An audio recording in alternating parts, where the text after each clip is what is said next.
A channel lights the calm relay. Stories unfold in the softest sound. In the night watch, we're tightly bound. A cozy vibe whispers through the stream, like drifting slow inside a dream. Conversations linger late and free. The night watch is the place to be. Hang out here beneath the glow, where time moves gently, hearts all flow. Secrets shared in a soothing tone. The night watch feels like home.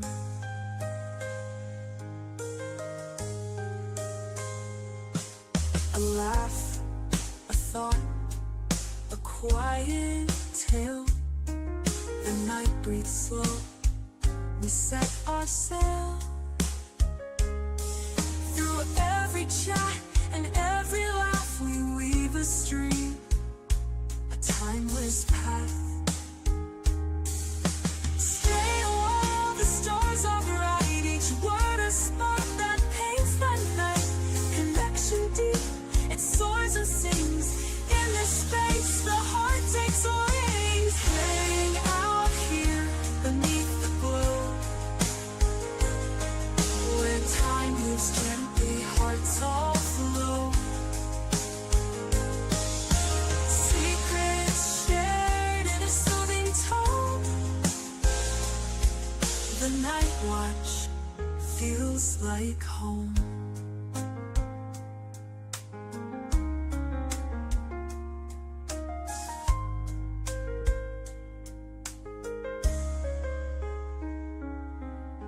Hang out here beneath the glow,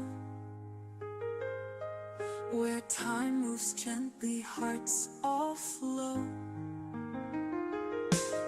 Secrets shared in a soothing tone. The night watch feels like home.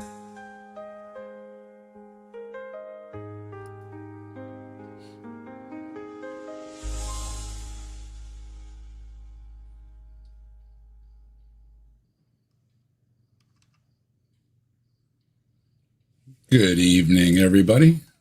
Get myself fixed here. Camera's a little okay up us there.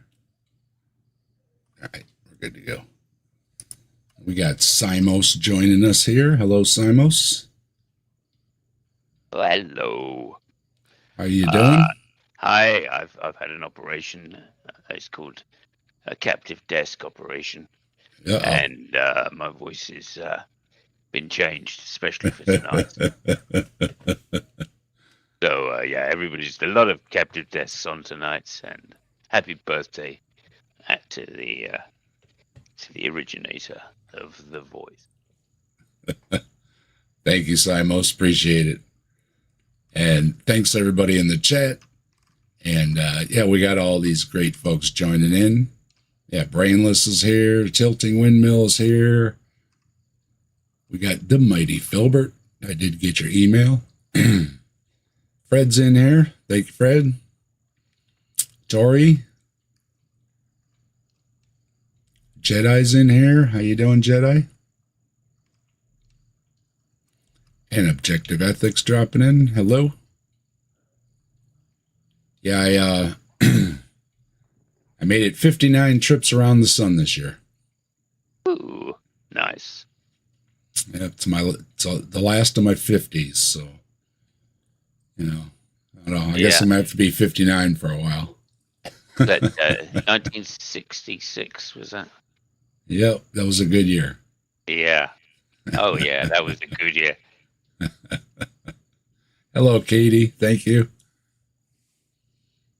And of course, yeah, I got a birthday song for myself all ready to go, amongst other things.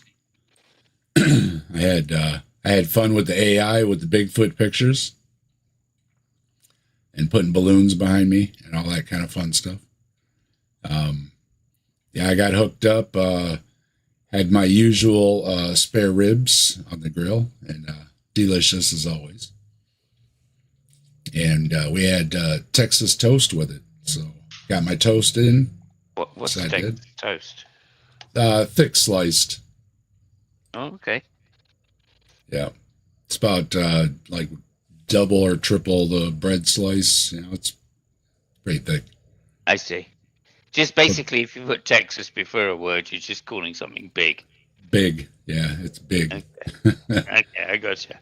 The brand we would buy, they already had the butter and everything already on it. You just throw it in the oven. It was always called Texas toast, so that's what we call it. Okay. Yeah, anything you smear on bread and you put in the oven first, you know, cheese, butter, onion, whatever you do. I do the garlic butter, and yeah, you just slather it with the garlic butter and put it in the oven for a few minutes. You gotta keep your eye on it though. Oh yeah. Now what you saying there? I'm having crumpets And, at the moment myself. I'm having tea and crumpets. Nice. And Hello, celebrate. Hill Hugger. Good day. Thank you very much. From down under. Yeah, we got a bit of weird weather going on. It cooled off, and then the warm is supposed to come back. So I don't know, something dropped down from up north, and it's really weird because the memes were going around that it went from 90 to 65 like you just saw a state trooper. Yeah. So translation. Yeah. it was air conditioning, and the next day you're like, man, close the windows, you know. Yeah. And it's just really weird. But I was talking with Mage a little earlier, and I asked how his garden was going. He said he had all kind of problems, off to a rough start with the hurricane and everything else. So blah blah blah.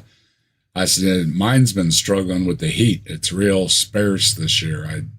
I just haven't been getting the usual production or anything. And even the pepper plants, usually by now they're real bushy, and they don't have a lot of branches on them either. So I think with the heat, it was just, they were doing just enough, the plants kind of know thing. Yeah. So yeah, it wasn't a great year for the garden, but I have enjoyed some tomatoes though. So getting my tomato fix. Yeah. Okay. What's up, Wesley? I do like to get my fix every summer because we do have a good area here for growing tomatoes, and so we're in that grapes and tomatoes line and everything. I don't know what number it is, but we're on it. Yeah, so you go the other side. Yeah, you get the other side of Ohio into Pennsylvania, New York, right in that little corner, and that's where it just all turns to vineyards over there. So over here, we've got tomatoes and corn and everything, but you get over there, it's sad, and then you go a little farther north, and we have Michigan apples. So a lot of times a year, we've got some good local stuff. It's the off season that you got to get the Ecuador stuff and whatnot. But otherwise, having a good pond season. And I came across a channel the other day. Excuse me, I need a drink. I posted it on my on my page, on the post there. Atheist channel. Looks like he does a bunch of TikTok stuff. And he's got a pond in the background. So I said, hey, what's up, man? So he seems pretty cool. Check out my community post there. I put his channel up in there. And I seen Trees commented over there. What's up, Trees? Good to see you. Thank you very much. I saw Trees saw the channel. And yeah, I did think of Trees. I love my trees. But, the tattoos and the hair and... Yeah, I was thinking Trees. I was like, you two should hook up. You do some outdoor stuff or whatever. It'd be really cool. I don't know where he's at, though. Somebody's talking on their phone, I guess. Okay. Thank you for including me in your conversation.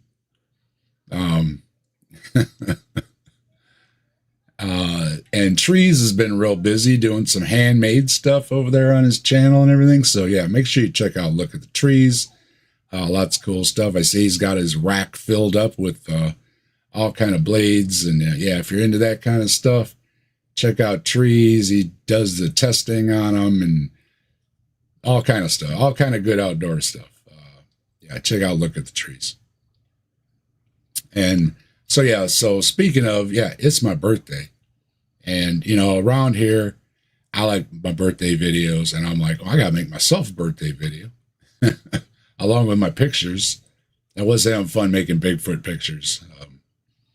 Because, you know, I would never show anything odd or demonic or anything like that on my channel. Never. I don't know where people get the idea that you're a demon worshiper. I know, it just automatic or something. But yeah. But no, what's up, Seth? How you doing? Thank you very much. And thank you, Skeptic. Appreciate it. So, of course, we've got to check out some music. And, you know, I went all out on the music. So we're gonna jam here. I hope you enjoy it.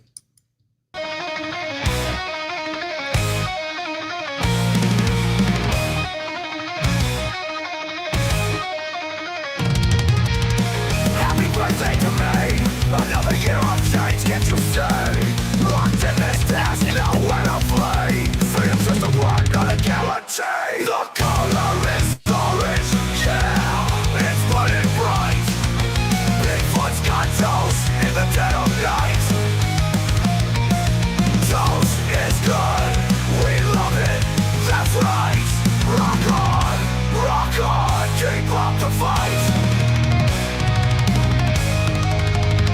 Papers bite, papers pile high, walls closing in, screaming inside. Where do I begin? Stapler's a hammer, but it won't break skin. Rebellion's a whisper, but I hold it within. The color is orange, yeah, it's burning bright. Bigfoot's got toes in the dead of night. Toes is good, we love it, that's right. Rock on, keep up the fight.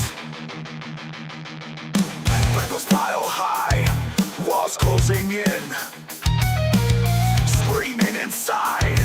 Where do I begin? Stapler's a hammer, but it won't break skin. Rebellion's a whisper, but I hold it within. The color is orange, yeah, it's burning bright. Bigfoot's got toes in the dead of night.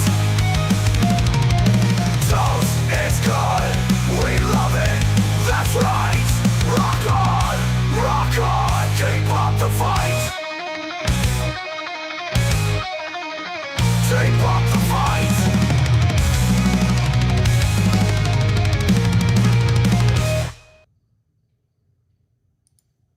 Rock on.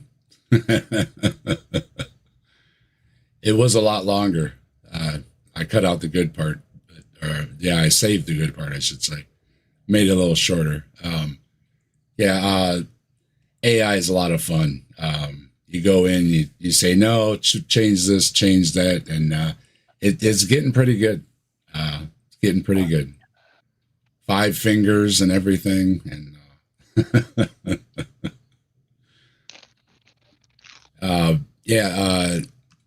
thank you, Chris. Good to see you. You like it, Brainless? I'm glad you like it.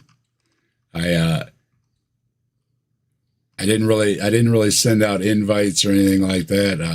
I sent one over to Simos because he hit me up. I didn't really think about it. I was going to just put a link out later. So anybody wants to stop in later, you can just stop in. And, we'll just do it like that. We're just hanging out and kicking things off with my kind of topic. I've seen the whole video, and it's a little disappointing. But the short is amusing because they have this little part in there about, well, it's Bigfoot. So, yeah, we're going to take a listen to what CMI has to say about Bigfoot as soon as we get this all set up. Oh. All right. CMI. Okay, this should be very enlightening. I mean, I've got high hopes for this. Sorry to disappoint you, Simos, in advance. Oh, shit. It's that bad, okay. A bit of irony in this. That's why I'm going to look at it. So it's not very long, fortunately. Are Bigfoot, the Chupacabra, and other creatures real? Okay, I forget the guy's name, but he gets around the creationist things. I didn't think that was a pause for a moment. I thought he was just looking like really deep thinking about the question. Yeah. The irony is overwhelming here. Now, yeah, he's asking, are cryptids real? Now, as far as I'm concerned, anything that can't be proven to exist but is thought to exist is a cryptid, and that would include gods, demons, angels, and all those kind of things. So I was like, and his name is on the tip of my tongue. I keep wanting to say it.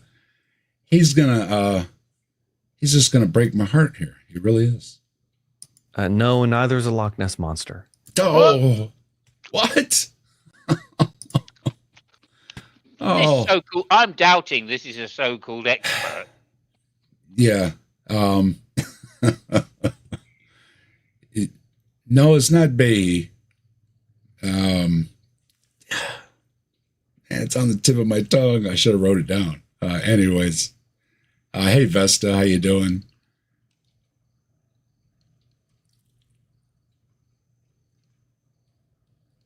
Just checking the chat. Like I said, it scrolls by quick in here, so I want to make sure I say hey to everybody. That's what I do, and every once in a while. So, in case you don't know that, now you do. The only thing about this, it's really small in here. I don't know how to make it bigger. I don't know. I got to get OBS or something. So I don't know. No, some kind of an upgrade so I could do the thingies, and it'll come. Everything I've done on here is a learning curve. But when I started this a couple years ago, well, 3 years ago actually, this is my, I'm past 3 years now. So three and a half years now. I didn't know anything. I didn't know anything.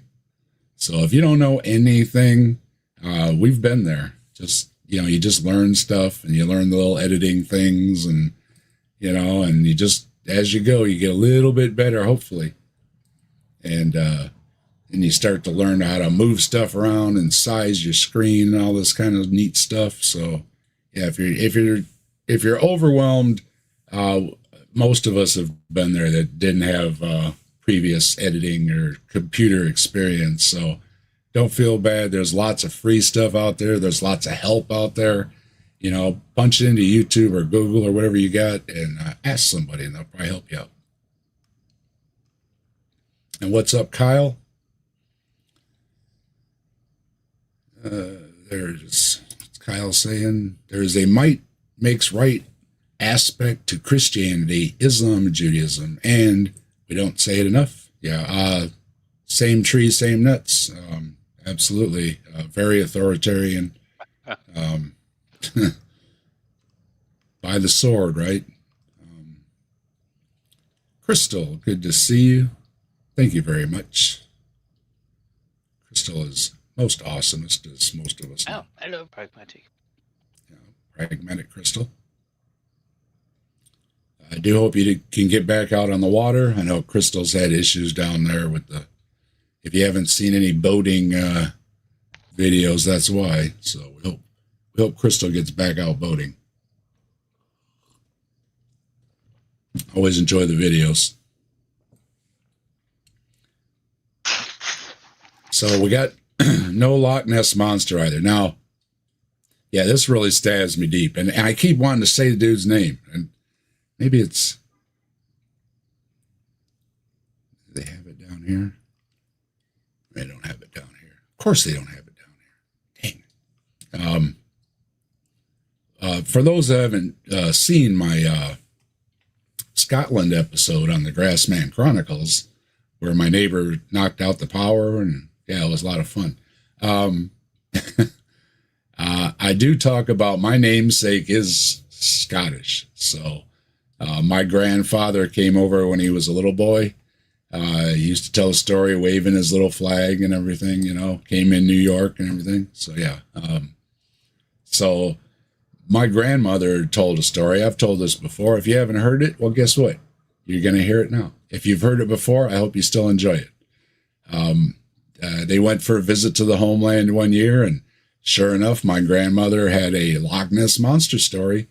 They visited Loch Ness, and she sure enough looked out in the water, and there was Nessie going by. She tell all kind of details. It was a great story. I wish I could have, you know, recorded it or something. You know, she really had it down. But at the end of her nice little story about the Loch Ness monster, she would say, or it was a log.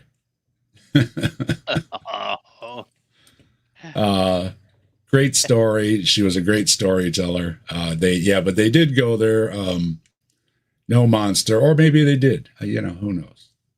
So yeah, that really hurts. No Loch Ness monster either. Jeez. Of course, you know, we're just having some fun here. No need for comments. I know there's hardly anything in Loch Ness, but if there's anything there, we want it to be Nessie. So. Oh, for sure. Yeah. There's a probability argument here. I mean, a probability argument. I thought he said no. I mean, he said no, but he's got a probability. No, yes, probably okay. No. Probably no. I think there's the likelihood. I think there's an English argument. I think there is an English argument we could deploy here. Oh, okay. What he actually means.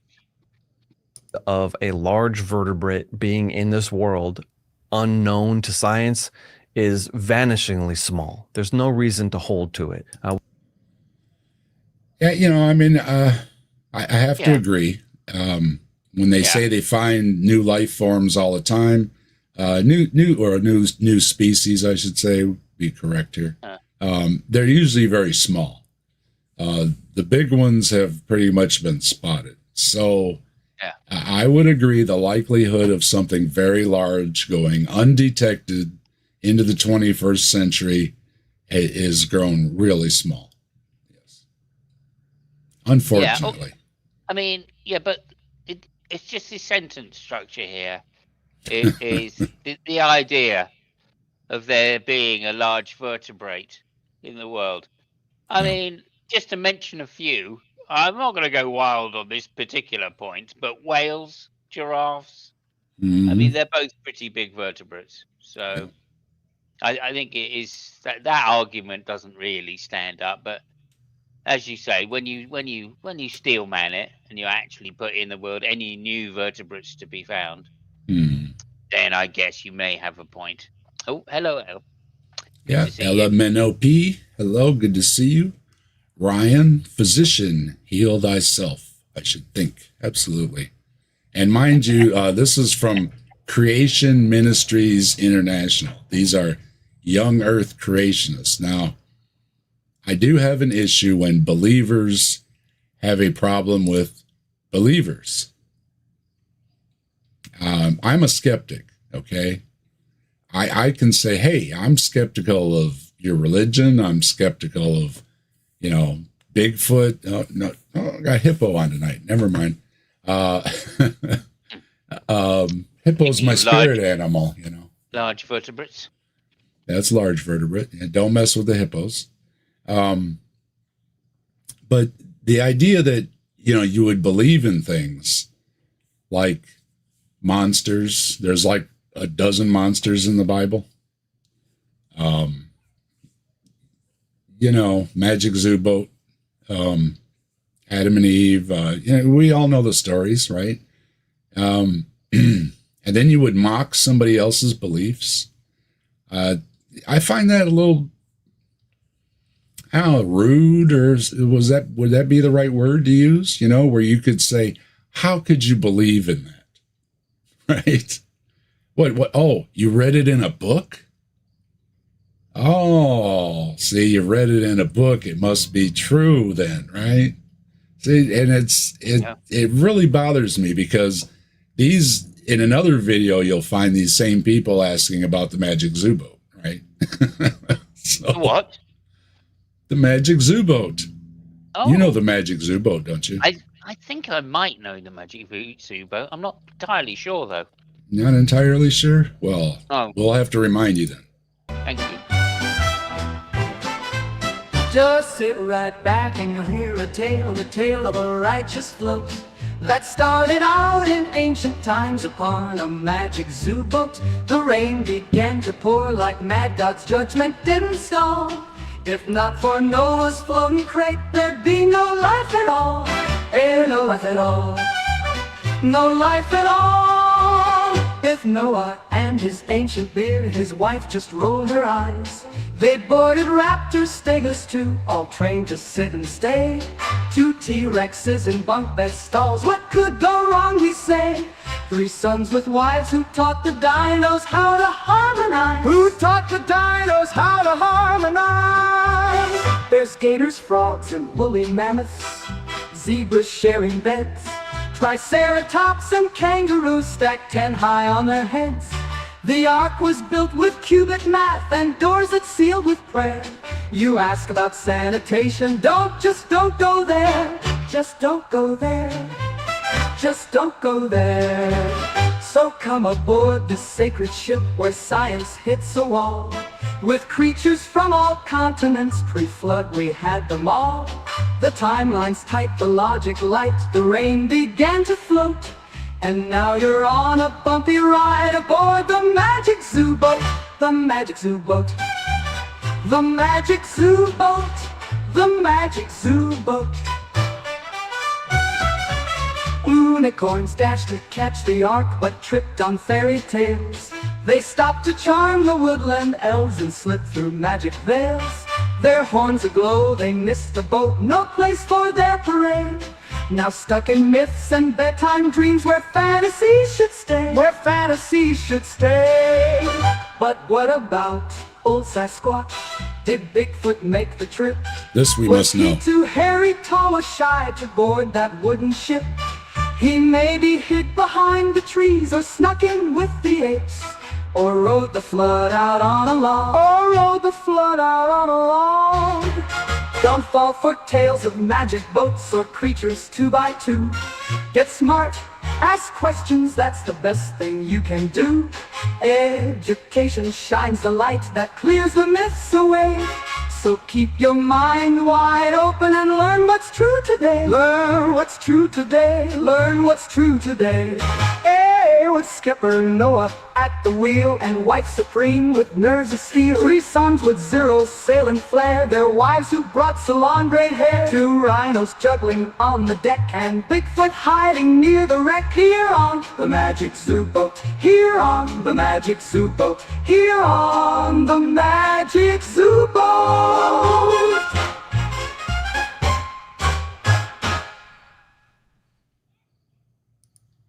There you go. I hope your memory has been refreshed on what the Magic Zoo boat is. Now, these folks will dissect it into ridiculous proportions. They really will. And they dare mock people that believe in cryptids, which, again, I include any of the beasties. If you can't demonstrate it to me, if you can't show it to me, if you don't have its droppings, if you don't have its fur, no, okay. If you don't have its scales, now I will say, I think that your best bet is with the deep sea creatures. So sea monsters, possibly. Now they're at the bottom of the list now, of course, but possibly you could come up with a sea monster. Land animals or flying around in the air or something like that. Yeah, no, I don't see it. And speaking of new members, we got Ryan Murphy in here as a new member. So you know what that means. You rock, let's rock with the fire in our veins. Rock on till the skies, till the thunder and rain. All hail Bigfoot, the legend, the king. He walks among shadows, the wild spirits sing.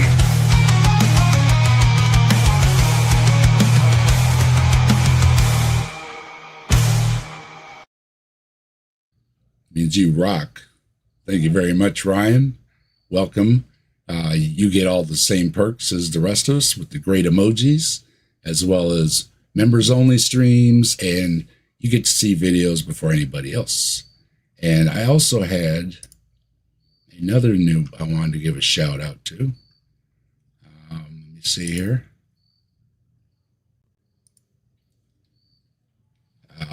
Eric Von Herog. It's a little bit blurry on my screen. But yeah, Eric became a member too. So thank you very much, Eric. We're going to give a lot of these to all you great folks. You rock, let's rock with the fire in our veins.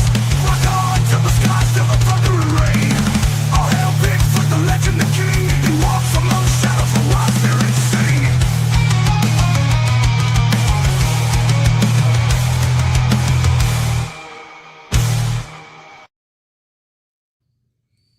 You rock too. Thank you very much, Eric.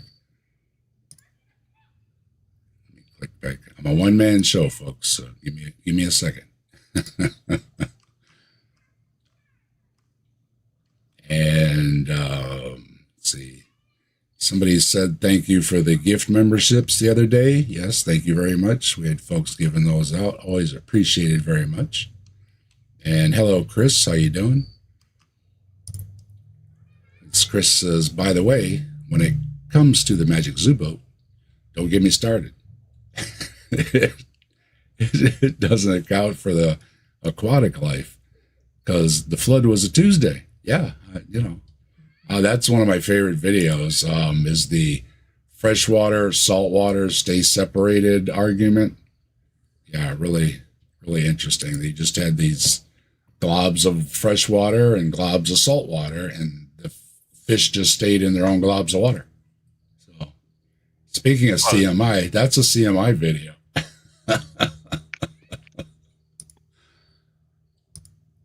Hold on, so let me drop this out here. What I like about that argument in particular is it shows how local the religions are.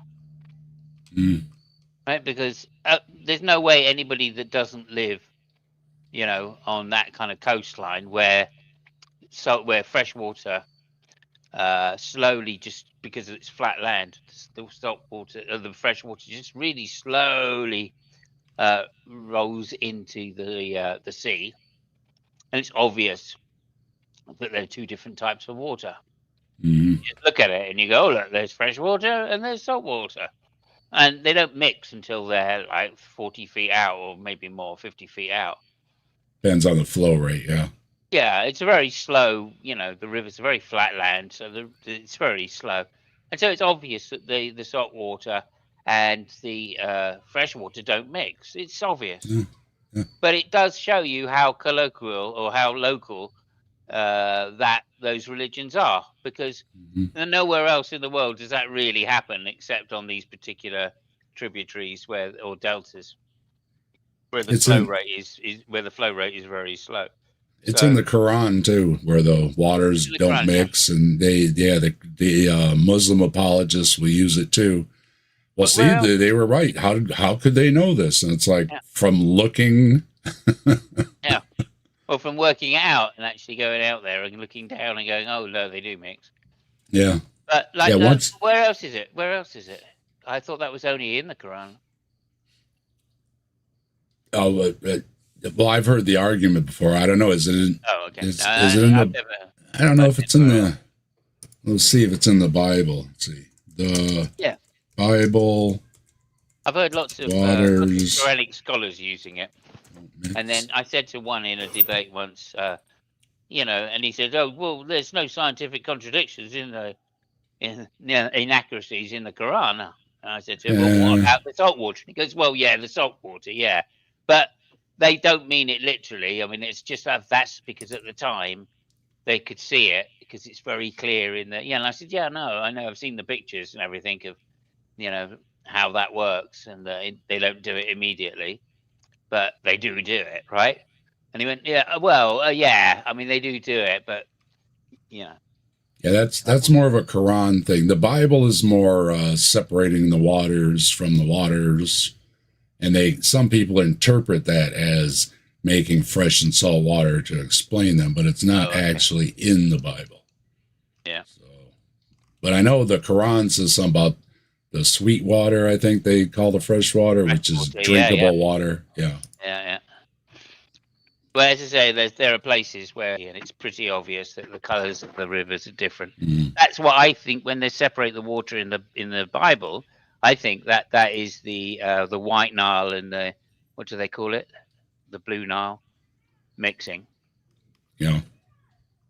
So I think that's ancient Egyptian kind of. We've got the big one that comes in off out of Alaska, and I think there's one.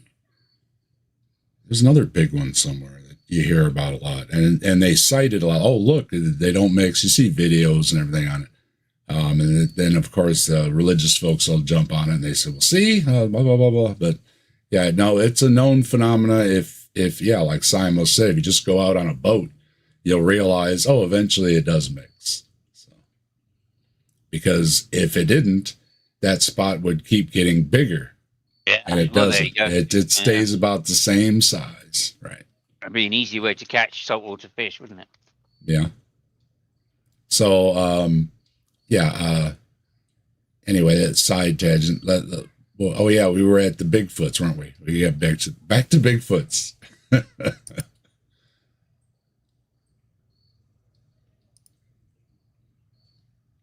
We have satellites. We can see whales in the ocean. We should be able to see a Loch Ness monster, especially if it's an air-breathing animal that he has to eat fish. It's going to be near the surface, and it's going to be near the fish. Yep, that's a good point. Sadly, though, he's missing the irony of this entire video that he believes, again, in there's like about a dozen, nine or a dozen, or I don't know, it's around that anyway. There's a bunch of monsters in the Bible. I mean, I don't know what to tell you, my guy. There's a bunch of monsters in the Bible. They're not there. We can see elephants. We can see large animals. There's no Bigfoot. You can't have a population of just a few individuals.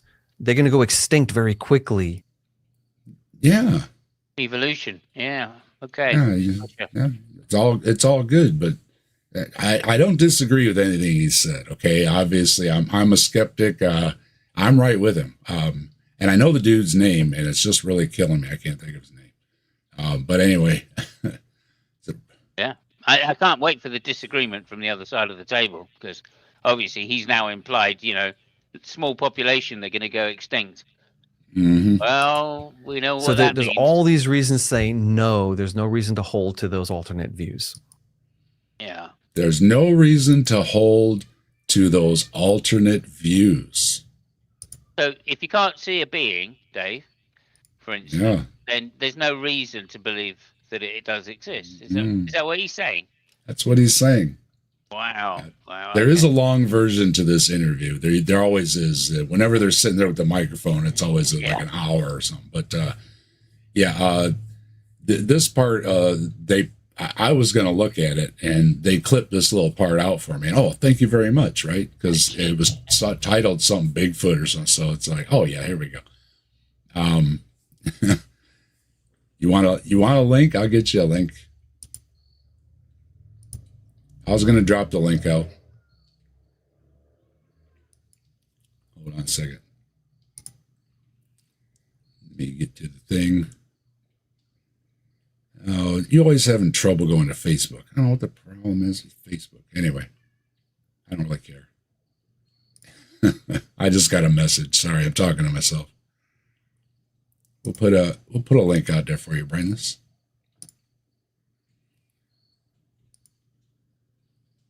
And when I put a link out, if I don't know you, sorry, okay. But yeah, if I know you, you're welcome to come in, okay. That's the only thing, because I'm not going to play the guessing game tonight. It's not the night for that. So sorry. All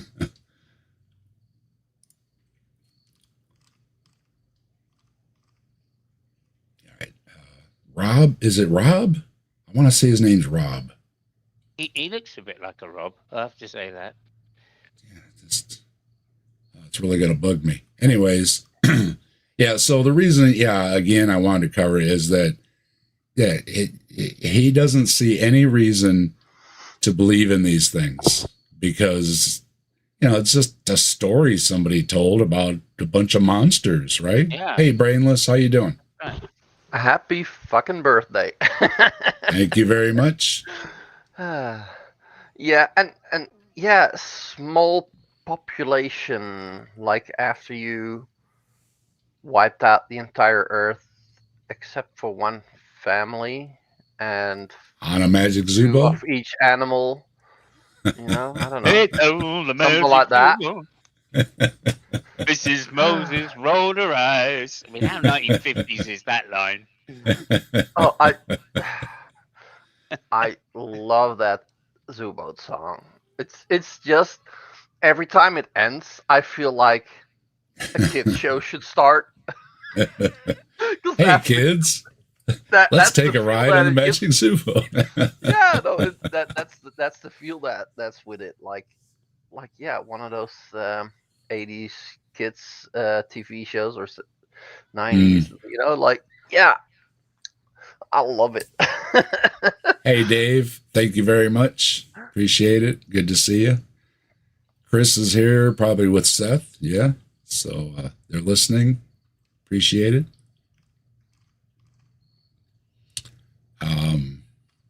Hold on, I'm just checking my chat here. Like I say, it goes by pretty fast. So.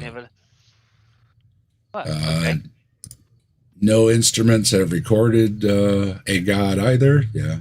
Yeah, exactly, Katie. Yeah. Hello, Objective. Good to see you. Well, they do use instruments when they sing about God. I put them up. Yeah, I put them up. And that has been recorded here and there. So sorry. Oh, I just saw a video about the stars singing, and because they've detected these noises in space, which I don't really understand because I didn't think noise could travel in space, but I guess there's like this hum out there or something they pick up. I don't really understand it all. I'm not a physicist. I don't pretend to be, but apparently they pick up this hum, this I don't know, maybe it's a background noise or something, or somebody could help me out that knows more about than I do, but radio waves translate into from what I get, sounds. That should be radio waves. Radio waves, okay. That is spooky. That was predicted by Rush. Yeah. All hail Rush. There's also this thing called the background radiation. Right? Yeah, but apparently there's some noise out there. But when they pick up this noise, of course, like I just said earlier, every religious channel picks up on it. They says, aha, there's the singing of the rocks or something from the Bible. Or then it's like, what's up, Dade? How you doing? Dade's excusing himself. It's always very polite. Dave's here.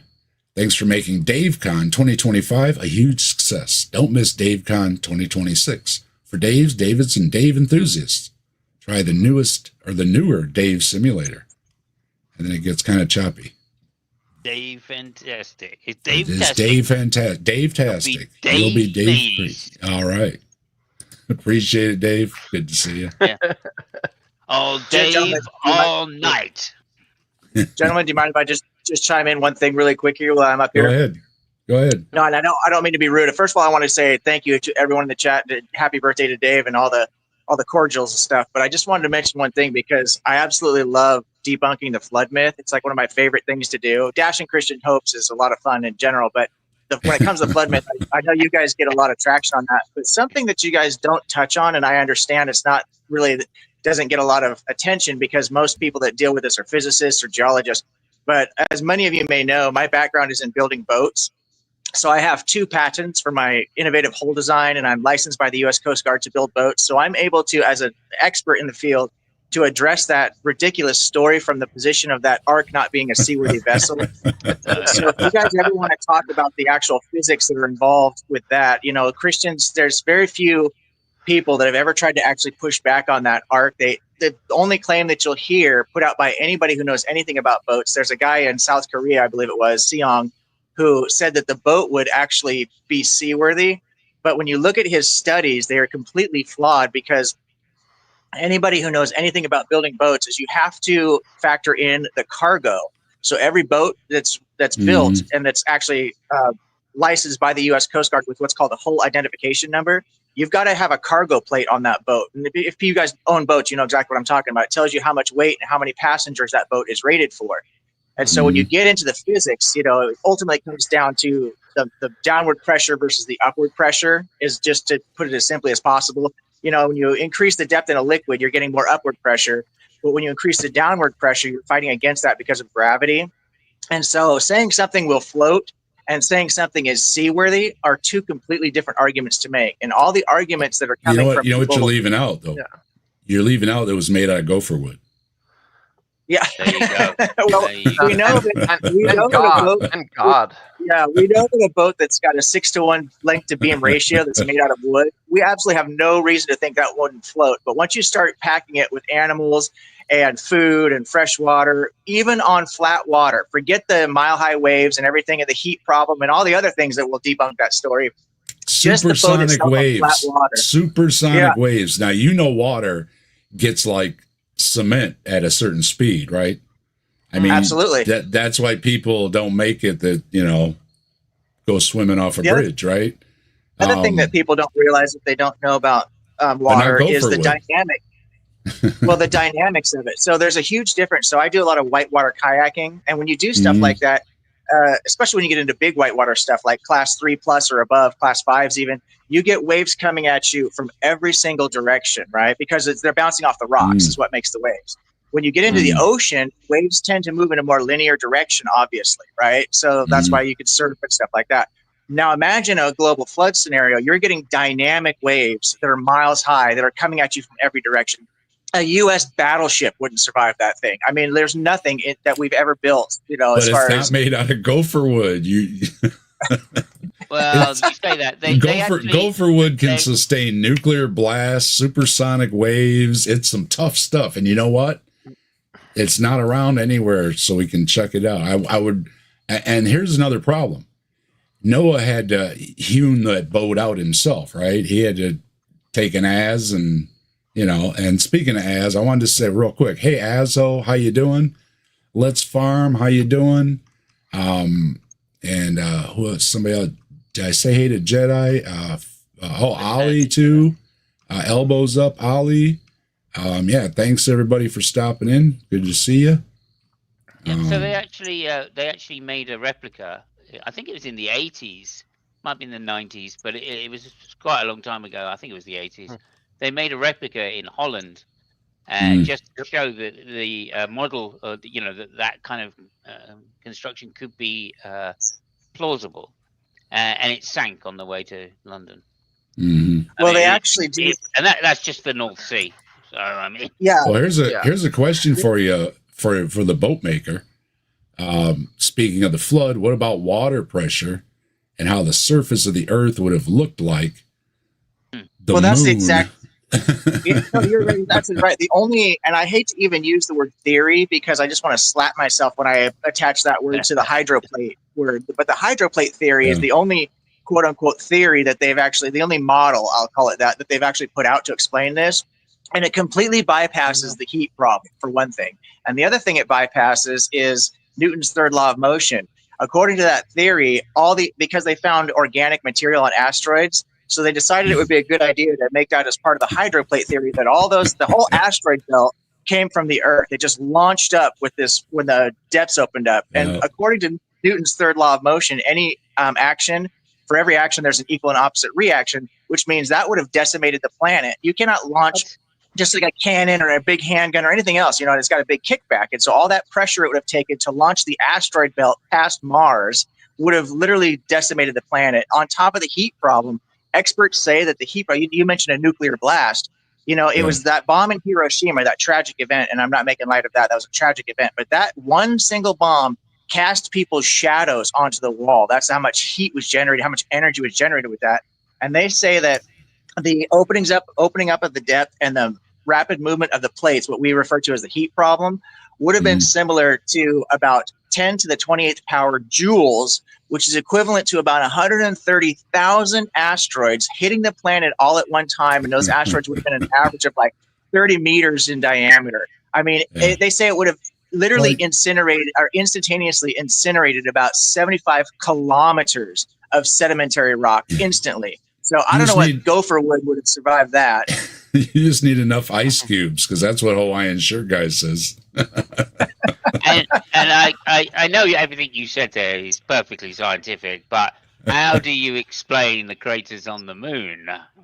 When the rocks came back, that's Hawaiian Shirt Guy. He explains the craters on the moon by all the rocks that were blasted out, and then as they came back.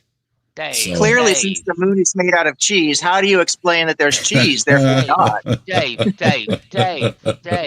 have you not heard of the totally legitimate scientific experts, Nephi, who says that they were made by the waters of the deep? Yeah. I mean, that is some authority we're talking here, isn't it? Well, see, the problem now, again, I'm not a physicist or anything, but my understanding is that the water would vaporize before it would achieve enough velocity to launch the rocks out into space, right? That's exactly 175,000 kilometers of water instantaneously. Yeah.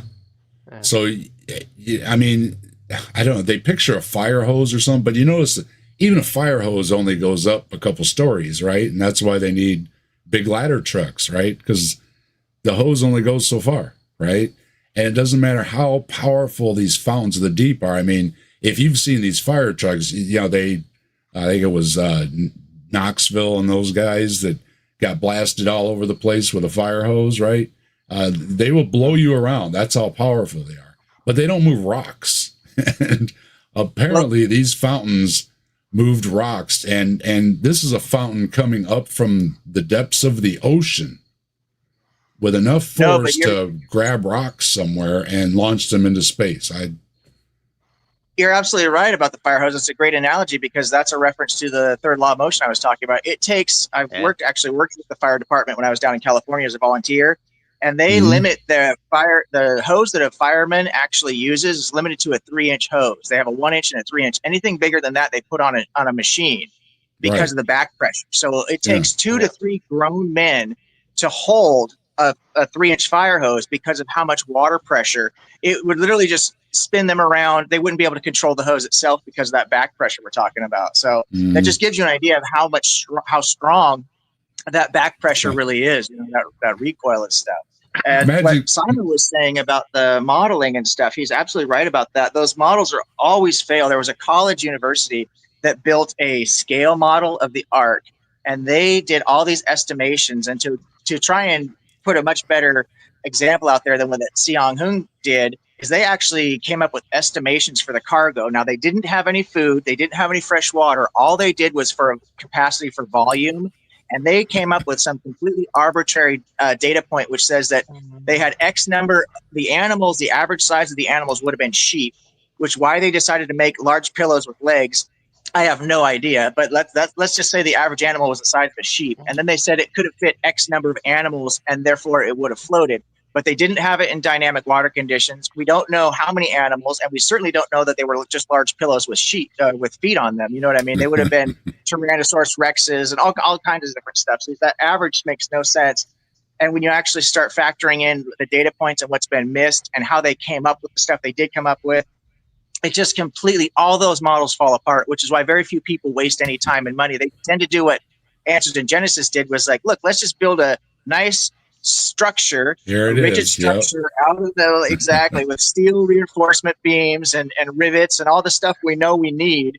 I mean, it's just that's the only way around it. Ryan's got a question for you. It says that objective ethics. When you build a boat, then change parts. Is it the same boat? So I'm not quite sure if this is just kind of a bit of a sarcasm to it or if he's being serious, but when you get your license from the U.S. Coast Guard to build boats, there's a lot of variables there. So my license allows me to manufacture without any inspection a boat up to 5 horsepower, right? And I can do anything I want to it. I can change parts in and out. I can do whatever I want. If I go above that 5 horsepower, I need an inspection every single time. And there are several different components, such as the motor, the amount of power the motor produces, inboard, outboard, all these different variables, what I'm doing with is it going to be a stern drive or is it going to be a mid-engine? There's so many different factors that you need an inspection for every single thing that you change that's not covered by your MIC, which is a manufacturer's ID code. Okay. So there's a lot of variables, I guess, is what I'm saying. Well, we've got to say, Rob, I swear his name is Rob. We're going with Rob. Rob, the Loch Ness Monster, the Bigfoot and the Loch Ness, you don't believe in cryptids, but you believe in a magic zoo boat. So you know what? Your credibility is non-existent as far as I'm concerned. But I did appreciate you bringing it up because then I could take a look at it. Well, I would have loved to see what the other guy, I can't remember his smarmy face guy. I think it's Rob. The other guy, I can't remember what his name is, but I'd love to have seen what his response was to that. Because there's so much that's theologically wrong with what this guy says because it's too scientific, right? So I'd love to see the other guy going, "What are you talking about? That's nonsense. What do you mean small populations can't exist? They would go extinct. What are you talking about?" I'd love to get his response. Yeah. But there you go. It's one of those things, and I'm giving you time, Dave. I'm giving you time. If you want all your answers, all the questions, if you want all the answers to your questions, I do. You should check out CMI. They've got a lot of videos. It's always entertaining, and they take it so seriously. It's kind of creepy. I would do that, Dave, but I can't afford the therapy. Oh yeah. There is that. And speaking of CMI, look, while we're on a CMI, we might as well look at another CMI. Got another shorty here. Because these guys are, top tier, Simos. Always looking for top tier for you, my man. Thank you. I need that. It has to be reputable. Otherwise, I'm not interested. Why should we always be skeptical? Yeah. The real gospel is so... Okay, no, we don't want that one. I like the other one. Why should we always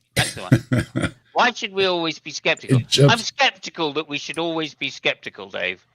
Well, yeah, I think when it's small, it'll loop or something, but when it's big, it jumps right fast on me or something. I don't know.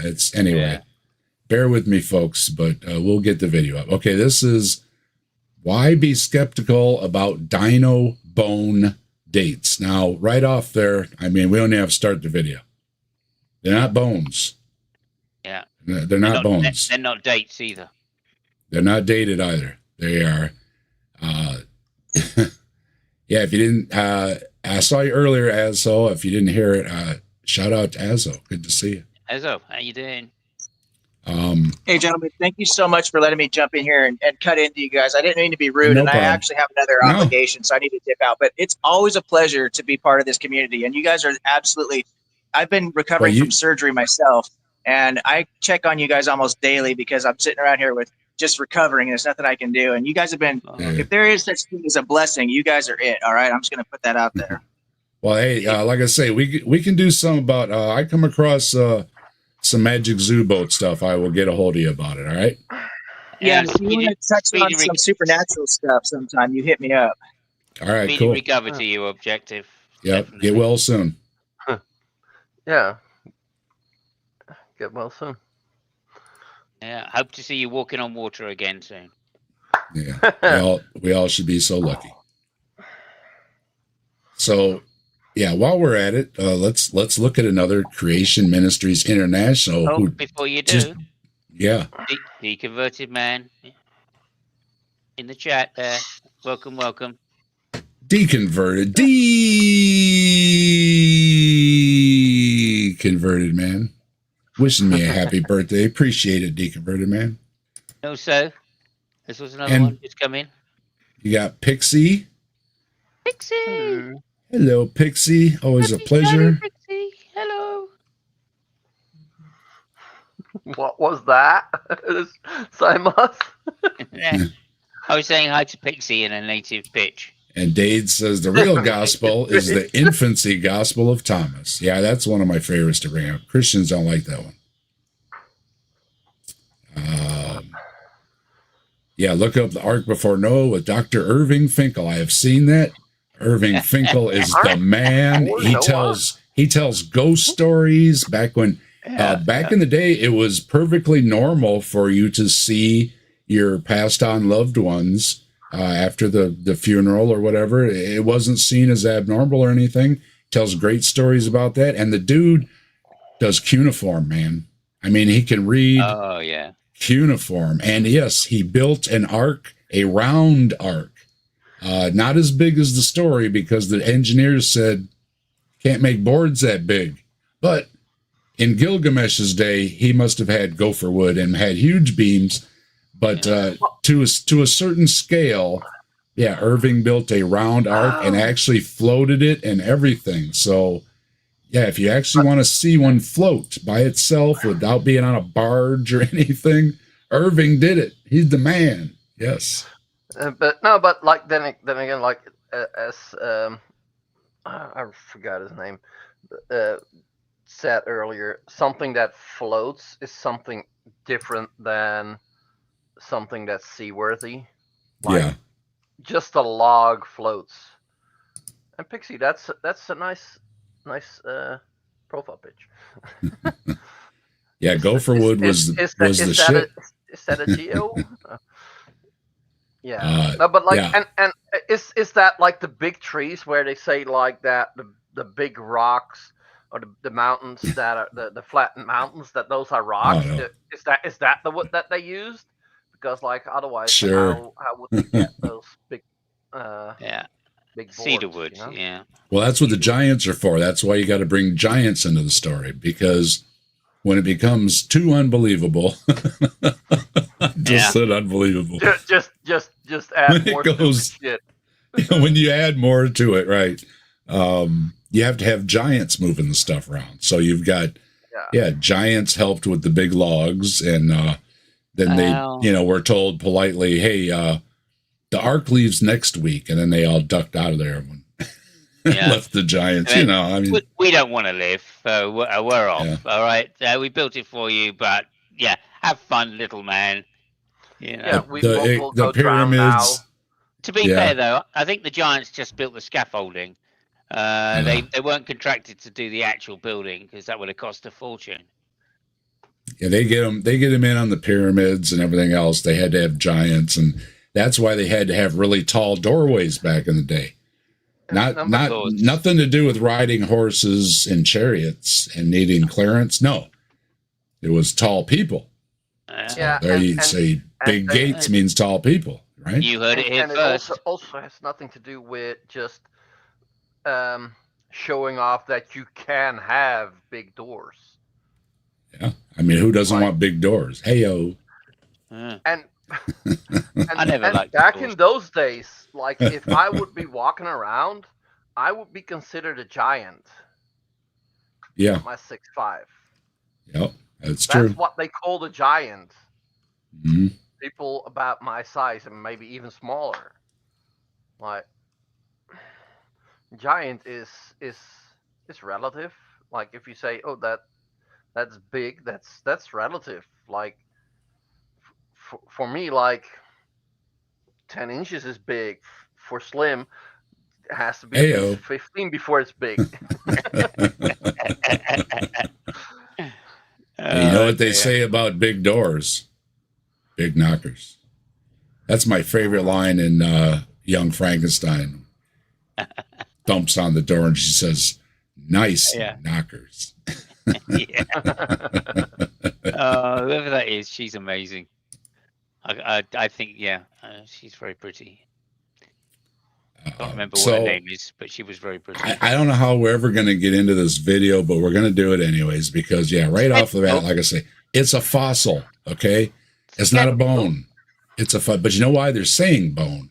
Because if they say bone, then they can say, aha, it's not a fossil. Yeah. And Hawaiian Shirt Guy does this with his cow bones or whatever he's got. That look, these are dino bones. Really, can we examine them? Oh, no. Yeah. I think the message we should take from this at the moment is, be wary of anybody wearing a paisley shirt. Yeah. Why should we always be skeptical when we hear a scientist has found a dinosaur bone and it's dated millions of years old? Well, because they didn't find a bone. They didn't find a bone and they didn't date the fossil. And it's not a scientist. It wasn't a scientist. So how many more things you want wrong with one sentence?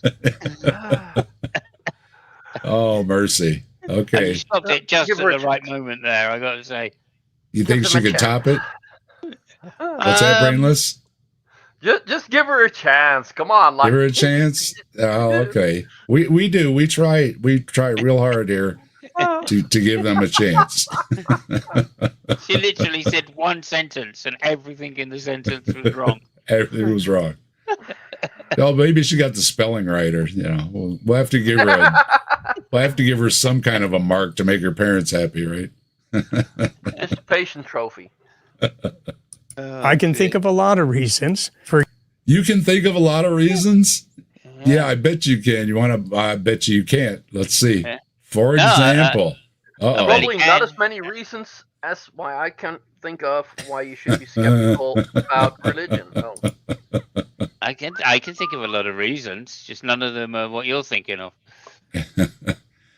Thank you, Eric. Is that the Eric one? Anyway, no, that's a different one, wasn't it?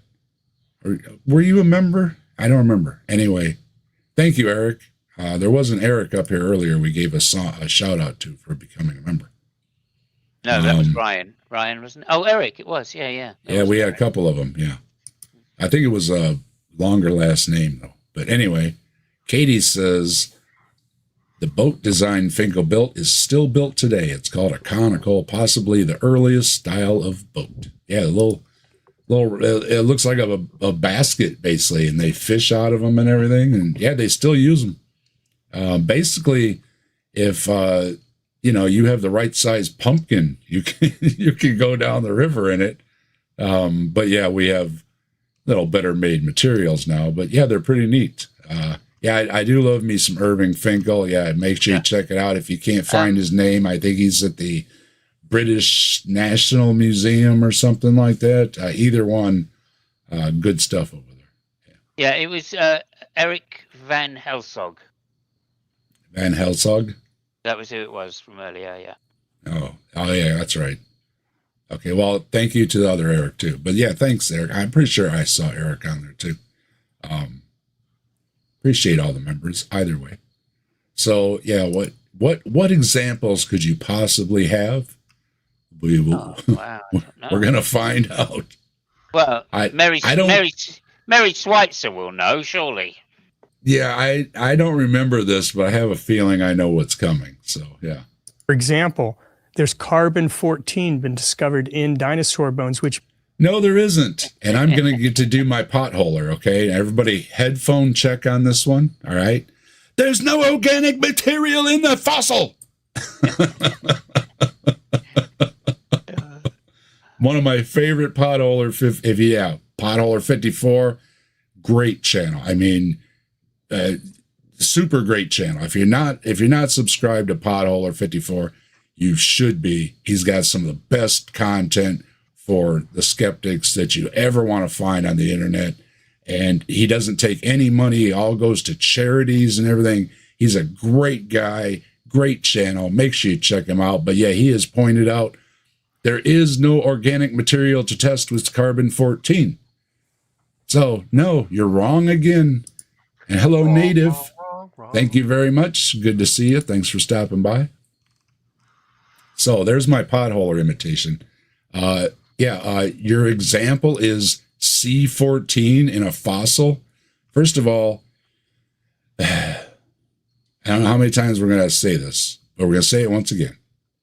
There is always background C14. It is accounted for. Same thing when you come up with any C14 in anything, like the video I did on diamonds, which was also done, I'm pretty sure, by CMI, talking about C14 in diamonds. And I asked, and I made a video, where do the herds of diamonds roam? C14 is done on things that were alive, and were alive in the last 50,000. They can stretch it out farther now, like to 80,000, but a good 50,000 years, you're not going to get, great results after that, okay? And it's done on things that were alive, okay? Alive. Now, was this fossil, or were the dinosaurs alive? Yes. Are they alive before they fossilized?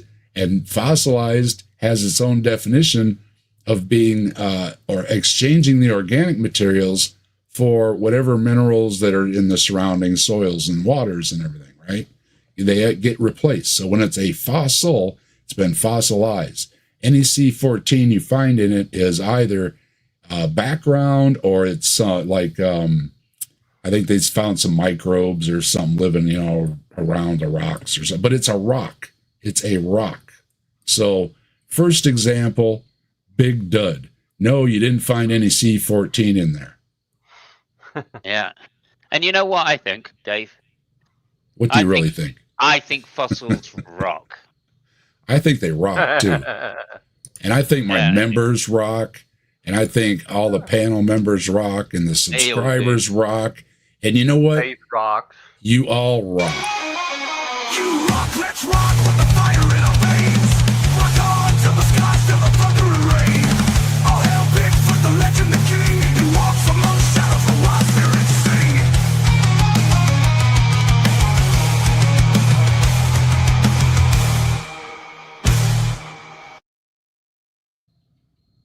Good. Absolutely rock. That's a cool. Yeah, Rock of Ages, only if it's the rock song. Yeah, Herds of Diamonds. If you haven't seen my video, I made a video, Herds of Diamonds. I made a bunch of diamonds, and I did the galloping sounds in the background. So and I overlaid it and overlaid it and overlaid it, so it sounded like a herd. And yeah, it's in a video where something about the herds of diamonds or something like that. I've done a few videos on CMI. Make sure, again, I got like 300 videos or whatever, over 300 videos now. Always appreciate it if you go back and check out some of my old stuff. And if I got something wrong or whatever, drop a correction. I'll be happy to fix it. You can see, like I told you earlier, if you're just starting out, my first videos were just me and somebody talking. And that was about it, with a blurry background. And so, make your first video. Who was it? Jim. Jim Hall, I think, said, or was it? Well, Jim, I think Mark Reed said it too. And in Ember, a lot of folks have said it. Your first video will be your worst, right? So if you want to make a video, just make the video. All right, we'll check it out. Yeah, okay? and I'm the exception to the rule. Especially my first video was definitely not my worst. I had a long way down after my first video before I finally came back up again. And even then, some people dispute that. So, yeah, no. But Quasar also, is born in Rocktober. All right. No, but also the especially on YouTube, you don't have to have a big production to have a good video. Mm-hmm. Like, if you've got something interesting to say, people will watch it. The most important thing is that your audio is okay, because if you got shitty audio, people will not listen to it. Yeah, that's the thing that. And hey, Austin, how you doing? Thank you very much. Good to see you. I hope you're enjoyed your new class. I think it started today, I believe I saw. Oh, yeah. Yeah, Austin's our brainiac. So we need some fact checking in biology. We know who to go to. Yeah, he's basically Yeah, I mean, he should have been in here counteracting for me. this one to just confirm to us that there is no carbon-14 tests that have been done on dinosaur bones, which have shown the right age. So there you go. Oh, and Hello, Scott Duke. You're doing some things, and I'll tune in again later if you're still. I'm gonna go for a little while. I started early tonight. We're just hanging out, having a good time like usual, and plus it's my birthday, so celebrating that. It's one of the middle of the week things. I did have my son came over, and my other son, still lives here. Well, maybe you don't know that. Anyway, both my sons were here, and we feasted for my birthday, and my wife said, "What do you want for your birthday besides ribs?" Because I always have ribs. I said, you know what? With all the weather, and I just been hankering something wet, so I wanted fruit salad. So she got me all kind of fresh fruit, cut it up in big bowl, and some whipped cream, and then we had a side of Texas toast.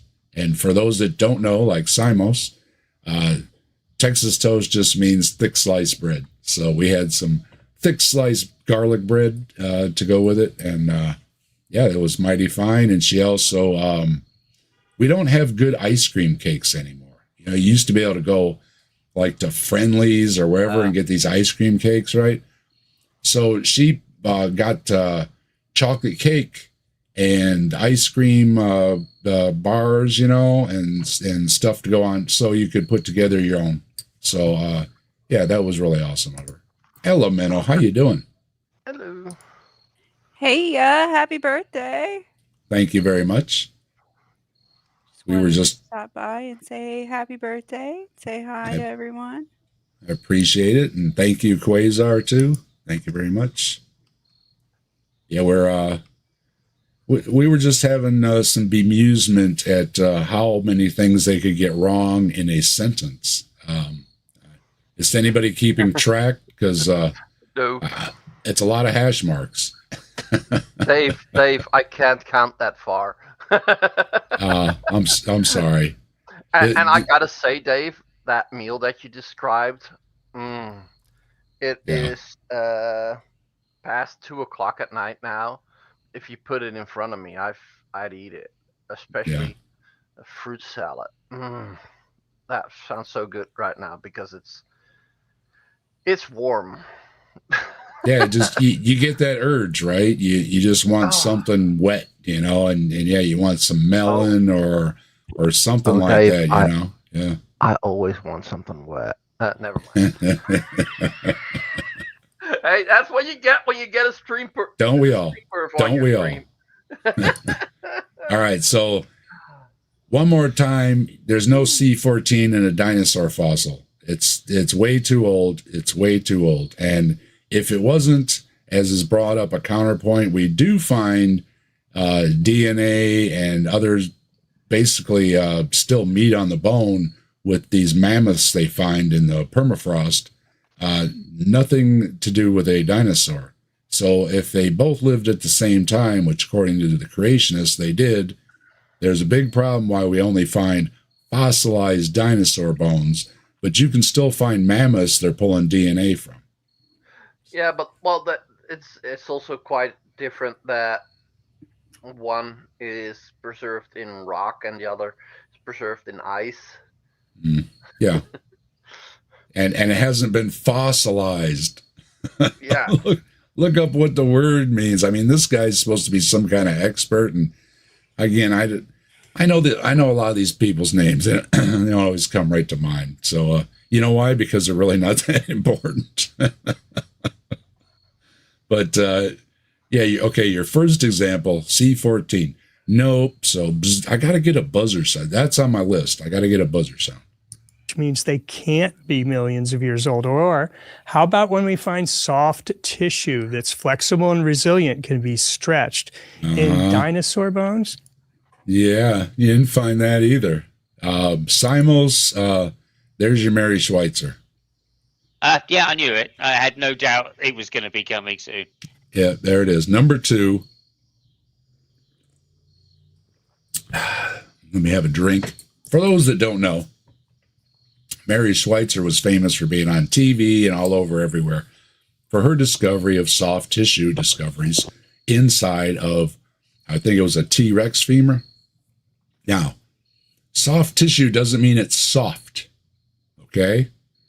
It's a term. This is a problem when you use scientific terms and lay people's terms and try to mix them. Soft tissue just means that it's not bone. So when they find things like stomach contents and different things like that, which is more rare because usually they get eaten up by bacteria or whatever and stuff, where the bones don't. But every once in a while, Mike, the link is pinned. I was just about to do that. It should be pinned, Mike. Yeah. Oh, you dropped it? Thanks, Sam. I dropped it anyway. Hey, okay. It's Mike, you know. Yeah. Yeah, I pinned the link. Yeah. As I said earlier, you know, if I know you, you're welcome to come in. If I don't know you, tonight's not the night to play Get to Know You. Okay. So yeah, he was around when the very first programmable machine, which I think was a weaving loom. Well, he was planting those gopher wood seeds too. I'd like to get a hold of some of those. There you go. Yeah, way up there at the top. Yeah, way up there, Mike. When weaving was first invented, that was Mike. Mike did that. So, yeah, there it is. Simos hit it. Mary Schweitzer. Mary Schweitzer found soft tissue. Well, what she found is basically fossilized remnants of blood vessels, blood cells, things like that. They are not intact anymore. They have broken down. Okay. They also claim that she found DNA. She didn't find DNA. What she found was the chemical traces that are left in the rock after the DNA breaks down, because, you know, you can only break down so far and you're down to your elements or whatever it is, right? And that's it. And that gets left behind. Go ahead. Okay, so what she found, I believe, and again, I think hopefully Mike will be in soon to correct me if I'm wrong. So what she found was basically the rock that was formed around the particular cells. Mm-hmm. Right. So in other words, that the imprint of the cells were left in the shape of the rock of the fossilization. It's a fossil. It's not actually a fossil. It's what was around the cell. Yeah. And the fossilization that happened to the cell before it actually decayed. Majestic Beck, hello, and thank you very much. And hi, Mike. Hello. Fossil, which replaces the cell. So do you want to correct Simos? What is a fossil? Yeah. And what did Mary Schweitzer find? Let's kind of correct everybody. Okay. So occasionally in some parts of some dinosaur bones, and we don't know how many this happens in, some collagen traces. Basically, collagen is a protein. Okay. And it's a very, very stable, strong protein. I mean, it keeps your body together. I think we're like 50% collagen by protein weight. That doesn't include water. But anyway, so these collagen fibers they're extremely preservable. They're around for like thousands of years usually. And not always. Depends on the conditions. Anyway, they found traces of the amino acids that formed the collagen, but they weren't the same amino acids. It's a molecule. The chemical was modified, so it was a different amino acid, but they could identify the amino acids in a few of them. And so it does happen that there is some trace. Now, you got to ask yourself, when a fossil, basically gets buried, right? And it's sitting there and it's being slowly replaced by minerals, all of the bone material and all the, not usually the soft tissue, but all the bones are being replaced by minerals. where does that organic material go? That organic material doesn't go to heaven. That organic material is still there. There's still carbon, nitrogen, oxygen, sulfur, phosphorus. It's there somewhere. It gets washed out usually, and ends up in streams and things like that, and that's how it replaces by mineral. But some of it doesn't. Some of it gets caught up and collected. And then what she found for red blood cells was, like you said, Simos, the impression of a That's what I cell. was thinking. You found the but she did find some heme structures. Now, heme is a kind of it's an organic molecule at the center of a very similar one in chlorophyll and in blood, right? And it's got an iron at the center of it. And that thing, these porphyrin rings, are extremely stable. They really, you can blast them, with a fucking, not a nuclear bomb, but something, a bomb, and they're still gonna be there. They're not gonna disappear. So I mean, they're finding these little traces, and the reason we didn't before, A, we didn't look, and B, we didn't have the instruments to find the tiny little amounts. Now, as far as carbon goes, yeah, there's about 1% of the carbon is left somewhere laying around with that fossil, but that's not enough to do carbon dating on when the fossil is older than 50,000 years. So the C4, basically the daughter product of the carbon, is so tiny that it falls below that which they calibrate their machines, and they might get a reading on it of some kind if you lie to them and don't tell them what you got. But it isn't going to be a valid reading at all. The error rates are way off. So we don't want to say that it's not there, and we want to correct them on what actually is there. And you got to ask them if, like, when they talk about fossil, if you put an animal in the ground in 50 years, it's gone. Well, according to them, it lasted 4,000 years.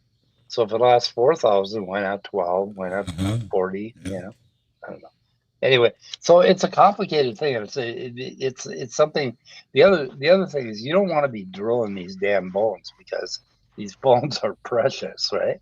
So we're doing some testing on them, but we're not doing a lot of it. Now, she found it in the Tyrannosaurus Rex. She didn't find it in the whole skeleton. She found it in one bone, the femur.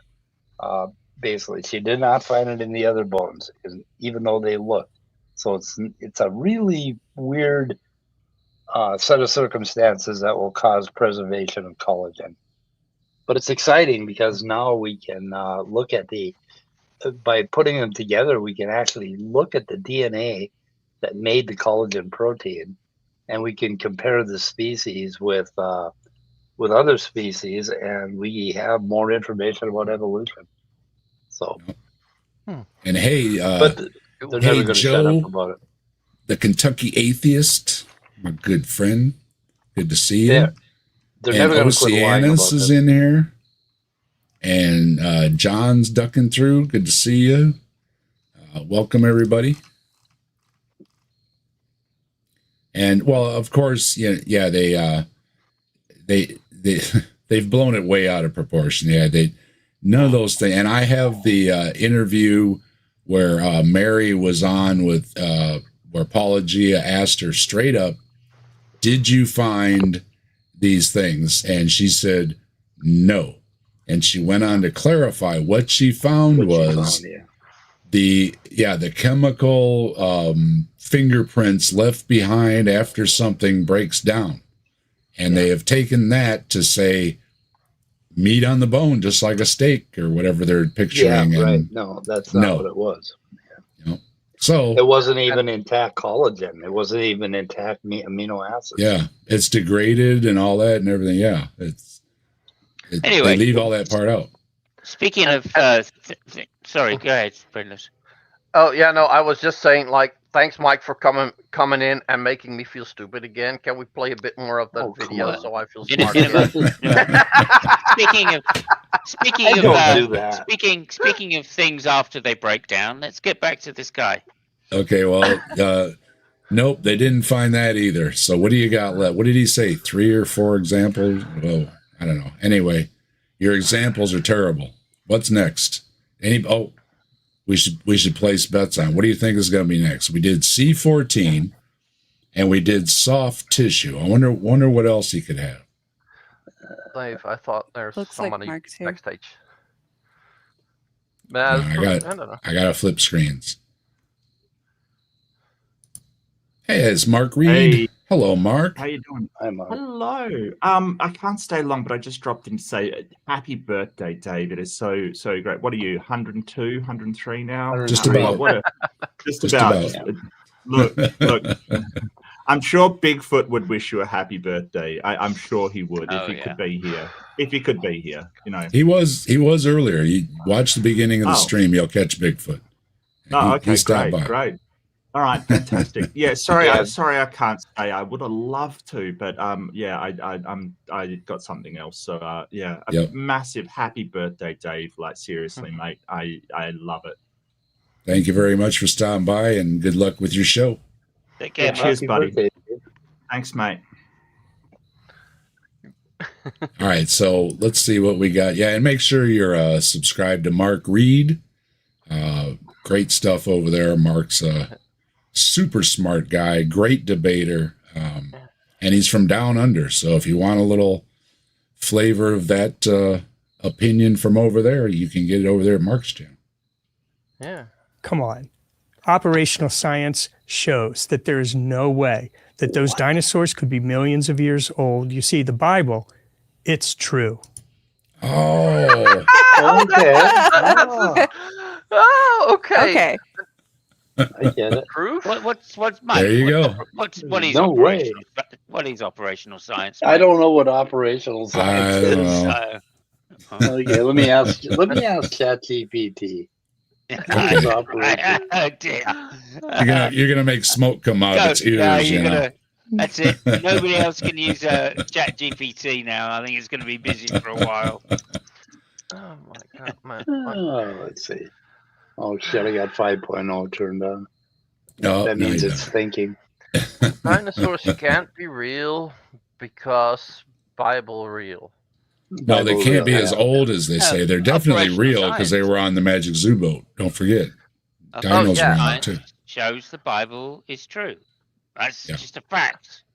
Yeah, Flintstones was a documentary, right? That's right. That's what I say. Yeah. Okay. Creationist apologists use it. Operational science would be the science of like understanding how factories, flow, things flow, operations happen. That would be operational science. But creationists use it as operational observational science, contrasted with historical. So. Go ahead, Ella. To be fair, Mike, they both begin with O. So observational science, Oh, they do, operational science. You know. Easy. Ella, you want to say something? Yeah. Hello. Ella's still there? Minnow. I heard. I'm here. Minnow. Okay. What about me? I Well, thought you're I heard supposed you to say talk. something, and so we were giving you an opportunity to Say again. to respond. I appreciate it. I forgot what it was that I was saying. You probably laughed. It was only like 5 seconds ago. I have ADHD and my meds have done worn off over an hour ago. Sorry. It'll come back around watching the videos we have here. Anyway, Probably. so the there is no C14 done on dinosaur fossils. There's no dinosaur bones. They're fossils. And Mary Schweitzer, as Native, I think, pointed out, has said, shame on you, her Christian peers, for misrepresenting her work. So that's one of the lead researchers that found this discovery, and others have repeated it, doing the same methods, which included leaving the sample in acid way too long. And guess what happens when you leave something in acid? I don't care what it is going to get gooey eventually. Yeah. So, nope. Is this guy Is this guy saying there's no dinosaurs in heaven? Is that what he's saying? I don't get this guy. And, that's another whole show. I mean, are they animals in heaven? There's a big dispute. There's the camp that says heaven is what you want it to be, and there's the camp that says heaven is what God wants it to be. So whether your pets are there or not, I don't know. Whether your loved ones are there or not, I don't know. Nobody knows, I guess. But I know the Bible says many are called, but few are chosen. And if some of these folks think they're among the few that are chosen, they really got to check themselves, because I got some bad news for them, I think. Oh, there's some great jokes coming out in the chat. Can I just read a couple of them? Skeptic philosophy. Yeah, well, you go ahead and I'll look around. Okay. Skeptic philosophy says I have ADH something. What were we talking about? Lovely, thank you for that. And Quasar says there's no dinosaurs found in C14. I didn't think of that. Yeah, great point. Thank you. And then I said something like, well, it's said in song, heaven is a place on earth. But I've been to that nightclub and I didn't get what I was expecting. We got now this guy, I know his name. This is Rocket Rob. And Rocket Rob is Mike's gonna like this one. Evolution is an idea, not a theory. And this is Rocket Rob from Answers in Genesis. I've got to say, with a name like Rocket Rob, he must be an expert, because rocket science is I guess he worked at NASA. Yeah. So what he did, having met a few rocket scientists, I'm led to believe that perhaps it's not rocket science. I don't know. I heard a joke once where the guy said, you rocket science. Well, it's not exactly brain surgery, is it? Evolution is science. Evolution is a theory. But here's the thing: evolution is not a science or not a theory. Oh, we're off to a good start. Look at his smug face. He must be an expert. I know. He could write it right across his forehead. No, never mind. Is this that panel of the Three Stooges at AIT? Yeah. Yeah. It's from Answers News Crew, it looks like. Yeah. Oh, yeah. is not a theory, because in order for something to be a theory, it has to have observable, testable, repeatable. You have to have evidence for it. There's no evidence for evolution, Mike. No, none. No. Wrap it up. Yeah. Oh my God.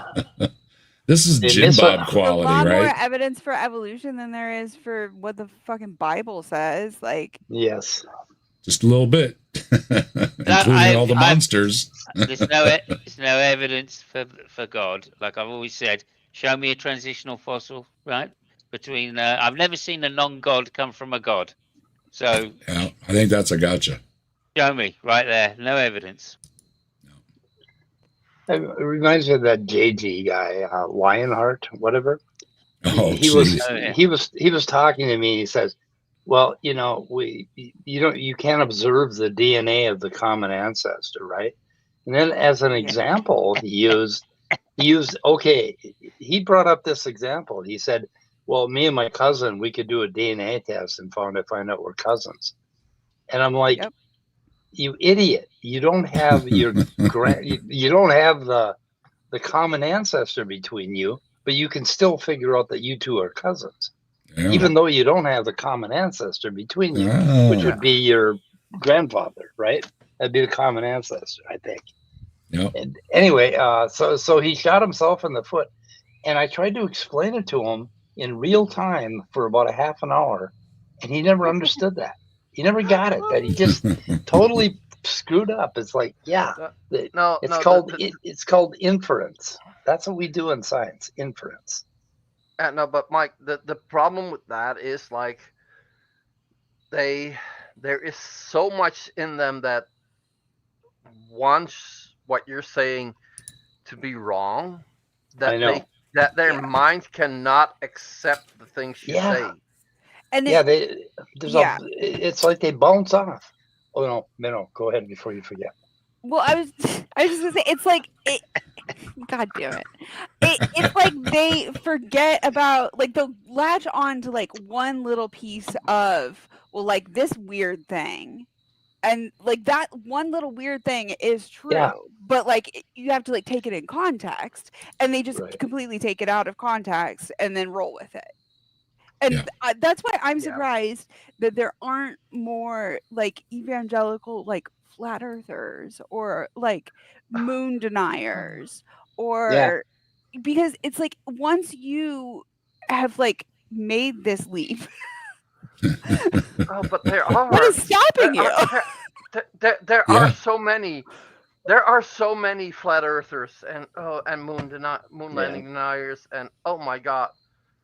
That's what I said. Please don't get me started. Please one don't of my get good friends is a flat earther. Well, that's what I said.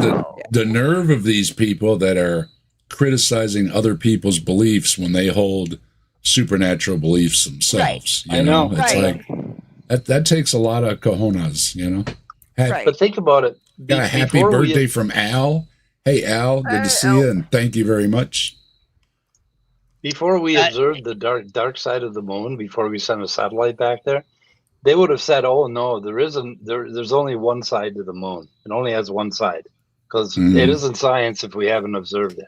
Yeah, no, observed it. Idiot. We infer that there's another side. You do it all the time. Thank you, Oceanus. Can I welcome Scott of the Backyardic to the show? Yeah, hello, Scott. Hello. Happy Got your birthday, chores Greg. done? Good to see you, Simus, Mike. Thank you. Always a pleasure. Scott. And Elemento, is that who else is on with us? Yep, Elemento P. Good morning or good afternoon, wherever it is. So I've had a long day. Screaming grandkids, all three of them, all at once. Yeah. And, so I don't know where I'm at right Sounds now. like fun. That sounds like fun. This too shall pass. I think it was Brainless. You mentioned this like one-off thing that they'll find one little thing. I've been thinking a lot about that lately, and that's the whole creationist shtick is finding one little thing, like one sentence in a paper that some scientist said, that some atheist scientist said, or they'll find one little finding, that seems a little bit difficult to figure out, and they'll yell about this one thing.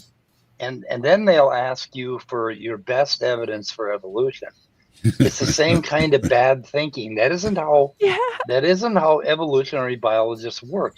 They don't sit around and say, "Oh, well, today on Tuesday, our new best evidence is this." No, there's thousands of things that you put together and you weave together the whole plot, that you're trying to infer. But they think that one little thing is going to disprove it. And I call it one-off science. Well, Ollie's got it figured out, Mike. There's only one flat Earth argument that makes sense. The Earth is covered by approximately 70% water. That water is not carbonated. Therefore, Earth is flat. I can't argue with that, Ollie. Oh, yeah, there you go. Or You got it. You got it. was it never carbonated, so therefore it's simply still? It's always still. You got a counter to that, Ollie. Sorry, just had to play devil's advocate there. That's all right. It's all good. Where were we? Oh, yeah, Rocket Rob. Okay, so evolution is a bunch of nonsense according to Rob. What isn't, Rob? Could it be? And you don't have that with evolution. So at best, you can call evolution. Oh, there's Gabby. You want the worst paleontologist in the world. Nothing against you personally, Gabby. I don't know you. But your paleontology is terrible, and I could only feel sorry for your professors. Really an idea. It's an idea about the past. If you think about it, evolution, millions of years, Big Bang, all of those things are all religious beliefs.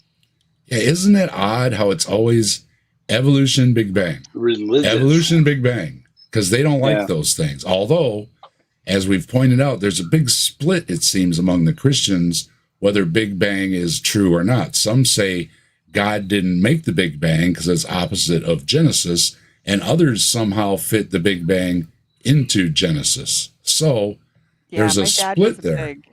My dad was big into like fitting the Big Bang and evolution into creation. Pardon me for not listening closely to the goober on the video. That's Rocket Rob. Okay, now what did he say was religion? Just evolution? Yeah. Or Big Bang too. And Big Bang. Yeah. Belief in stars, all of that stuff's just a religion. So when he says it like that, what he means is that if it's a religion, we shouldn't believe it. Mm-hmm. So why should we believe his religion? Well, I'm going to believe. I'm going to believe anything Al Trucker tells me because Al's just, he's just like that. What's he's up, admitting Al? that they have no reason to believe what they believe. Exactly. And then they project it onto, the theory of evolution. Well, and claim that's what we they don't do, have any reason. It's all just from a their religion. point of view, we make fun of them for their religion. And so therefore, they're just going, I know what I am, or I know what you are. That's what I said. And Ken so Ham they is project I'm that, rubber, you're glue, isn't he? Through and through, yeah. And What's they up, don't Al? realize what they're saying kind of nullifies Yeah. position that religion is good because they're acting as if it's bad to try to defeat us. But let's give Al a second. Evolution plays a role. I'm sorry, did I? No, I was just gonna say let Al say hi. Al I'm joined sorry, us. Al. I'll shut up. Hello. I don't know if I'm attached or not. I'm not sure if my audio is working or nothing, but barely. Happy birthday. How's it going? It's going really well, Al. Yeah, you're a little low. I'll see if I can. Yeah, you got to talk right into your microphone. It happens. Sometimes I have to put the whole thing right in my throat, and then it works. But that's all right. I'll turn you up. There you go. I could not help but notice folks talking about creationism and flat Earth in the same breath. And earlier today, I was listening to Will Duffy, who's a creationist, who's the guy that organized that whole final experiment thing. And he's an interesting character because he believes in a globe Earth, but he also believes that the Earth is approximately 6,000 years old or something, and says a lot of crazy stuff. So, they're on both sides of this, and there's also lots that believe in the two together somehow. I don't understand how it works. I'm fascinated by people that deny science. And I'm extra fascinated by those that deny only the ones that they choose to deny. Yeah. Pick and choose. That's really interesting. And Sam, hello, how you doing? Oh, hey, Gio. And you know what I always find quite funny? The best insult they can come up with for what we understand to be true is calling it a religion. Yeah, that's interesting. That's what I mean. It just puts egg on their face. Yeah, how is that? You're trying to say that your religion is something true and is real, and therefore something that is, in your eyes, not true is a religion. Right. It doesn't. The logic isn't there, and I've noticed that with a lot of. I'm going to call them religious arguments, though that's not necessarily the best terminology, but they're very sort of immature arguments that are like a third grader would be able to see that the logic doesn't work there, but it's the type of stuff where seriously, it's the type of stuff where my 6-year-old niece will go on a tangent and you're but wait. You know what I mean? It's that kind of logic, literally. Oh no, but my son, he's 13 now. I think 3 years ago, he could debunk this. Yeah. Not a grade schooler. You're not saying a grade schooler. The 9-year-old could definitely debunk this. Yeah, absolutely. The 6-year-olds tell some stories, and I'm like, did you think about where you started when you got to the end of that story? Yeah, and that's the kind of thing I'm talking about. And I'm okay with if somebody believes there's a God, and if that gives them peace of mind for when they die or whatever. I don't care. Like, go believe that, but don't try and force it on someone else, or try and use Put it in that schools. to say that science isn't real. Like, Yeah. Yeah, they want this science doubt to be placed into the schools right now, so that everybody gets taught to doubt all science. I mean, they're showing like freaking PragerU in a lot of states. It's scary. that is fucking scary. It is, and it's Because I've seen I some of wish it wasn't true. that shit, and oh my fucking god. Yeah. Yeah, it's bad. Oh. Your AIGs pushing their educational materials. And Yep. How many people do you hear that like learned their science from Ken Hovind? Yeah. Yeah, too many. Like No one can have learned science from watched him. these videos. Well, they They didn't learn, might but, have but thought they that they believed. did. They grew up thinking that's what they were learning. Yes. I guess I should be very careful of what I say, and I hope this isn't like a Beetlejuice situation. I don't want to mention his name too often, but I mean that guy's he's particularly an unctuous character in all of this. But maybe like some of the ones that seem more polished are actually almost worse, because It seems like homeschool education is changing as well. Like it used to be when I'll turn 40 next year. When I was a kid, I had a friend who was homeschooled. She was like part of a homeschool group. She's like my BFF. And like her parents were like college educated people who like didn't feel like our school system was something that like would really serve her kids because of particular issues and whatever. And most of the kids that were in their homeschool group were like that. Now it seems like it is people who like maybe have a high school diploma, maybe, who are like keeping their kids out of school because they see school, the idea of school, the institution of school as being a problem because it's going to teach their kids things. Yeah. Oh yeah. I've heard they that don't want right them out of learning. people's mouths. I've heard people say, I do not want my child to be indoctrinated by the public education system. And it's not based on being religious, or it's based on a real fear that it's some sort of an indoctrination camp. Oh yeah. And I've heard people also bring up that it was invented by I don't know, name your rich person from 150 years ago. The Rockefellers, say. That's one of the ones they'll bring up. They're like, they invented the school to train people to work in a factory for them. And this is the thing that I think that a lot of people really miss about the American school system, is that the American school system literally was designed to babysit your fucking kids. Like it really was not initially designed to educate your kids. Plausible. That's entirely plausible. Literally what it was designed to do. And when people are like, "Oh, that's not my job to baby," it literally is your job to babysit kids.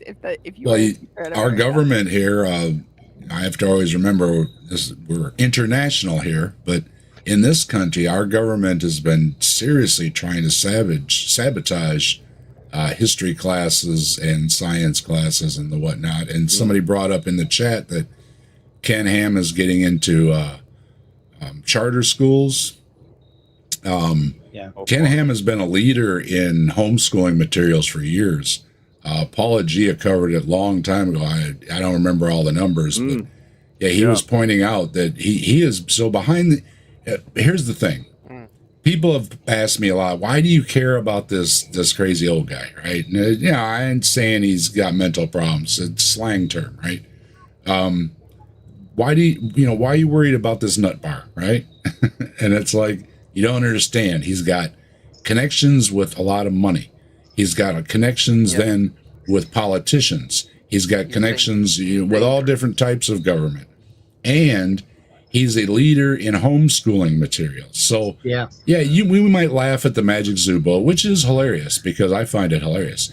But don't forget all the stuff he's doing. And the new building they've just bought is going to be used for, one of the things anyways, besides his school, which he has his own school, which is disturbing.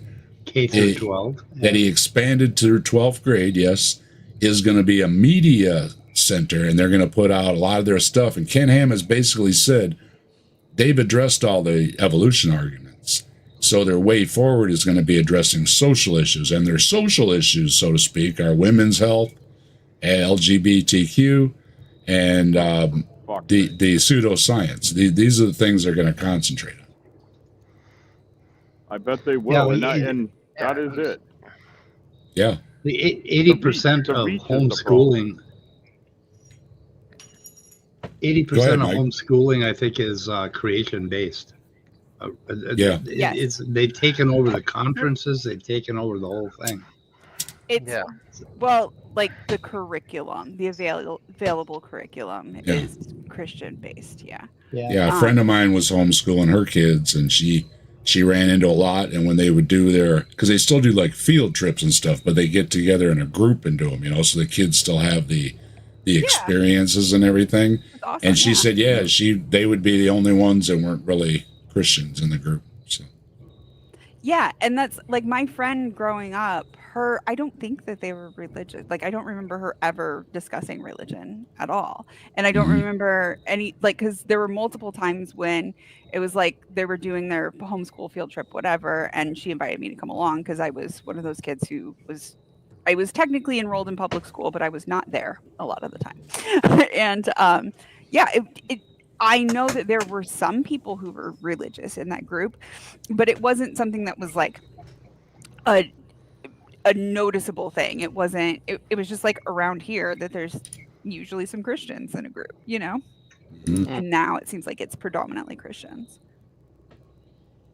And they say this is why you have organizations like Answers in Genesis, which is a joke to many of us, and Mike has even done a play on it with his Answers in Atheism, right? It is a joke to a lot of us. However, joking aside, deep pockets. If you want to hear about the deep pockets, you can follow Dr. Joel. He does a lot of stuff on the deep pockets. And of course, our friend behind the scenes, Dan Phelps, releases a lot of stuff, including finding out that the whole time Ken's been talking about how rough it is to travel business class, that he's a part owner in a Learjet that makes 15-minute trips to the Cayman Islands. And I don't know about all you, but I'm just saying if I had a jet and it could go to the Cayman Islands, I'd stay for longer than 15 minutes, at least long enough to get a tan, have a few umbrella drinks, right? So that's not very godly, is it, Dave? Well, what they're doing in 15 minutes, I don't know, other than refueling, right? So I'm sure they're not dropping money off or anything like that. It's no, it would be doing that. No, I'm not saying that. I haven't seen that. I'm just telling you. Yeah, flight logs are public information. Yeah. I was specifically saying what they're not doing. You can look up when a plane goes, if you know the tail number, I think they call it. Yeah. If you know the number, you can look up where it flew, how long it was there, and Dan likes doing these things, right? And he looked it up, and they're there for about 15 minutes. And so take what you want from that. I know there's a few. Doesn't look shady. I know there's a few Twitter profiles that like follow certain private jets because, like you said, they have whatever their call number is or whatever, and you can follow it. Yep. And like, there's ones for like, I know there's one that like literally follows Taylor Swift's plane, and it just like updates whenever they move. Yeah, it's public information. Well. Yeah. I think he needs just like a ticker that's just constantly keeping track of it. Just saying. Someone's got to keep tabs on Copeland and his multiple jets, and I do feel bad for him. He did at one point in his life he had to fly with regular people in a long tube with demons. The demons, yeah. Now it sucks that I'm on my laptop because otherwise I could have pulled his fucking face up again. Don't do that. Don't do that, Brainless. You may wake up with a cold sweat. But, we got. No, I'm gonna be waking up with a warm sweat because like I've How are you doing, I'm here Brandon? laying with a fan aimed at me, like. Oh, is it? And I'm Did the and I'm heat? still Did the sweating. heat make it over there? I'm enjoying the first week in forever when the temperature wasn't like sweltering. Yeah, Like us too here. Yep. Yeah.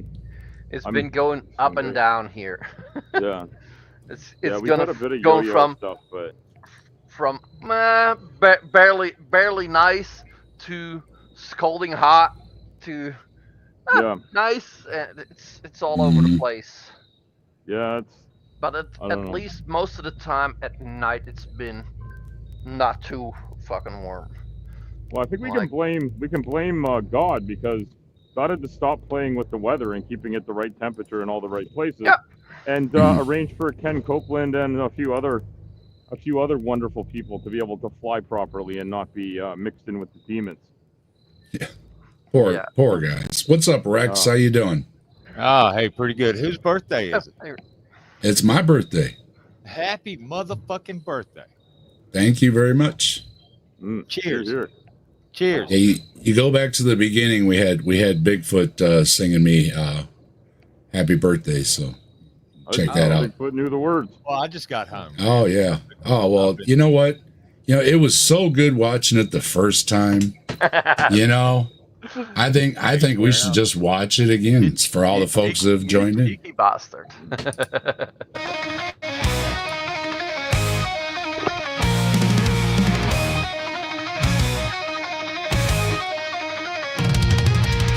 Happy birthday to me. Another year of change, can't you see? Locked in this task, nowhere to flee. Freedom's just a word, not a guarantee. The color is orange, yeah, it's burning bright. Bigfoot's got toes in the dead of night.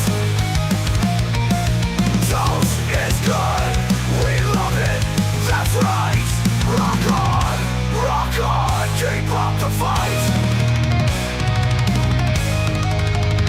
Papers bite, papers pile high, walls closing in, screaming inside.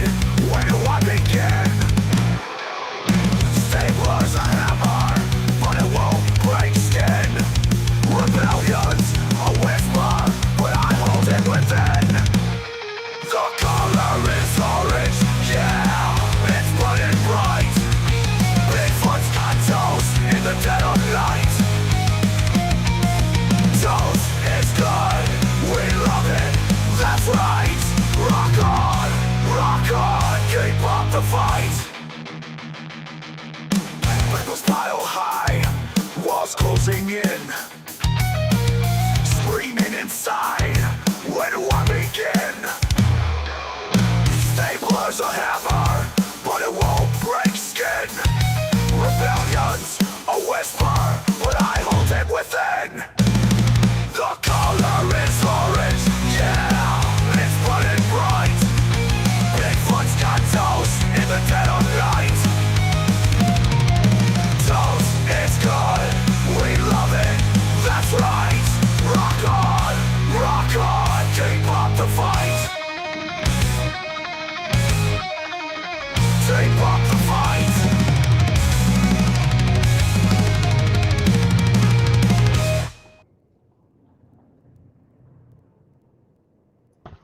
Oh yeah.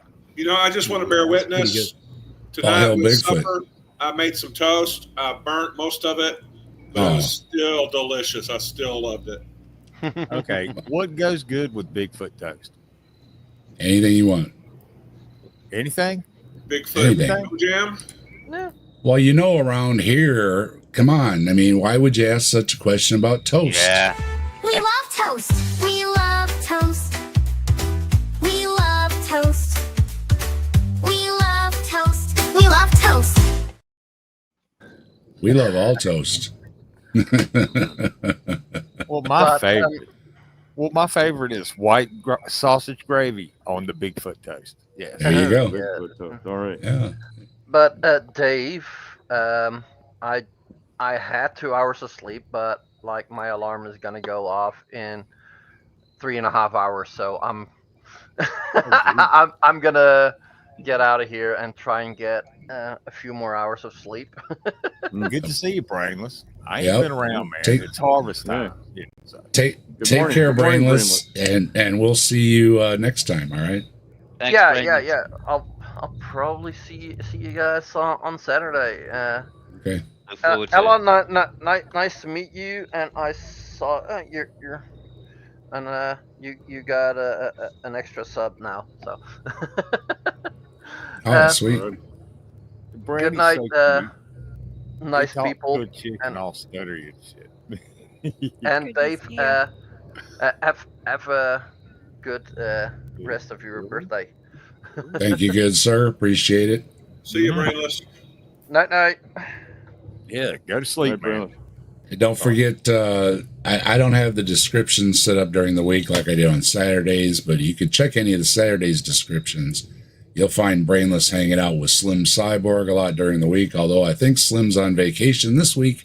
But normally around 6 p.m. Eastern, I think, you can find Slim Cyborg on, and when Brainless is, Brainless works on call, so you don't always see Brainless. But when we see Brainless, we see Brainless, right? So we understand. And it's similar over there at Slim's show. You'll see Brainless and you won't see Brainless. So that's just how it goes. Yeah. Yeah, I haven't been able to get over there in a long time. Oh, yeah. We've been harvesting cabbage here, and we're going to do that up till Friday, and then Labor Day weekend and shit. So I'll be there on Saturday. Cool. Yeah. All right, we're gonna finish up with. I don't remember what were we watching Rocket Rob still? I gotta take this one down. Yeah, maybe we are. Rocket Rob, we were, yeah. I gotta take this one down. The scientist. No, take that down. Okay, there we go. The scientist, Rocket Rob, yeah. Yeah, that was it. What's he going to wrap up with? Oh, yeah. Evolution is not an idea. It's not a theory. It's not science. It's none of those things. It is it's an idea. So, and you can't observe it. That was it. Yeah, you can't observe it. Those were the things. And Rebecca says it's just a story. It's just a story. Yeah. Just a story. Beliefs about the past. We've never observed, we've never tested, we've never repeated millions of years evolution. See how he throws that in there? Never repeated millions of years. Well, yeah, we never repeated millions of years. You That's can't. true. Yeah, that's. I threw back at a creationist one day. Well, using In that fact- same logic, we don't have a sun. In fact, we have Right. never repeated. We have never repeated last Tuesday. So why Yeah. should we believe in last Tuesday? We've never Yeah. repeated it. We can't observe it. So, and as far as evidence for evolution, as Mike was saying earlier, it's silly just asking for evidence for evolution. It's a huge body of science, all these different fields, and what's really robust about the theory is that when all these fields agree with each other, right, they can all come together and say, oh yeah, I found out the same thing, right? And then all these things started matching up, and yeah, Darwin gets a lot of credit, but you know who else gets a lot of credit? A lot of scientists, okay, all doing their things. And you hear about, oh, why'd they give somebody so many, millions or tens of thousands, whatever the number is, of money? Well, this is why, because these scientists need the money so they can do the research. And then they say, hey, they talk to their buddy Bob, and he talks to Susie, and Susie talks to Laura, and they all get together, and you have this nice, happy little thing around the world with people who've never met each other saying, you know what? I found the same thing. That is really powerful science. And it's something that the creationists cannot grasp at all. So no evolution and no Big Bang, because were you there? Right? To quote Yeah, Ken were Ham? you there? That's the Yeah. Look, what a I'll fine, just what a fine argument. when I run into somebody like that, I'm like, look, you don't understand that evolution is a process. It's not an end game. It's an ongoing process. Where to creationists, hey, creating everything was the end game. And God did it. Yeah. And also their approach to evolutionary science is they're thinking of evolutionary science as a big fuzzy sweater and they're looking for those threads to start pulling to make the sweater come loose all in one bit. But that's not how garments work either. I mean, they don't even know how garments work. If you want to destroy my sweater. Oh, whoa, whoa. What a great song. Pull this thread and walk away. Somebody says they're missing teeth and they can't eat toast. Well, sure you can. That's what you dunk. You dunk your toast. Get you some coffee or whatever. Yeah. Hey, Sumami, how you doing? Good to see you. How's everybody? But yeah, and wait, I was going to say something, but I've smoked a couple of. But don't do that. You forget everything. Yep. Give me 5 seconds and I'll forget who I am. Yeah. Oh, we already got you've got it right here. You watch some of my videos and you'll forget right where you are real quick. Let's see what he's got. 5 seconds left. What's he going to say? Evolution. No evidence for evolution or the Big Bang because you weren't there. That's where we left off. What I was going to say. That's what I was going to say. I mean, and they treat science like a religion, like they treat their religion. Science is not a religion. Science is fallible. You can prove shit wrong in science. Their book is infallible. Nothing's wrong in their book. Yep. Yeah. So, that's what I was saying. Or the Big Bang. So really, it's not science versus religion. It's a battle between two different religions. Oh, yeah. That's Ken Ham's favorite argument. Man's word against God's word. So it is science versus religion. Yeah. I mean, yeah. He's calling his a religion. Yeah. And if he says science is a religion, well, it's just science called religion called science. So it's still science versus his religion. Simos, this one's for you. It's not making sense. Once you become a fossil, it becomes difficult to get a bone. Well, that's fair. I think I know somebody that could prove me wrong on that. Prove you wrong on that. They've got that. They got pills for that now. So yeah. Good evening, Urban. Good to see you. Hey, no problem. We started early tonight, so we'll be hanging out for a little while. Especially when we got Rocket Rob giving us such a top tier science lesson that we don't like anything that goes against the Bible. And here's the problem. It's not just the Bible, because there are plenty of Christians, and I think Elemento was saying it earlier, that will read what they know to be mostly real into the Bible, right? So even William Lane Craig, one of the top apologists, and you like him or not like him, know who he is or not, he's one of the top apologists. Anyways, he actually has a theology degree and all that. So, I give it to him for, at least doing his best, right? But even he will admit that, evolution, Big Bang, billions of years, but somewhere God stuck in people, okay? So, he can hold on to his supernatural beliefs. As Brainless said earlier, I don't really care if deep down, but in science class, no, because what they want is God's word taught, and in equal time to man's word, so to speak, right? It's like the glorified orange man, or who's the other one? Hawaiian shirt guy. They always want their time at the microphone, right? So equal time. Yep. No profanity, and one topic at a time while they gish gallop. Or it's not gish galloping. It's more like scattergunning, I think.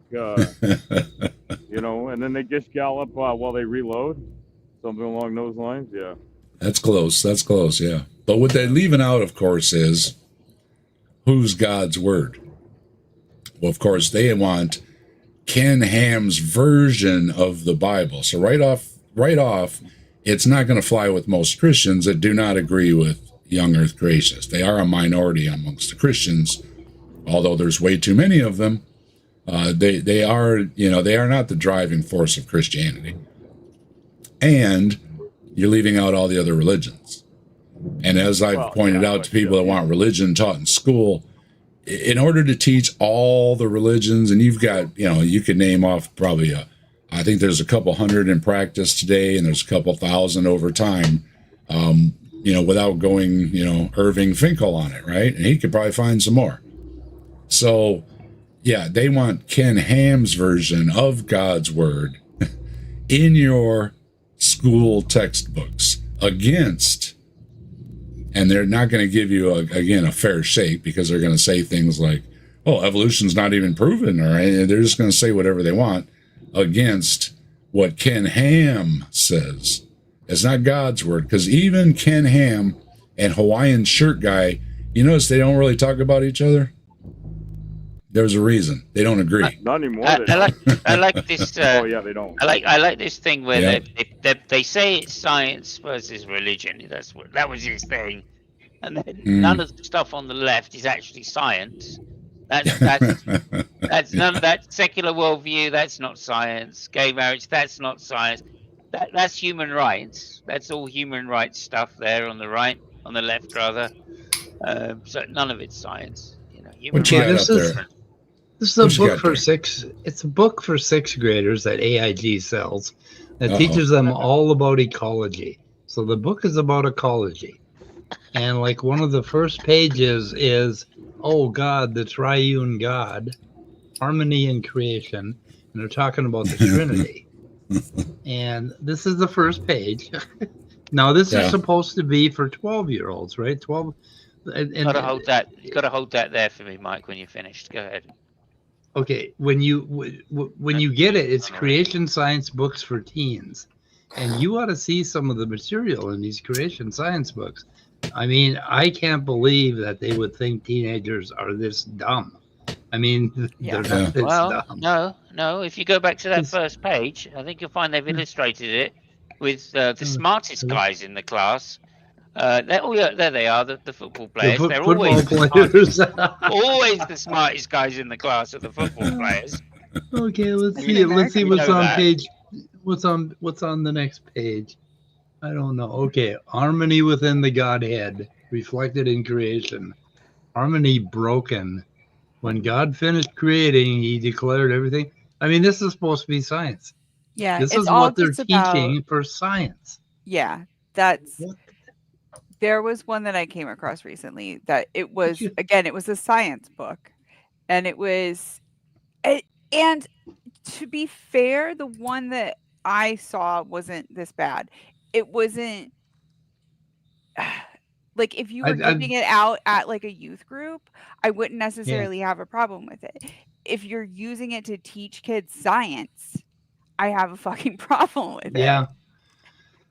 Well, the one I saw, they were talking about the Ice Age, and they started quoting Jesus right in the middle of talking about, and I was like, what the hell does this have to do with it? It's like, it's supposed to be a science book. The one that I saw was all about like how you can see like God's word like in creation, and how like it was about like ecology and like protecting God's creation was like the way that it like worded it. And so it wasn't even like necessarily about like, oh yeah, like we kind of need to take care of this planet because otherwise we're all gonna fucking die in a few generations. It was like, well, God gave us this planet, so like we should take care of it as best as we can. Dominion. And, like, yeah. There's a chapter. Yeah, there's a chapter in this book on dominion. I mean, it's a chapter. They have some kind of a belief that oil and coal is replenishing itself. Yeah. I think it's an ongoing process. Also, it says that the world is going to be bathed. It also says the world is going to be bathed in fire at the second coming. Mm-hmm. So, well, that's in about exactly how is that going to, give us some impetus to try and save the planet? Okay, but real quick, going back to like saying about like that they teach that oil and coal are going to be replenished before they're fully depleted. That was something I was taught in public school. Like we were taught like renewable and non-renewable resources, and it was like, well, like we can't renew these resources, but like God renews them. hi. Right. That's where I need my buzzer. Look at this on page. I was in fifth grade. I seriously remember sitting in fifth grade, and like I remember the teacher, and like I was just like, "But what? Like, how have we observed that happen?" I literally remember having like the thought, it was like, "Where have we like observed this happening? Like, what evidence do we have of this happening?" Because Hey, I remember in fifth grade, before we went to lunch, we had to say, God is great. God is good. Let him thank us for our food and all that bullshit. I did that all we're through supposed grade to thank him. Let us thank him, not let him thank us. You know, they're being desperate wrecks when they use school food for that. Hey, Look I at like this on- spaghetti. That was about it. Yeah. What you got there, Mike? Looky here on page 13, they start talking about Ernest Haeckel and complaining about his Oh, diagrams. There's a surprise. Okay, they're talking about the study of ecology, what is population, and Ernst Haeckel. It's like it doesn't have anything to do with any of that. Got to put that on a creationist bingo card because. Oh, can you just go back a sec there, Mike? Yeah. Wonder why? Why do animals have such funny scientific names? I know. Funny. I mean, they're fucking hilarious. Some of those names. Oh yeah, they are. Yeah, yeah. How do you mean I'm funny? Funny like haha? Funny. Yeah. Oh my god. We were just doing that joke last night. The commercial came on for classic movie month or something, and there it was. How am I funny? Yeah. It's weird. I watched Goodfellas in the theaters, and now it's a classic. Yeah, it is. I'm fucking old. Strongylocentrotus purpuratus. I mean, that's hilarious. Oh, Mike, stop it! Mike, stop it! Oh, my side. Oh, my side. Oh no! I'm fucking crying here. Oh. Oh, Jesus Christ! Well, it's because those names aren't in American. That's why. American. If they aren't in American, then they aren't from the KGV or I don't know what version he reads. I think it's an EJV or whatever it is. Watering down. Oh, what are they doing here? Oh my God. Water cycle. Oh, I guess okay. They got something here. The higher you go up, okay. Okay. Well, they don't mention God once on this page. Got the water cycle in there. How about that? Oh no, they do. Look at the title. Oh, the watering down of an ecosystem. What? Okay. Yeah, the watering What down. does that mean? I mean, I don't know. Well, one of the arguments the creationists use is that the Earth can't be millions of years old because the oceans would be too salty to sustain life. However, in looking it up, our oceans used to be saltier, and they have gotten to a what do you call it? Equilibrium. Yeah, and there's a cycle to it. There's a whole system behind it, and it pretty much stays about the same. So, and it used to be more salt. There was more salt before, so it's complete opposite of what they're saying, and they leave out the part that it's been in balance for a long time. Yeah, I didn't say God right away, but it's the first word. God's word has a lot to say about the importance of water. Really? Yeah, and drowning everybody. Yeah. Well, I got a CT scan today, and they were emphasizing the importance of water to flush out that iodine dye. So I've had to drink like 15 gallons. You know, that strikes me as rather desperate to say God's word has a lot to say about water. I mean, why do you need God's word to know how important water is? I know. Don't drink. Yeah, you no die. shit. We're mostly dirty bags of water. Oh my God. I learned that on Star Trek. Yeah. It's one of my problems with the Quran. They have a fasting thing for whatever it is. You're telling people not to drink water that live in the desert. And then they want to guilt the kids and say, how often do we take it for granted? When was the last time we thanked God for a rainy day rather than letting it cloud our mood? It's like, these are teenagers. Yeah. People need to move to where the water is. If you want to wander into the desert for 40 days and 40 nights, hey, that's on you. Let everybody else move to where the water is. So, I have a big problem with the divine wisdom saying don't drink water when you live in the desert. That one really bothers me. That's one of the Quran verses I don't like. It's one of the arguments they use. Oh, you're supposed to fast and it's good for you. And it's like, no, fasting diets that do certain things for you, but they're diets, right? The fasting thing, people always, want to push themselves, and then it's unhealthy. So, yeah, don't do that unless, professional supervision in Minecraft. Hey, if Here's, I don't eat the or drink for a Dominion. day or so, I'm sick. There's Yeah. something fucking wrong. Yeah. Mhm. Well, you could have read your Hello. Bible. You wouldn't be doing that. Miss Bumblebee. Hello, Bree. Good to see you. Oh, hey, Bree. Here's the Dominion mandate right here. Some people blame Christians for the bad things that have been done to our earthly habitat. Did you know that? Some think that the Bible teaches that it is okay for people to dirty the water. Muddy the Oh, what is biblical stewardship? Oh, they have a whole Genesis. This is what Bree, it's my birthday. Bree wants to know whose birthday it is. It's my birthday. Happy birthday. Cheers. We just played the song, or I'd play it again. Hey, go for it. I'll shut up. But we've got the Bigfoot singing birthday trash metal, I slowed it down too. Thank you very much, Bree. I slowed that song down too. I can only imagine trying to beat out the drums like that and stuff. It's just wow. And I've heard some fast drummers, and it's always impressive how they can beat out those fast beats like that. It really is. And to keep right on going, it's like, wow.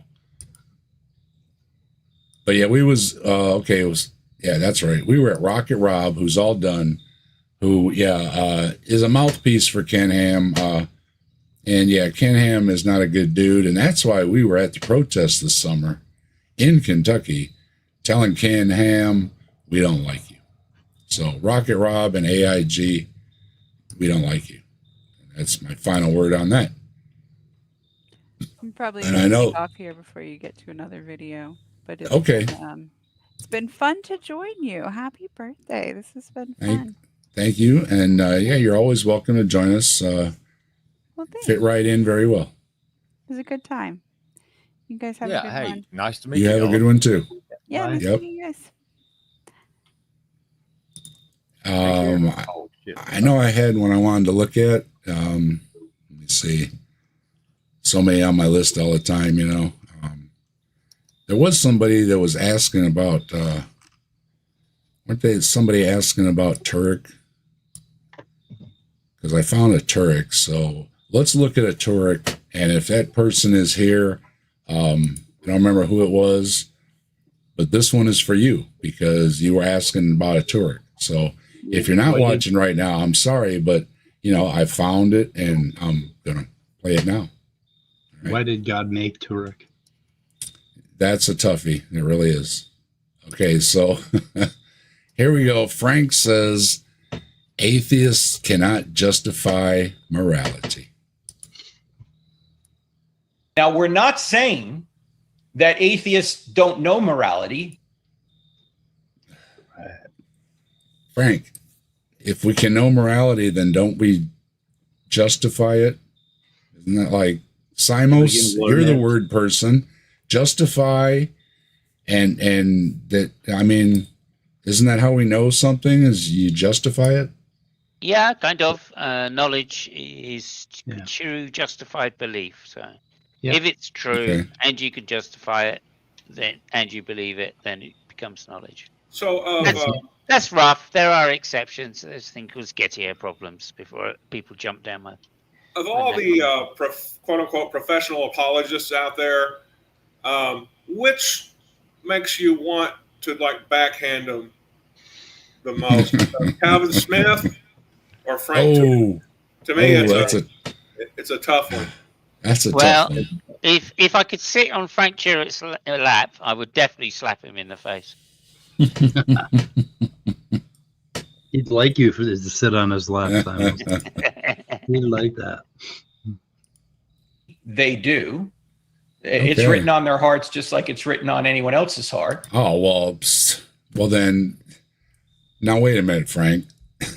if everybody knows these supposed morals, right from wrong, etc., down the list, then why doesn't everybody follow it? The written on your heart thing, I don't think makes any sense. I mean, that's that, oh, you don't feel good feeling because you're doing something crappy to somebody, right? Now, I understand that, but, it's your empathy that is bothering you, and it should. I don't think you need a God for a lot of these things to see that they're awful. And society has kind of proven that, where we've, not really followed the Bible so much. Not even Israel has a lot of those things in their laws. So I think we've moved on from a lot of that biblical morality that's so special. But hey, Frank, we know what a fine, upstanding book salesman you are. So let's see what you got to say. We're not saying that atheists can't be good people. They Oh, okay. Thanks, Frank. Good. Okay. Yeah. can be. What we're saying is that atheists can't justify morality. Now, we already went around this, Frank.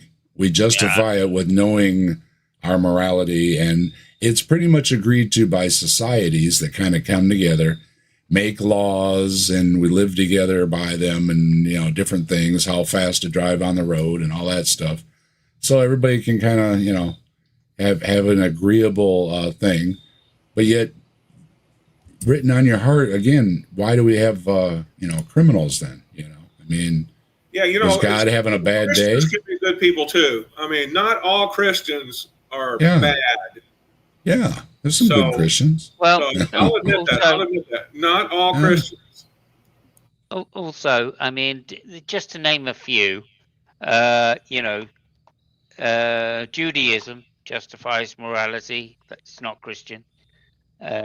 Islam justifies morality. That's not a thing.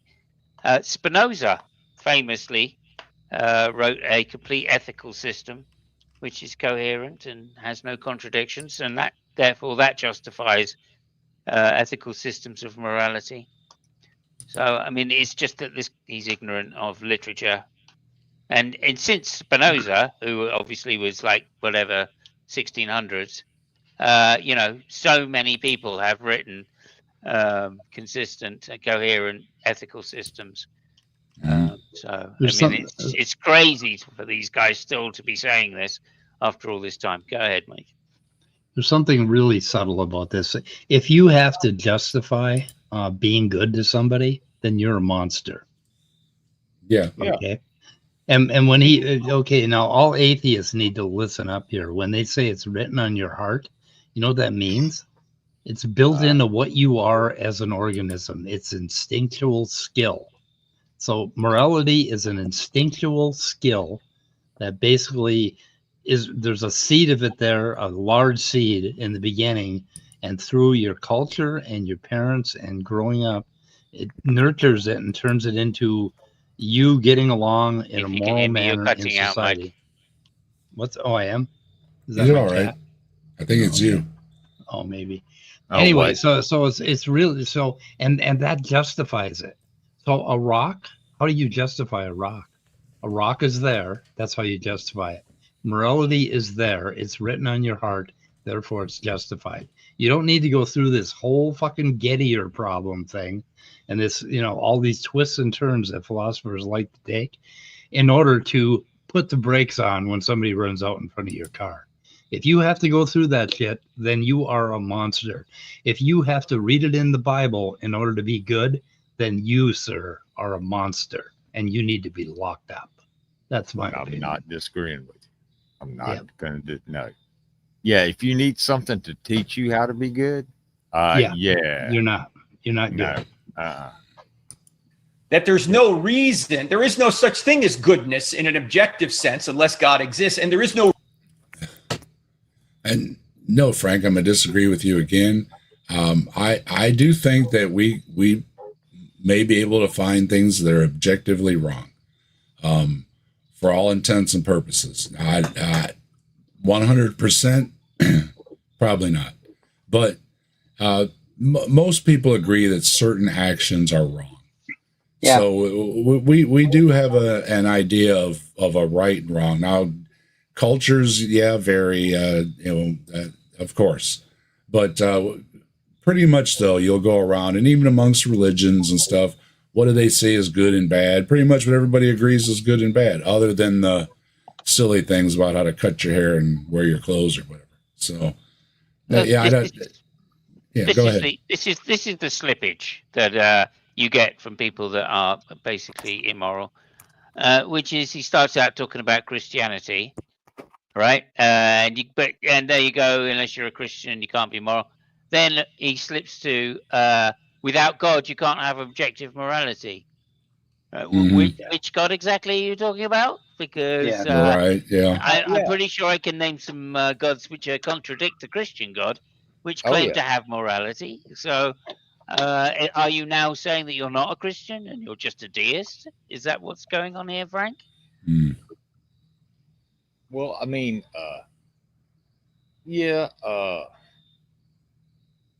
let's say we all worship Bacchus, the god of tits and wine. Ooh, I'm kind of down with that. But, I tell people, I don't know. I'm not necessarily an atheist. I don't know. Hey, God could show up the next second and prove to me that he's real. Sure. So and we welcome that. Know. Yeah, Bigfoot, ghosts, demons, any of those things you want to show up. I mean, I'm live right now, Yeah, incidentally, Dave, that's a list of things that Frank Jurek's been called. I have an alter ego. Did you say Bacchus is Bacchus, the god of tits, the god of the god of wine? But that wait a minute. Okay, I'm all for it. Tits and wine.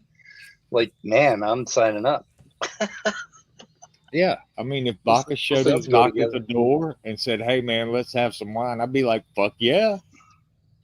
Maybe some tits will show up. Yeah. Geo says Frank holds to divine command theory. I think I don't know. Frank's kind of wishy-washy, but yeah, he does lean in. He definitely holds to that. Well, he sounds a lot like a Calvinist to me. Yeah. He just whenever I hear him speak, I hear him speaking to everybody like a used car salesman. It's wishy-washy. He changes his definition depending on what his argument is. And what was that? It's like that is the sign of a professional. And when I say professional, I mean it in the loosest possible terms. A professional windbag, and also a professional apologist. They're quite happy to bend the definition of God to whichever argument they're making. William Lane Craig does exactly the same thing. Yeah. And, anytime they try to pin Frank down on a young earth or an old earth, he uses the same joke about he knows how old his father is. And that way he gets, out of answering the question, and he can sell books to young earth and old earth Christians. Reason to be good, whatever good means by someone's definition. Yeah. Yeah. What does it mean, Frank? You're claiming that only you can have it. Define good and define evil. You can't. You really can't. Not really. Well, if you want to go by the Bible, it's supposedly all part of a plan. Good things and bad things happen because it's all part of a plan. God's got it all figured out. He knows the past, present, the future. The beginning, the middle, and the end is all in the Bible. Everything is there. So, I don't see where any of these make any sense in the ultimate sense, because whatever you do is God doing it, right? Yeah, it's an answer to an age-old, and this is, it's like Greek. I guess the Greek philosophers came up with this argument. So, does God do good because the gods love good, or is God love something like that, or is God good? Is God the good? Yeah. And that basically goes back to the argument of, the divine command theory idea, which is it God's nature? How do you define good? If you define good as God, then that just becomes circular, and there's no definition for good. And if God is doing, if the gods love good, right, then that is something that limits them. And there must be some definition of good which is beyond that of God. And obviously they can't accept that because God is the ultimate being. So both ways round, there's a contradiction with their definition of good. How long have we known each other, Samos? I've no idea, Rex. I'm sorry. It's been a long years and years. Years and years. Okay. Two things. Read Isaiah 45:7. My favorite. God is not all good. Yep. And what was the other thing? Hang on. You were saying something. What was the last thing you said? I don't know, actually. I was just trying to whatever God does is good, right? I mean, you can't lose. If you're going to believe in the Bible, read Isaiah 45:7. Yeah. God created good and bad. Evil. Yeah. So he can't be all good. God cannot be all good if he can create evil. Yeah. That's why I said free will. All these other arguments all kind of go out the window, because if it's all part of some kind of plan, then everything we do, good or bad, is part of the plan, right? Yeah. Well, if bad things happen, well, the God works in mysterious ways. If good things happen, God bless you, right? So either way, it doesn't matter. It's God doing it, just like you're saying, right? Yeah. And so if Frank, if God has a plan for everything, then we do not have free will. No, you can't. You can't. It's all written out. He decided for you already. You cannot decide any different. Are you going to be a criminal or not? Well, let me see. I'm gonna flip the page and we'll put a C on this page and we'll put a C on this. Yeah, it's written out. It reminds me. Okay. Go ahead. There's a purpose to life, unless that God does exist. Unless there's a purpose to your life. Well, see again, Frank, purpose to your life. People find all kind of purpose in life. I was just asking Mage earlier how the garden was going, right? It's what's your purpose, Frank? Other than selling books, and I'm going to say that a lot about Frank. Grifting. What's your purpose, Frank? Like we already said, you're kind of wishy-washy to the audience. I've heard you dodge a lot of questions in your little Q&A videos, and you sell books. Good for you, Frank. I don't know. Is that what you want? I think your arguments are terrible. And we're made in his image. Otherwise, there's no real value to human beings. There's no real value to life. We're all going to die. Well, there's no value to life, and there's no value to human beings, because we're all just going to die. Yep. Well, there you go. Once again, Frank, who made us that way, right? Well, here's the problem. Right away. If we died right away, as soon as Daddy's sperm hit Mama's egg, if we died like instantly, then I guess it would have no meaning, right? But what the hell does he mean? It doesn't have meaning. Yeah. I was watching something earlier. I think it was Ricky Gervais in an interview said, but you don't get halfway through a good film and then go, oh, well, the film's going to finish, so this is pointless. It had no meaning, right? That's excellent. Yeah, that's good. That's a good way to explain it. Yep. I become worm food anyway. What's the point? Yeah, that's the end of it. So you're just going to die. What's the point? Well, life seems to be the point, Frank. And if we go from your view, your world view, so to speak, it's the same thing, Frank. We were put here to have life, and then you have your afterlife. And for whatever reason, you have to go through the mortal thing to get back to the immortal thing, to where you started from in the first place, which is another. Heaven was created first.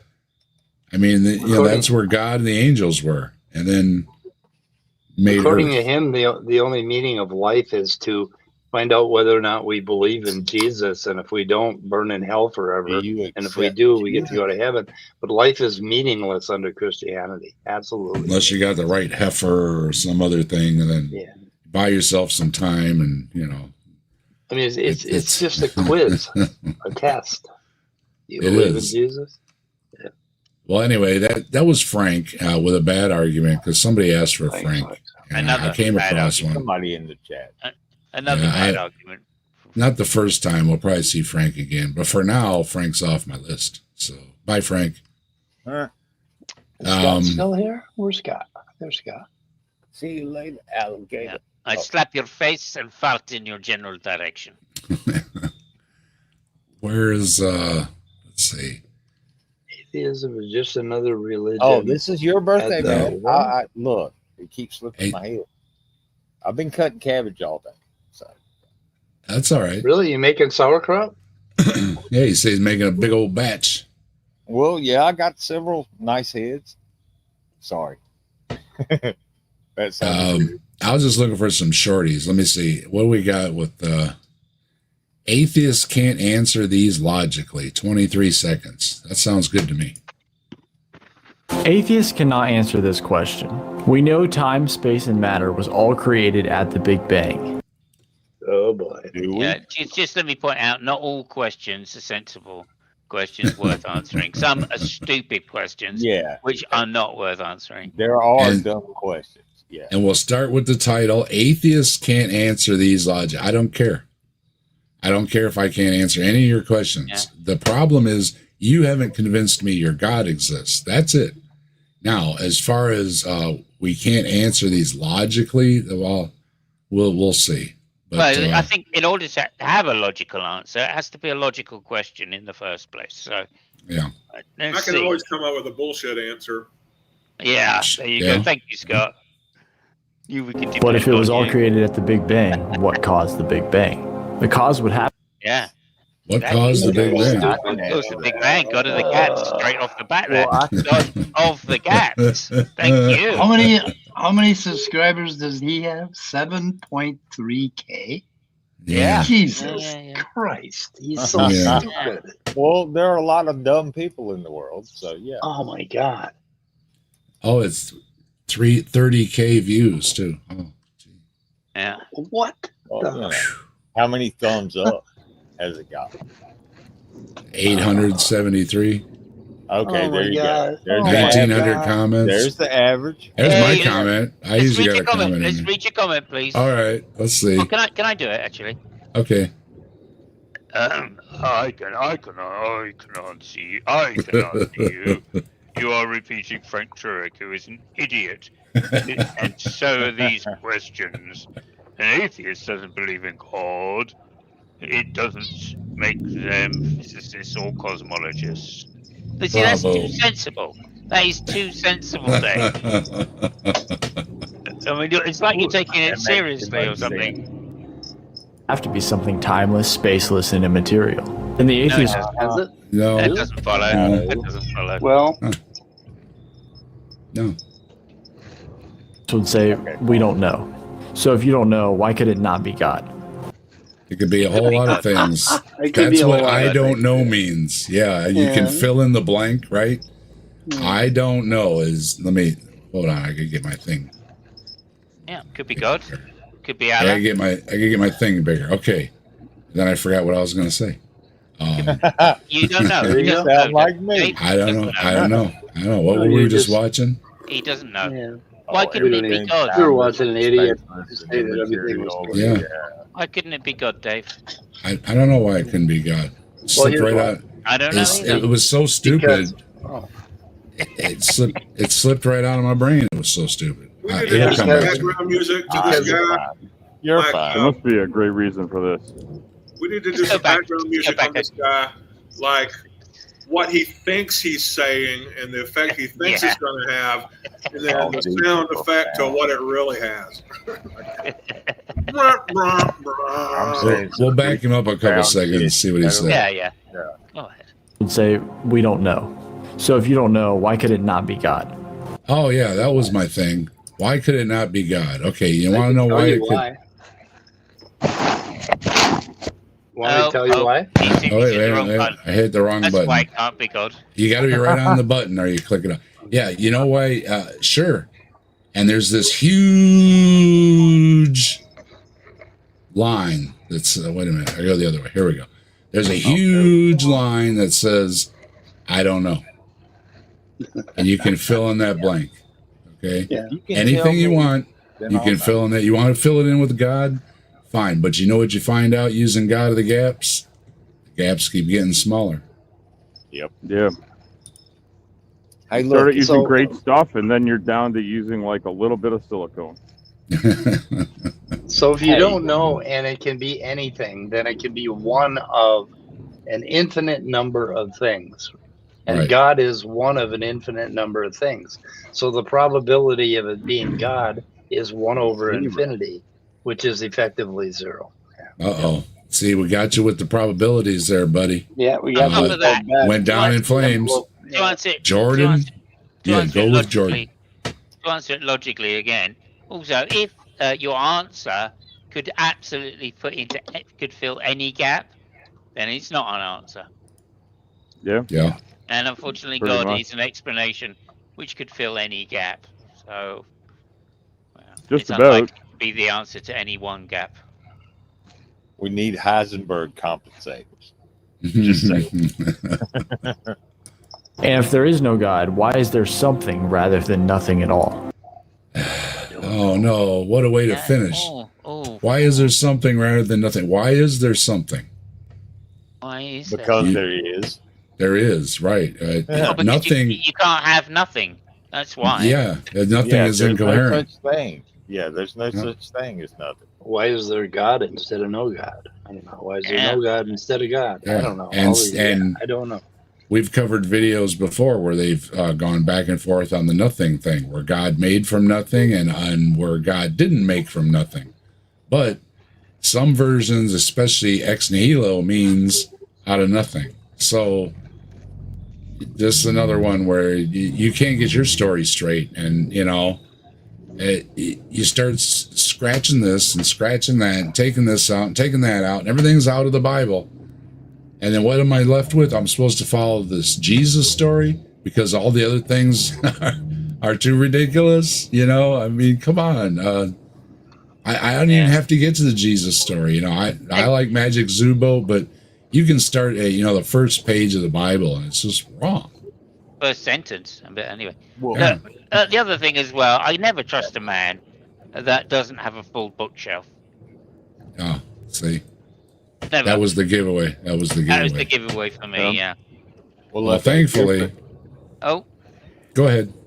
The first thing that came to my head is, okay, I've read the Bible from Genesis to Revelation twice. Okay, and then I got this fucking idea in my head. I'm going to read it from Revelation to Genesis. A whole lot more fun. I'm just saying. Can you just scroll down one more? Because I'm just intrigued by this guy that's called My Cheese Hurts. What is he? His name is My Cheese Hurts. And I'm like, well, that's a good one. Simple answer. No. The Big Bang is... Oh. Scroll down. Oh, Scroll down look, again. I have my own hypothesis. Or did you read it already? Yeah. You What read it, happened Dave? before this universe was born? I don't see it. Yeah. No. Scroll down in the comments in this video. Oh, in the comments. Yeah, Okay. you scroll down a little. There we go. That's enough. Simple answer. The Big Bang isn't the start of the universe. It isn't when the creation started. It's simply the furthest point in time we can understand. It's like a placeholder that shows our limited knowledge. Yeah. That's inconvenient though for the people that are arguing that it's like it's the placeholder for science believing people to not have to admit God. I think is like the way I've heard it described is like your God is just a dot of nothing. It exploded into everything, right? Like no and no. Well, what I find quite funny about that is that, like, it's for a start, it's a misunderstanding of modern science. When the term was originally used, that was kind of how it was being used as the beginning of the universe, because they were extracting from Hubble's data, right? That was like 100 years ago or something. But now, in modern science, of course, they've kind of gone, well, technically speaking, when we refer to the Big Bang, it's been redefined to just the expansion of the universe, and that there is some pre-existing state before then called the singularity, right? And they call it a singularity because of Einstein's relativity or general relativity, right? So, and even that right? Even if you interpret it like that, that's just a marker, just like the Big Bang is. So it's a kind of a nothing question when they say is the Big Bang the beginning, and then people say, well, Big Bang isn't the beginning, which is true in modern science. That all that's pointing out is they don't understand modern science, right? So they're not up to date on the literature. And then secondly, even if they do replace it with the correct modern scientific term, which is the singularity, it still doesn't make their point, because even that, if that's the beginning of the universe, that's just another God of the gaps argument they're going to make. So, yeah, like they can't win either way. But when they say the Big Bang is the beginning of the universe, they're just showing ignorance of modern science, right? Which is quite funny. Anyway, Robin is here. Robin. Oh, yeah. Hello, Robin, and thank you very much. Good to see you. And we also have Meady's Nuts. Okay. I feel like I missed a bunch of people coming and going when I was dropping that hoe off earlier. But we've had all the best people here.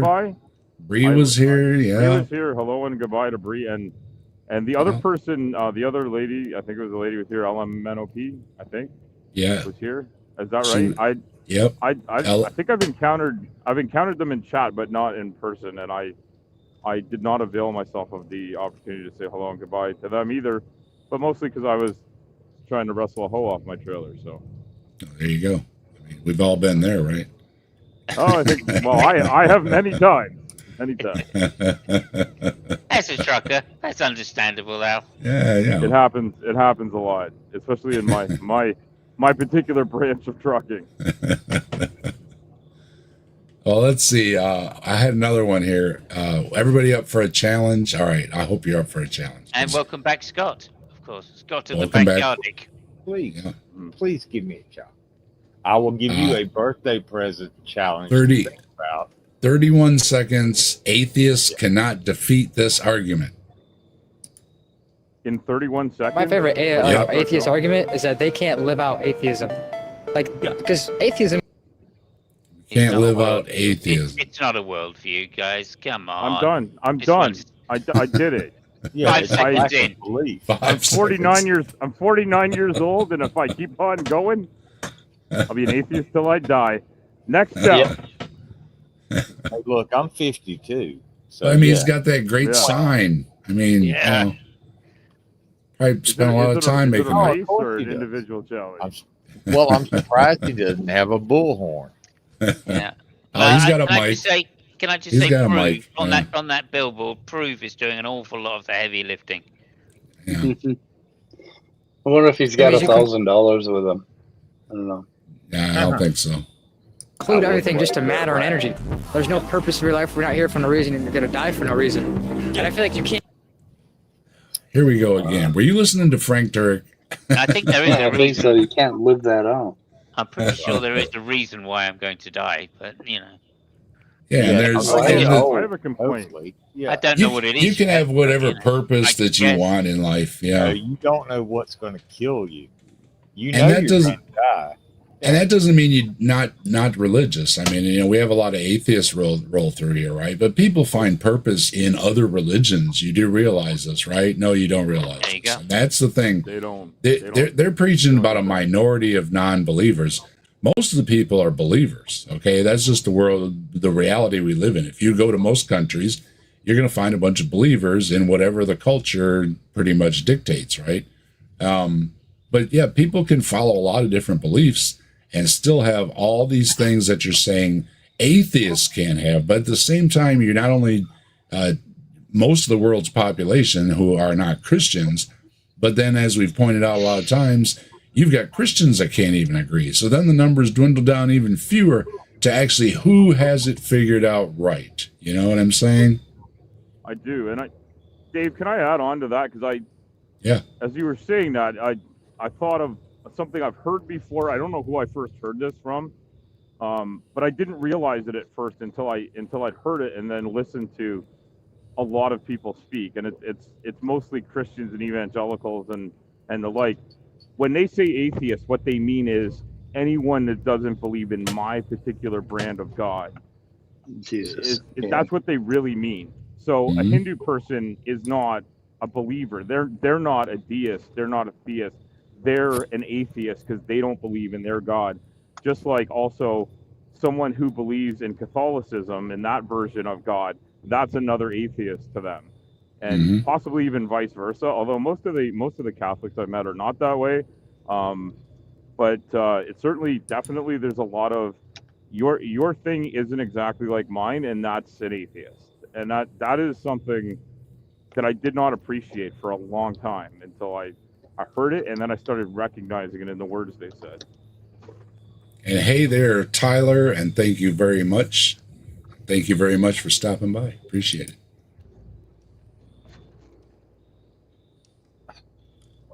You're not late. I started early. So you're welcome to hang out. It's my birthday. We'll hang out for a while. And at what point are you going to stop saying that, Dave? There's got to be. Is there an end in sight? I guess. Well, you can at least go till the international dateline hits midnight again, right? Yeah, I can go at least a couple hours. I'm still it's good. his birthday month. Okay. Yeah. Birthday What's up, month, Wes? Good to see you. Make sure you check out Wes over at Skeptic Haven. I was on over there with Neil. We had a good time. And we had Mr. Speaking of, we had Mr. Scott Duke there in the on the panel. Called in and said hello to us. We appreciated that. That's neat. And hey, Dave, I gotta go. I gotta call it a night. So happy birthday. Okay. I'm gonna get out of here. Yep. All right. Okay. Later. Talk to you soon. All right. Take care. See you tomorrow, Mike. Thank you, mate. Yep. Is it tomorrow? Oh, yes. Thursday. Yes. Thursday. 5 o'clock EST, yeah. Okay. Bye. Great. See ya. I got still 2 hours left. Here. And don't forget, you got Mike and all of us gather every Saturday for Saturday Night at the Atheist. And as Simos was just mentioning, Simos also has State of the Onion going on Thursdays at 5 Eastern on Simos' channel. So make sure you're be there or be square, as they say, right? Yeah. They're not just for gas fitting anymore. This week, it's Believe-olution a fact. Yeah, that's right. That's right. So Mike's got to be there. No. We need Mike for sure. No copping out with some phony funeral story and all that nonsense. So since we meet regularly and talk about things along a common theme, does that mean we're religious? Uh-oh. Could we be accused of being religious because we hang out together? Every Saturday. Every Saturday. Being accused isn't the same thing as actually being a thing. Maybe a cult. Maybe. Don't listen to me. How about that? That ain't like any leader you ever heard from? Yeah. Don't listen to me. Don't listen to me. Look it up. Look it up. I'd rather have you disagree with me any day. If I'm wrong, then I want to be shown that I'm wrong. And the irony is, anytime I would sit in a church and listen to a preacher, in my Southern Baptist circles, even a few non-Southern Baptists, the preacher inevitably would say something like, if I'm preaching the Bible wrong, if I've got something wrong, if I'm not interpreting the Bible right, I expect you to confront me and correct me. And that never, ever happened. And when people would, they would be accused of all sorts of evil things. Being heretic. You're a heretic. You're a witch. Oh, yeah. Yeah. You're a witch. Yeah. Something. I've heard that one Something. Before. Yeah. Oh, yeah. Yeah, I don't think we're going to collect $1,000 though. That's just like a bluff that a narcissist puts out there. You can win $1,000. Don't you see his sign? You get $1,000 if you can prove that Jesus is not God. Well, first, I have to see evidence that a God is possible. Yeah. But if a God is possible, Jesus, the tale from like 2,000 years ago, Middle East, yeah, that wasn't God. Still isn't. Still isn't. And also, has anyone been more late for a party than Jesus? Yeah. Well, you got a couple of problems, and none of them are $1,000. I mean, Jesus is so late. Other prophets have come, taken his place, and almost become more popular. If Jesus isn't going to come and say something, like, his days are numbered. Well, Jesus had what they say, the 500 witnesses. So let's call it 500 people that were the first followers of Jesus, right? We'll be generous. We'll say 500 people, right? Yeah, they didn't just see him, but they then followed him immediately. Yeah, so you got, we'll give them the whole 500 people, okay? Now, I just was covering, and I've done it before, this guy that's declared himself the new Mahdi, right? He's already got 13,000 followers or whatever, some thousands of numbers in his little group, right? So that's doing way better than, the white guy from the Middle East. Well, by that logic, Dave, I have nearly, I'm getting very close to 200 subs on my YouTube channel. I mean, that means I'm nearly 2/5 of the way to being Jesus. You're halfway to Jesus, yeah. Well, I'm not. I wouldn't go so far as to say halfway, but 2/5. I'm very nearly there. If that's the metric we're using. And don't forget, everybody, make sure you go subscribe over there at Al Trucker. Help him out if you're not subscribed. Don't do that. Oh yeah, do that. That would make that would make it sound like I was shilling my own channel. I was thinking shill away. The metric, a lot of people. I haven't been doing much there recently. You're on my channel. You shill away. I'm gonna shill away. That's what we do over here. It's all good. I have shilled your channel on my channel. I guess it's I hear you. It's been a while since I've been on there. It's been a while since I've been on here. This is a weird night that I had a late start to my workday and therefore a late end. And I saw you're having a birthday stream and you opened up the thing and I was like, oh, I got to go say happy birthday. I can't just type happy birthday if I'm allowed to go speak. And hopefully my audio is working, but it's a lot of fun to come hang out every once in a while. Creation Myths wants to know if we can get a link for Al. Is Tilting still here? I think Tilting is here. Tilting. Oh, hey. Could you please drop us a link for Al? We'd appreciate it. Oh, you're not asking me to do it. Oh, you're saying yeah. I mean, if I was there, I could, but I'm not, and I can't because I'm driving a truck right now, and but yeah, I haven't done much recently, but I'm hoping to do some more soon. We like catching you on, Al. Hope everything gets sorted out every once in a while. Well, I've had a lot of weird shit going on in my life, which I'll update people on when I do get back on my channel and start doing an update. I've been very close to doing it a couple of times. So yeah, I kind of miss being sick. When I was sick, I was on doing it all the time. Yeah, you were. Well, that's what I said, though. It's good to hear that you're up and about and working and all that kind of good stuff. Yeah, no, it's really good. It was a year ago or so. I was getting into it was actually the first weekend in August that I fell sick. So I'm coming up on just past the 1 year anniversary of falling sick. And yeah, this time last year I was not doing well. So it's nice to come out and say hello and have my lungs working properly and all that kind of shit. So it's cool. And even if there isn't a God, even if we're listening to the crazy shit theists say. Here you go, Dr. Dan. There is Al's link in the chat for you. And thanks for stopping by, Dr. Dan. Appreciate it. I seen you were on a little earlier. Hope you had a good show. And if you aren't subscribed over at Creation Myths, you're missing out on some good stuff. Well, I'm pretty sure I am, but you want to know biology? This is the person that teaches biology. So I mean, that's the source you want to go to. So make sure you check out Creation Myths. That is a fine recommendation. I can stand by it because I've been over there. I gotta sometimes make sure I'm sub to everybody I think I'm sub to, and there's never enough hours in the day to see everybody's stuff, but there's a lot of good stuff out there. And the community that you have, Dave, like the ones that intersect back and forth, not just the ones you have, but that are ones where I see you, like where our Venn diagrams intersect, if you will. A lot of great people out there. Yep. Absolutely. Where's let me see.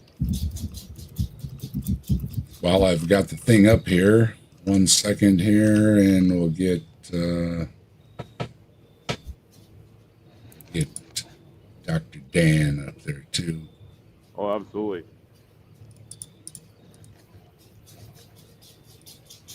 There And if you're And here, there you you should go, know there's- that this is the place to find out about Squatchin. Come on, buddy. Oh yeah, absolutely. Captain There's Death knows all about it. There's the creation myths. Oh yeah, we've been bringing up the Bigfoots. I mean, you know. Oh, I heard the Bigfoot song earlier, and I and I was impressed. That was a lot of Bigfoot popping in all oomph. over. A lot of oomph for a Yeti song. I had a lot of fun playing around with the Bigfoot birthday AI the last couple of days. So yeah, Was it that a like lot of- was that like a Suno style thing, or was that you like wailing on the? yeah, unfortunately, I cheat and use Suno. Yeah, I do that sometimes too. I'll That's- credit to Suno. You know. I would rather be slow- musical, but I don't have the. Yeah, Well, as my wife tells me, it's a good thing I'm not a singer. I did slow it down a little bit. So I mean, as fast as that was going, I slowed it down because I thought it was a little too fast. Couldn't even hardly understand Yeah. him. So. Sometimes you have to like AI is good, but it isn't perfect, and it doesn't take Yeah. notes the way you'd think it would sometimes. It keeps getting better though. That's all I can say. And I've gotten, I don't know how many, new versions and beta versions and everything else are coming out all the time. So it'll I see only get better. The And Suno one has definitely done some like Yeah. 0.5 updates a couple of times Yeah. since I ever started dabbling with it, and I would imagine more will come. And oh, my kid's a gamer, and yeah, sometimes I walk in, I'm not sure if he's watching a movie or playing a video game. It's looking, so realistic and everything now. And that is a wild. everything's thing. coming a long way. Yeah, it has. Hello, Halsey. Yeah. Good to see you. Thanks for stopping in. You're right. There was a time when there was Yeah, I hate no to be a question what it lightweight, was. but I've got to go. I've got a full day of the grandkids again tomorrow, so I need my rest. Thank you, That's Well, all. good luck with that. Have fun there, Scott, and we'll talk to you soon. Thanks for stopping in. Appreciate And it. happy birthday again, Dave. And Thank you. I'm sorry if I interrupted somebody. I do appreciate the time. That's all right. It's all good. Okay. Did he interrupt somebody? I don't know. Yes, I feel no, like I need maybe. to go too, but I don't want to start like a mass exodus. But I only have to go because like in 10 minutes I won't have any signal left, and I'll be and then I got to start going to bed too. So No, it's all good. I just open it up for people to stop in and say, hey. Yeah. So, you stopped in Yeah. and said, hey. So that's, Yeah, appreciate it. like I don't like being one of those people that leaves at the same time as everybody else. But I do have at least 5 minutes before I lose my signal, I think. Well, then you can check out the green we just got dropped. Eric Wander just dropped 10 memberships. Oh, and cool. Eric Wander, you know what? Let's rock with the fire in our veins. Rock on till the sky, till the thunder and rain. All hail Bigfoot, the legend, the king. He walks among the shadows, the wild spirits sing.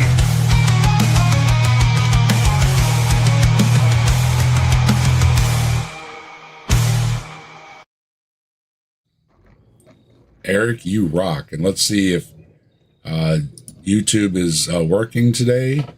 It seems to be. All right. Rochelle gets a membership. Calasia. Oh yeah, Rochelle. Oh, Calasia, yeah. Apostate cheese or chess cheese. However you I say didn't it. know I didn't know cheese could be apostate, but I guess. Welcome though. Oceanus, Reverb, Twang. Well, Reverb Producer Twang, that's Wes. the name I know. Yeah. Oh, yeah, that one too. Yeah. Vesta. Wes, we know. Autistic Septuagenarian, and Simos. Simos. There's another name we've heard before. We know that somewhere. Gift membership. Thank you very much, And- Eric. Yeah, thank you. And Aunt Jur, another. Yeah, and sure, yeah. The Trusty Ape. And the Trusty Ape. That's another name I've heard before. Heck yeah, those are some great picks. or great hits, I mean. And yeah, thank you again, Eric, for supporting the channel and all that kind of good stuff. Yeah, you rock, and we appreciate you and all the new members. We had some new members earlier tonight. Welcome aboard, and like I said, for all the members, we got the best emojis around. Check them out. You're welcome to use them. I don't care about that. Don't use emojis crap. Around here, you can use those emojis, and is that a make rule sure you somewhere? I haven't heard that one. Some bots just don't like emojis, I guess. Like, or, I mean, I guess you like use the same one over and over again. It looks a little like it's spammy, but like, yeah, I guess. Oh yeah. Anyway, the bots to take a chill pill. Right. So yeah, Geo Sam's got the word. He's dropping the answers in atheism toast. I mean, where else are you going to find answers in atheism on toast? And of course, if you've got that pesky demon hanging around or whatever, give it a little spirit away and take care of that problem. You also get member streams or members only, and early access to videos when I put out videos. Those kind of perks that you get for channel membership. And yeah, I do appreciate everybody. And we'll be doing something for the members coming up. I've been real busy lately. I got projects going on, home improvements for the weather changes. But when things get settled down and that, we'll do some stuff and we'll reward the members, because I really appreciate you, especially the loyal ones that have been here for months now. That's really cool. That's a very fine thing to do. Yep. Can't live that out. Like, what's that? if you go through a hard time, like me personally, when I was atheist, I went through a hard time, and I draw to drinking, to smoking, to people to help me. It's like you just naturally gravitate towards those things. So Okay, I gotta ask, and I don't want to pull the age card, but how old is this person? I don't know. I don't think they're very 18, old. Something like that. Yeah. 17, 18, I'd say. I was going to say 20 on the outside, right? So for 10 years of being an atheist, he was on drugs and smoking. Well, first of all, or alcohol, whatever. I don't want to push. Yeah. Alcohol.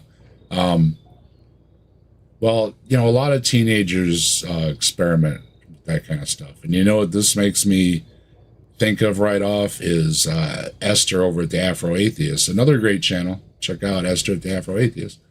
When she had the young man on that was convinced he was demon possessed or whatever, because his thing was getting all happy when he was looking at certain pictures and he couldn't figure it out because nobody tells these kids, you know what, when you hit, I told my boys, both of them, hey, when you hit puberty, you can have all kind of crazy stuff going on. Crazy stuff in your head, crazy stuff between your legs, crazy hair growing everywhere. It's a crazy time, right? And remember, you're a teenager and you got all these hormones and all these things, changes going on in your body. You're growing like a weed and everything else. Just remember that when you're having one of those days, right? And they don't tell these young people that. You know what I mean? Well, they don't want them to know, because if they don't tell them, then nothing will go wrong. Yeah. There's no problem that you can't solve with ignorance. Yeah, I got news for you, buddy. You were just a normal teenager that got a hold of somebody's beers, and let's have a beer. That's the plan, right? Yeah, and you got a hold of your dad's pack of cigarettes, or your uncle, or whoever it was. Let's have a cigarette. Guess what? A lot of us did that. That's what you do, okay? And most of us said, ooh, I feel like as an atheist, that's you naturally gravitating towards a meaning or a purpose or something. Yeah, okay, well, Corey, is it? Yeah, you were just a teenager, dude. And you've been convinced that you couldn't get past being a teenager unless you read the Bible or went to church or something. Well, guess what? You're there now, okay? You're what, 6 foot tall or something? You look pretty tall. I think you're there, okay? So now start living your life, okay? And quit worrying about this nonsense. like I say, it just makes me think of the kid with the catalog, that's getting all happy. And this is normal, okay? I mean, don't shame your kids with religion or demons or any of that kind of nonsense. When all these things are going on and they don't understand, help them understand, all right? Because I just, every time I see one of these with these young people yes, I'm using the age card because I'm old, okay? You didn't hear, it's my birthday today, and I'm old. We heard, Dave. So, like, happy birthday again. But thank you know very what? After much. you've had a few of them, you learn a thing or two over time, right? That's right. It doesn't just like, one day hit you. It's a gradual thing. Yes, it is. Thing. You learn, you live, you learn, and whether you get some of what you figured out through religion or not, or whether you figure out the religion ain't the thing for you, the vilification and the demonization of normal human development that's a problem. And I'm glad you're calling it out for what it is. Yeah. Beck's got it, Beck remembers the bra section in the catalog, heck yeah. I mean, who needed the, they say the internet's a big problem and everything. And it's like, yeah, man, you don't know what we were thinking about looking at them damn catalogs. So. I mean, the thing is, like, I couldn't figure out what size I had to order. I'm sure everybody that's ever been that's gone through puberty has probably wondered why their mind works a little different than it used to. And that's it. It is part of life. It's part of life. For the vast majority of people, sexuality is part of humanity, and for those for whom it isn't, I don't understand that quite, but I trust that those people are telling me the truth and they say that's who they are, and they should get to live their lives their way too. And but lots of people, no matter what your sexuality is or lack thereof,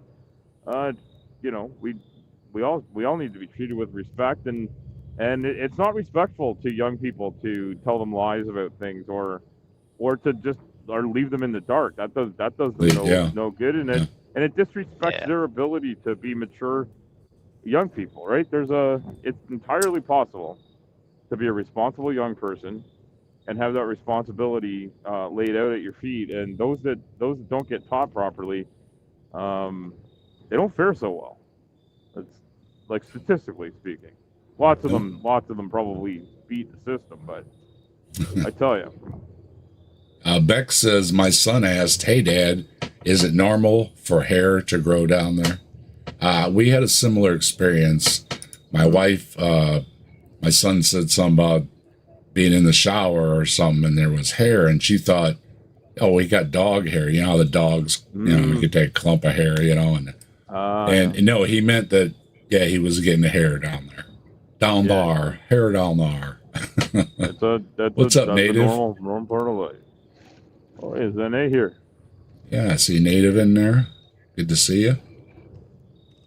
Yeah. Hey guys, I'm so sorry, Dave. It's 3 o'clock. I've got to go to bed, I'm afraid. Yep. Thank you so much. Happy birthday to you. And thank you. Great to see you, everybody. And in chat, thank you so much. Hopefully, I'll see people tomorrow. And if Tilting can put a link in there, sub to my channel. I appreciate that, as always. So thank you so much, Dave. And I look forward to seeing you too. I've spoken to Missing Mod, so everything's good for tomorrow. And I've said you'll be her guardian. All right. So, I got it. I need you to be on that, and that'd be great. Yep. Thanks All right, so we'll much, see you everybody. then. See you tomorrow. Take care now. Where's I got Simos right here. Very good. Yeah, make sure you stop by Simos tomorrow, 5 Eastern, for the State of the Onion. And you'll see a lot of us over there. Oh yeah, Tilting's on it. Yeah, you got me. I beat him. I beat Tilting yesterday. Yeah. Saturday, but not tonight. Look at that. He beat me to it. No, not no one with the quixotic. Al cut off. Oops. Oopsie. Well, let's see. well, what do we have? Atheists cannot defeat. Well, your argument was, there wasn't no argument. Your sign was nice. I don't think you got $1,000, and I don't think 10 years of being a teenager show. I mean, I've heard about some rough teenage years, and I don't know. I guess it's possible, but yeah, I think you were just a normal teenager, and people were sneaking beers and cigarettes and some Sears catalogs, and, and you thought it was demons or something. And please tell your kids it's not, okay? They're just going through lots of things, and it'll be all right. It'll be all right. You know, it'll work out. It'll be all right. But for right now, things are going to go on in their heads. So give them I guess they don't need the catalog anymore, but give them a few extra minutes alone time, and problem solved. I am the shadows. And I need to refill my drink. So we're going to take a break, and I'm going to go do my thing. And while we're taking a quick break, we're going to play my favorite video. Oh, fair enough. Okay.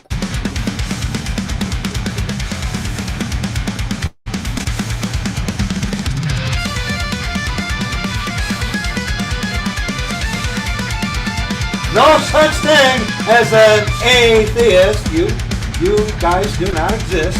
Hey, answers in atheism, and that desktop idiot, and that desktop idiot, and that desktop idiot. You're fooled.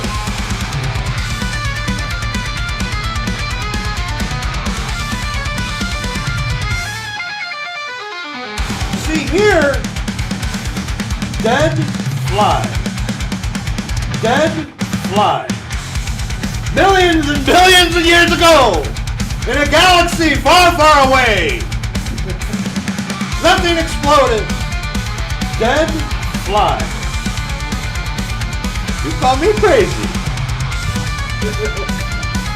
Pain of thy destruction. Wait a minute, am I reading the right thing?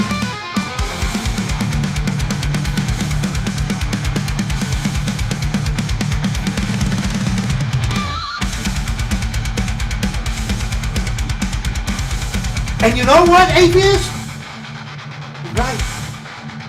And you know what, atheist? Right. And you know what, atheist? Right.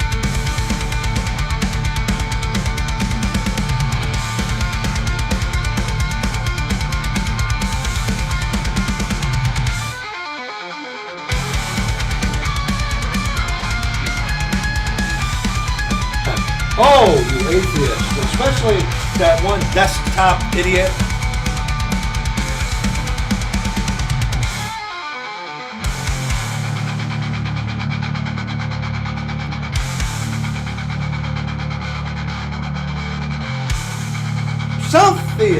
Self-theist, pain of thy destruction.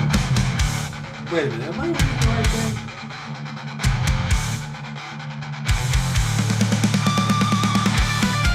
On you.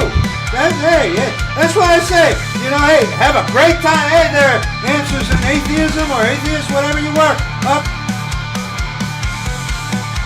Oh, you atheist, especially that one desktop idiot. And you know what? They're atheists. You're right.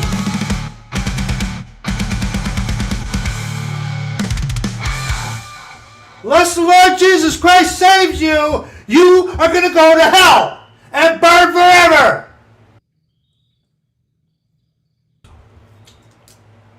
That's going to be it for this little video.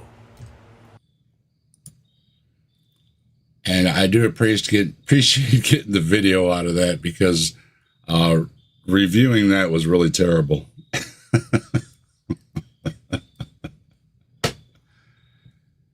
And hey, Rex is still hanging out with us. What's up, Rex? Hope your sauerkraut project is going well over there. Yeah, I'm working on it. We'll see how it turns out. We got to get. Wow, my pop. Hold on. I just felt a sprinkle on my leg. My pop erupted. I mean, not major or nothing, but enough to, it was foaming out the can. I was like, wow. I didn't think I shook it up, but I guess maybe I did. So anyway, yeah, I had some of these things ready just in case. And thanks, Brad. Yeah, that's about it. Everything else was pretty terrible when we covered him. He's our KJV buddy, written in American. So get that American version, or you just ain't got the right word of God. And speaking of, let's see if we can find some more word of God here. Oh, atheists are baffled by the book of Daniel. Well, I'm baffled by a lot of the Bible, but we can give Daniel a shot, sure. You ever read the book? Atheists struggle with the amazing prophecy. What's that? I said, have you ever read the book of Enoch? No, I've heard parts of it though. Oh man, that's fucking weird. I'll have to get one. Yep, definitely will be on my short list there. Okay, so atheists are baffled by the book of Daniel. All right. Really? Okay. That's good. This better be good because I'm already baffled. Atheists struggle with the amazing prophecies found in the book of Daniel. Oh, prophecies. Oh man. Geez. I didn't remember this was a video about prophecies. Yeah, you got a prophecy? Bring it on. That's what I got to say about it. I mean, bring it on. Give me a what, a where, and a when after you tell me it. And we'll see what kind of prophecies you got. Otherwise, I think they're pretty funny. But yeah, we're going to see that what Jesus was in Daniel or something. Or, yeah, okay. They jump through all these hoops and stuff to try and say Daniel was, all this occurred in the 2nd century BC, so that. Well, without looking it up, I'm pretty sure, yeah, these things were about things that were happening like in real time, like battles and who's going to be successors to the throne and things like that. And that's why, all this back and forth stuff. Well, no, it's because you're trying to read something in that wasn't meant to be there in the first place. These things could be true that were fulfilled, but they're, I mean, they have no, the only things you really study it. You know, when you go, gee, I don't know. Yeah, you're losing credibility with me real fast. So I'm just saying. From a legitimate scholarly perspective, is that the only reason you would disagree with that is if you have a bias against the supernatural. No. I don't have a bias against the supernatural. I've said many times the supernatural is a great thing. What's up, Ollie? Yeah, I started early tonight, so I'm just going to hang out and try and tick off some of these videos. Jackie dropping all the great emojis. Yeah, and it's my birthday, so I'll go as long as I want to. Appreciate it, Al. Thanks for stopping in. It's my birthday, and I'll cry if I want to. That's right. I just might too. Yeah. Hey, look, how many trips around the sun have you made? 59. 59? I'm 52. I'm not far behind. So one of my old friends called earlier, say happy birthday and what's up and everything. And yeah, we were talking about old people stuff, like, yeah, what's your blood pressure and what's your are you going to the bathroom okay? Yeah, how many pills are you taking? Are you taking your blood pressure medicine? Yeah. Said, man, our conversations sure have shifted, haven't they? And I said, yeah, a little bit. I mean, this is such an incredible opportunity that you'll see many atheists come to know the Lord because of these fulfilled prophecies. Look, there's this quote by this guy that's real famous. He said, it is easier to fool people than it is to convince them they have been fooled. Yeah. Well, I'm not going to look all these up, but yeah, I've heard plenty of Bible prophecies, and most of them are not what you are twisting into. You're trying to accuse the scholars of twisting them.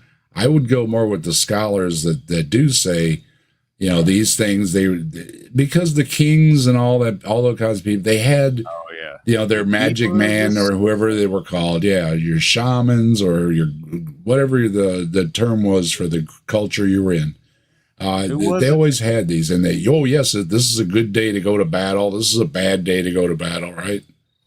Oh yeah, you consulted the oracle. Yeah. I mean, a lot of people don't know this, but you know, we do. So then there's Nostradamus. I mean, you're always looking up something, right? There has to be, you know, again, a plan to it, right? Some kind of divine plan. And this person is going to tell you, yeah, this is the day that you do this or don't do that because of. Who was that dude? Who was that dude that put up the billboards in Texas that said the world was going to end on X day and X day in 1999? Oh, there was a bunch of them. There was one in 84 too. Yeah. Oh, yeah. Oh, all right. I'll shut up. But you finished. 85, 89. Oh, man. I think about every other year. Yeah. Yeah. Somebody said, oh, look, the rapture. And then no rapture. Revelation. Yeah. So I actually Majestic. like the book. I like the book of Revelation. I do. Majestic Beck is Majestic Beck's. Try that one more time. Majestic Beck is saying 53 trips here. You don't look 59, Dave. And I appreciate that. That's a great compliment. Yeah, I'm 52 here. I'm feeling 59, but you know, I'll take it. Oh, hey, some days I feel like 30 and some days I feel like 90. So yeah. Yeah. A couple of days here and there, I feel like 52. So yeah, for you younger folks, and I used to hear this when I was a younger folk, enjoy it while you can, because it only gets tougher. Every little thing just gets tougher and tougher. And you just, one day you realize, man, I used to be able to do this so like nothing and easily and whip up and down the ladder. And, you know, just like, what happened? Well, yeah. Now, if you try to do that shit, you wake up sore as fuck. And then it barely wears off after 2 weeks. And then you got to give it another week and you might be okay. So, Maybe. Maybe. Well, that's why I was looking up. My neck was sore, and I was looking shit up, and they said, yeah, you know, do the stretches. And I was like, yeah, I know the stretches. So I've been, you know, stretching it out. Like my wife said, I've been doing all this stuff on a ladder, and it makes sense that my neck hurts. And sure enough, well, for some people, it can last as little as a few days. And it's like, yeah, the young people. Or it can last several weeks. Yeah, that's the old people.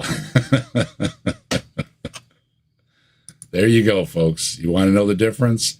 How long it takes you to heal from little things. These aren't major things. Usually it's not the major things that I get hurt because I'm watching what I'm doing, right? Yeah. It's those stupid little things you don't think about, and you just reach for something or whatever, and you're like, oh, shouldn't have done that, right? Oh, yeah, you cough so hard that your fucking chest hurts for like 3 days. Yeah. You cough so hard you hurt yourself. It's like, what the hell? You hear a pop and you're like, oh shit. What was that? Yeah, every little thing now too. I mean, you get a headache when you're a kid, and you take an aspirin or whatever you do for it, and then when you get older, you're like, oh, is this it? You know. Yeah, is it a tumor? Is that a tumor? I got a pain in my head. Is this it? I'm having a stroke. Oh. Well, like we were talking earlier, you know, you got to live for the people that didn't make it this far, right? So, yeah, we were reminiscing about some folks that are no longer with us, and you know, so you appreciate the time you have, and that's about it. So, oh, hey, look, this is your birthday, so I'm not going to tell you the stories I have on your birthday. No downers, because they would break your fucking heart. Well, how about atheism is stupid? Well, I think atheism is stupid is a good one to bring us right back out of this. And it's a shorty, too. Hey, y'all, just some thoughts from a dumb redneck. Dumb redneck. I've not heard that before. You didn't start your video out too well. Now, I understand the joke. I appreciate the joke. I really do. if you can laugh about yourself, you can laugh about anybody, right? I mean, you got a good sense of humor. I do appreciate that. However, when you titling your thing, atheism is stupid, and you start out with I'm a dummy, I don't know where you're going to go from there. But hey, I appreciate the humor. I do. So we'll see. Let's see. Old Jesse. Old Jesse. We'll give you a shot. Come on. Take height, width, depth, and time of the universe times infinity. Okay. Not really. Not really. He wants the square footage of the universe. Is that what he's? Give me length, width, and height. I gotta hear that again. Oh, okay. Sure. Yeah, that was funny. I think that's what he said, right? Okay, we'll hear it again. Take height, width, depth. Height, width, and depth. That's square footage or whatever, square meter, whatever you're doing. That's 3D. That's 3D. Yeah. Three okay. dimensions. Yeah. And time of the universe. Time. And time. Where do you put time? Well, what is time? I don't know. All we experience is right now. Right now. Wait a minute. It was then. No, go back. No, we can't. Why? Because it's gone. There's still a debate over. Yeah, there's still a debate over whether time is real. Yeah, Spaceballs is great. Yeah, we're then, now, here, there, where. Yeah. We just. Yeah, what is time? That's still a debatable thing. Yeah. Yeah, it makes math work. Isn't that what it does? I mean, it's one of those things you put continuity. It gives us continuity in the things that happen. Yeah. But all we experience is right now. We just missed it. Oh wait, when was it? Back then? What can't? No, we just missed it. Yeah. What's up, Ollie? I didn't see you back there. Good to see you. Hey, you did see me now. All right. I saw back here for a couple minutes. What's going on, guys? Oh, hey. Yeah, I'm a one-man show. If I don't see you or if I didn't see your message or anything, shout it out like Ollie just said. Say, yo, Captive Desk, right? And you'll catch my attention, all right? Good to see you. Nah. Yeah. Yeah, hey. We were just talking about Spaceballs. I didn't believe he was going to make the number 2. But yeah, the quest for more money is apparently happening. Well, he was waiting for Rick Moranis. Like he wanted Rick Moranis back before he really did it. Oh, well. Now that Rick Moranis is back, he's doing that, and he's doing Strange Brew 2. Oh. I can't wait for that. If you haven't seen Strange Brew 1, go back and look at that classic. Yeah, watch it over again, even if you've seen it 1,000 times. We got Strange Brew right up here on this video. So, okay, you got to take the length, the width, and the depth of the universe times time. I guess times time. You throw in time, whatever. Okay, well, and then it's times infinity. Times infinity. So 0. So time equals 0. We established that earlier. Infinity equals 0. Yeah. I don't know where. Okay, so you got a 3D universe that you've measured off, and you've got time, and you've got infinity. All right. So, all right, what's next? Okay, because those are all okay. I got that. Okay, all infinite. Those are all infinite. Who wants to live forever? Oh, sorry. Okay. I'm not, whatever. We're just going to use your math. I have something related. I'll show you in a couple of minutes. Okay. I'll just go with your math because I'm not sure. Now, multiply that by a chance of evolution of a god. The chance of an evolution of a god. People seem predisposed to blame natural events on the supernatural, and they didn't know any better. And that's why we have lots of gods. How's that? Even a tiny, tiny chance, and you get millions of gods. Yeah. And how many gods have we had? Like I said, you can name off hundreds of religions practiced today, thousands practiced over time, those lost to time, probably early man probably looked at the sky in terror and everything and cursed a tree or something. I don't know, right? Yes. Lightning yes. hit the tree, and it was God. He gave us fire. You get many gods. How about that? Brilliant. Brilliant. Truly brilliant. The God of the sun came first. The God of the moon came, goddess or God, whichever came second. And then the God of lightning came third. And then there was the God of fire. The God of fire. Fire. Because all that was useful. That was useful. That was beneficial. Yeah, especially if you can all put it in a nice box and you're all set, I guess. Yeah. So what does this make? This makes atheism stupid. I got to see the end here. 4 seconds. Ready? I think atheism is stupid.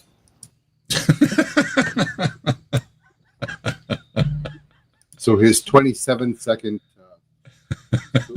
soliloquy. Yeah. And there it is, folks.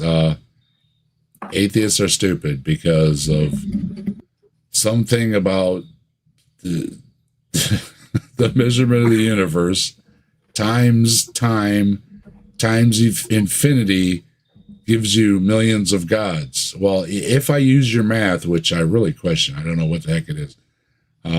But I'm not a mathematician, so maybe it is. I don't know. But what my point is, though, your conclusion is then you would have millions of gods. Yes, as we have a lot of gods. So a couple of thousand. Atheists would agree with you. Yes, people make up a lot of gods. There's been lots of gods. People have made up gods for just about everything. And as far as I know, some cultures still make up gods for just about anything. So that makes us stupid? Because he just realized this? Or I don't know. You know what? I go back to the beginning. I'm going to go right back to the beginning because I think he summed it up at the beginning. Hey, y'all, just some thoughts from a dumb redneck. Yeah, I agree. Rex, so the song you were singing earlier, what movie made it famous? Which one? Pick one. The one you were just singing a moment ago that I said, I'll show you something. I don't know. I was sitting here being quiet. Trying not to. Who wants to live forever? Oh, forever? Yeah. Who wants to live forever?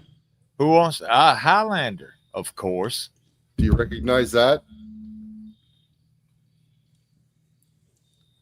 I don't know. Ollie's got his swords out. All I see is that's the Highlander. I am Connor McLeod of the Clam Cloud. Yeah, actually, that's but first it belonged to what was that guy? Show. What Sean Connery? His character. His character was. Why can't? Yeah, me too. I'm like, it's Sean Connery. Yeah. Yeah. But yeah, that's his sword. Ramirez. Yeah, that's it. Oh yeah. Yeah, the little mustache. Yeah. Yeah. You guys got a shot of mine. Yes. So yeah, if you don't know, Ollie was collecting swords recently, going across Canada. So you want to check out Ollie's swords. Ollie's got the swords. You can see Orcish and Excalibur on the wall behind me. I have. I don't have a. Don't break in that house. Now, but I do have. Orcrist. I have a copy of Orcrist. That's what that is on the Orcrist. Yeah, the single. It looked like a cleaver, kind of. Kind of. Yeah.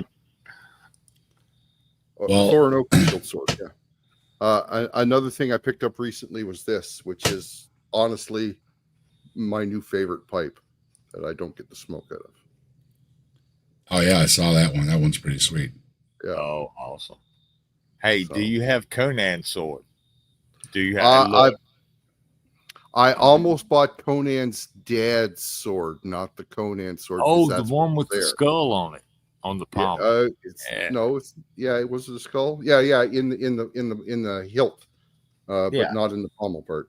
Well, okay, pommel. I got that. Yeah. Okay. In the cross guard is where the skull was. Yeah. Yeah. Well, if you didn't get enough of old Jesse, I got another one from old Jesse. So let's see.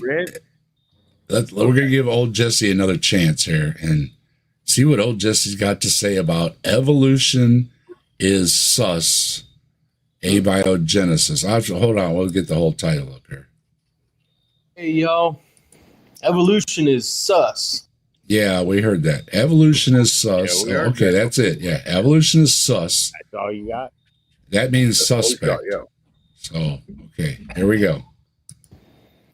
What I mean by that is if you know what abiogenesis is, it's basically the creation of life from nothing. No, but it's the origin of life. And whether you believe it was God or not God, it's still the origin of life. That doesn't get you anywhere. It hasn't been successful. Yes, it has been, because we're here. So whether it was God or natural, life is here. Jesse. Oh, bad argument, Jesse. Go ahead. I'll give you another shot. Come on. Experiments have been fairly well abject failures. Experiments in origin of life. Well, failures are not a bad thing, first of all. In science, you have a lot of failures. Those are good things, because then we know things aren't true. They don't work. Don't mix certain chemicals together. Yeah, that's a good thing to know. And as far as abiogenesis, there's a lot of research going on. A bunch of universities around the world are working on it. They are putting out a lot of papers. They are discovering a lot of things. And what you don't understand is how we were talking about evolution earlier, is that you have all these people out there all around the world doing these little things. And then one day they kind of start talking to each other and they say, hey, me too. And they figure these things out. It's really neat how science works. You've got this idea where one person is doing it or something, and no.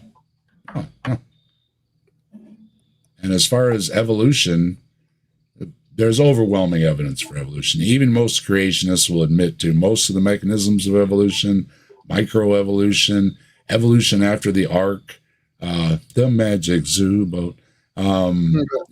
So you'll get, that's another bad argument. So evolution is sus, and so is abiogenesis, I guess, is his point.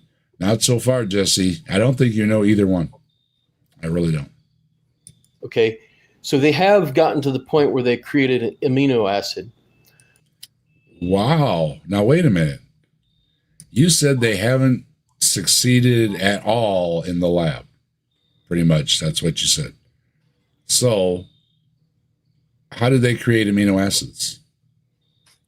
Isn't that a success? No, I know it's not a success because something didn't crawl out of the beaker like you want it to, but they did create amino acids. So aren't those the building blocks of life? Pretty sure that's what they call amino acids. So Jesse, I don't think you understand that you're not going to get something crawl right out of a beaker unless you engineer it that way. And then you're going to say it was engineered that way. So origins of life research is trying to take those things out of it and just what would happen if this and this and this just happened in nature. And that's where you're going to find your answers. So, do we have the answers yet? No. Are there a lot, like I say, a lot of papers and research going on? Yes. And sometimes it takes a little while, just like, a lot of these horrible diseases we got, don't have cures for them yet, been working on it for a long time. That doesn't mean they're going to give up. That doesn't mean they haven't made strides. It doesn't mean they haven't learned things and gene therapies and all the great things. Sadly, it can take a little while. So you're out of luck, Jesse. But the difference between an amino acid and a virus is orders of magnitude. Well, you had billions of years of chemistry going on in the seas to get all kinds of things going on, Jesse. All kinds of life, all different kinds of life, all different experiments, failed ones, ones that went well for certain species until a certain time. And then all of a sudden they went extinct too because, well, their environment changed or they couldn't, eat the food, whatever happened. Or Mrs. Mrs. Thing didn't like Mr. Thing, and there's a lot of reasons. Not counting a big rock that comes along out of space and takes out most of us, and you're just lucky that it didn't land on your house, you know? So, and then if that's all designed, well, that's pretty crappy, you know? I think I'm going to throw a rock at Earth today, you know? Yeah. I mean, who decided that, right? You know, I'm having a bad day. I'm going to flick a big rock right at Earth. Okay. Have you ever read Hitchhiker's Guide to the Galaxy? No, I haven't. Yep. God sneezed the universe into existence. It was a fucking accident. Family Guy was out the other end. Yeah. Yep. Mm-hmm. Fair enough.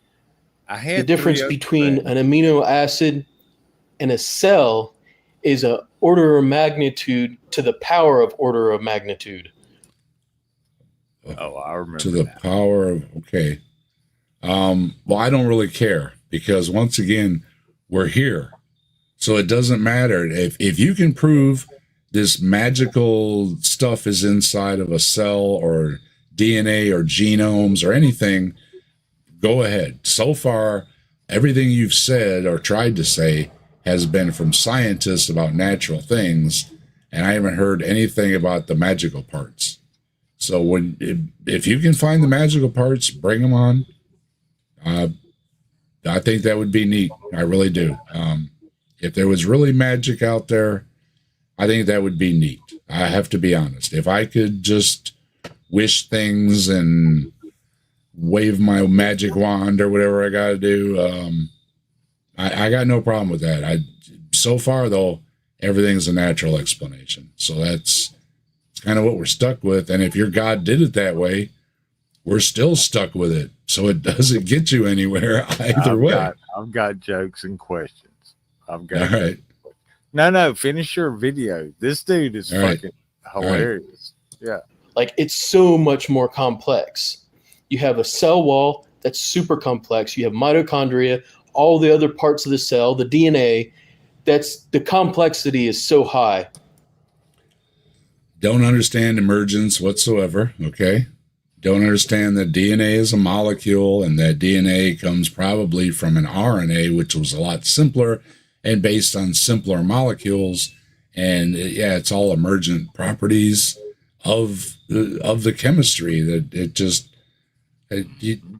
from what I understand with basic chemistry, okay, this is basic chemistry. I need to write this shit down. You make molecules, okay? DNA is a molecule. So chemistry making a molecule is not as big of an event as you really think it is. It's amazing, but there's no reason that, again, that you can't take one step and it becomes a mile. You haven't shown that you can't take the second, third, fourth, fifth step, right? That's the point. And I know Hawaiian Shirt Guy has been pressed on this before. Okay. Where is the wall? You know what I mean? Go ahead, Rex. Two things. Do plants feel pain?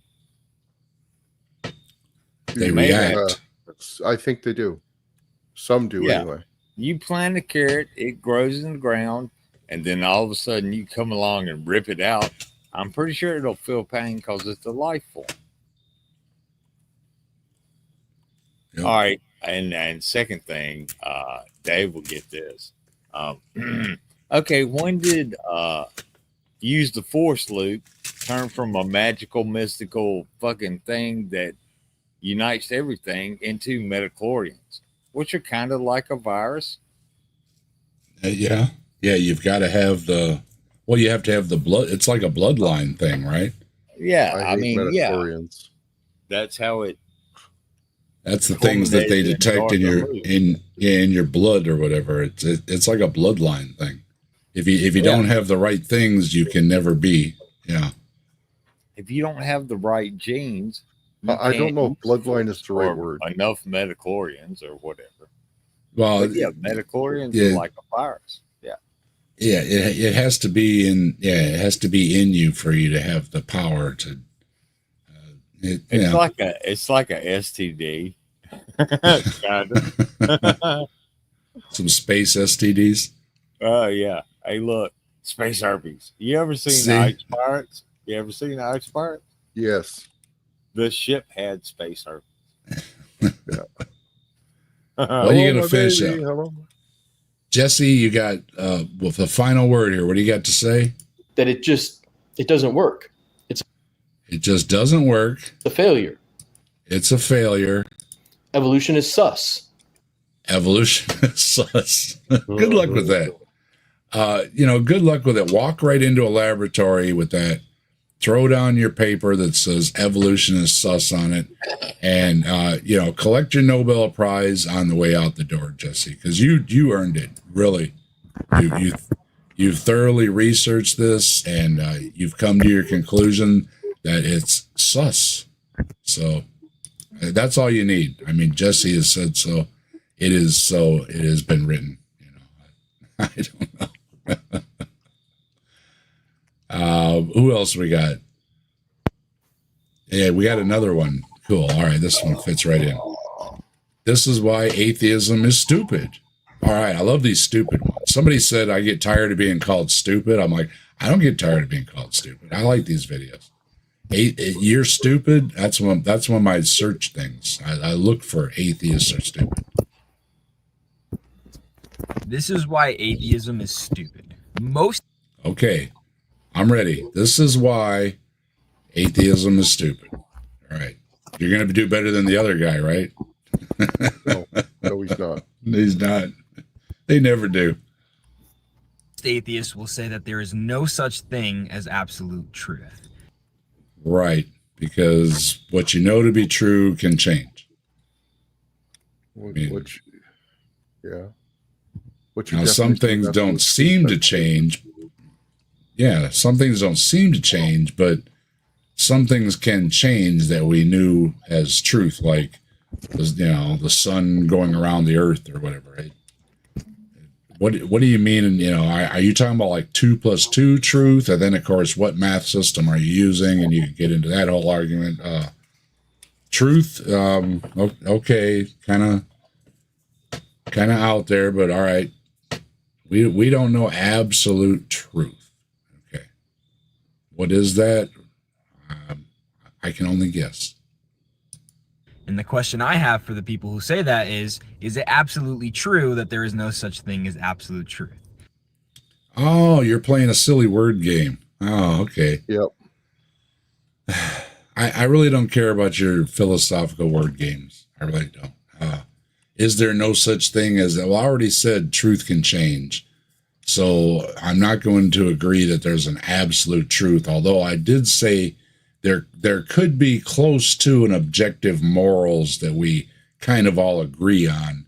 I would never go 100%, but an absolute, I'm pretty sure he's an absolute truth would mean a 100%, and I already rejected it. So I don't know where you're getting this from, but okay.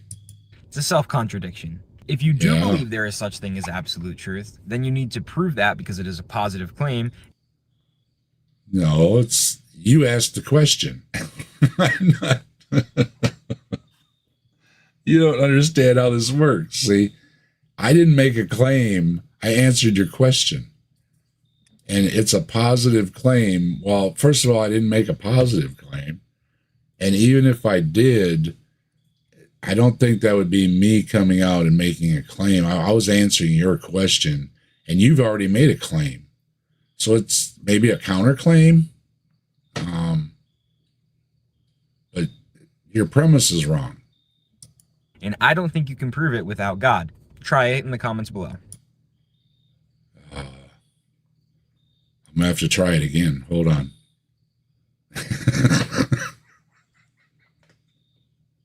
Oh, man. Okay, let's try it again. What did he do? Why atheism is stupid. Yeah. Most atheists will say that there is no such thing as absolute truth. Okay, because most atheists say there's no such thing as absolute truth. Okay. All right. And the question I have for the people who say that is it absolutely true that there is no such thing as absolute truth? And then we got a word game. Okay. Yep. It's a self-contradiction. If you No, it's a silly word game. It's an illogical question, yes. Yeah. Yeah, double talk. do believe there is such thing as absolute truth, then you need to prove that because it is a positive claim, and I don't think you can prove it without God. I don't think you can prove it with God.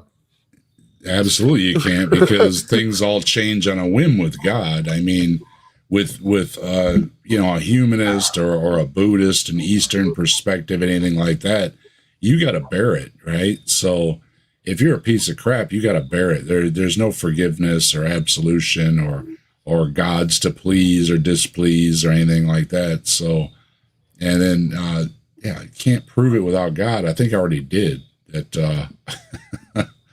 I rejected the thing you started with because I don't agree with it. And then you did your little word game there, which I think is dishonest. And then you said, I don't think you can prove it without God. Well, yep. Smuggled that in. means nothing either, right? Yep. Yeah. So, okay. You lost me really good. I'll have to give you that. Yeah, I'm pretty confused. Why atheism is stupid. Okay. Well, I don't know. I guess I'm just stupid because I can't figure out what the hell you're talking about.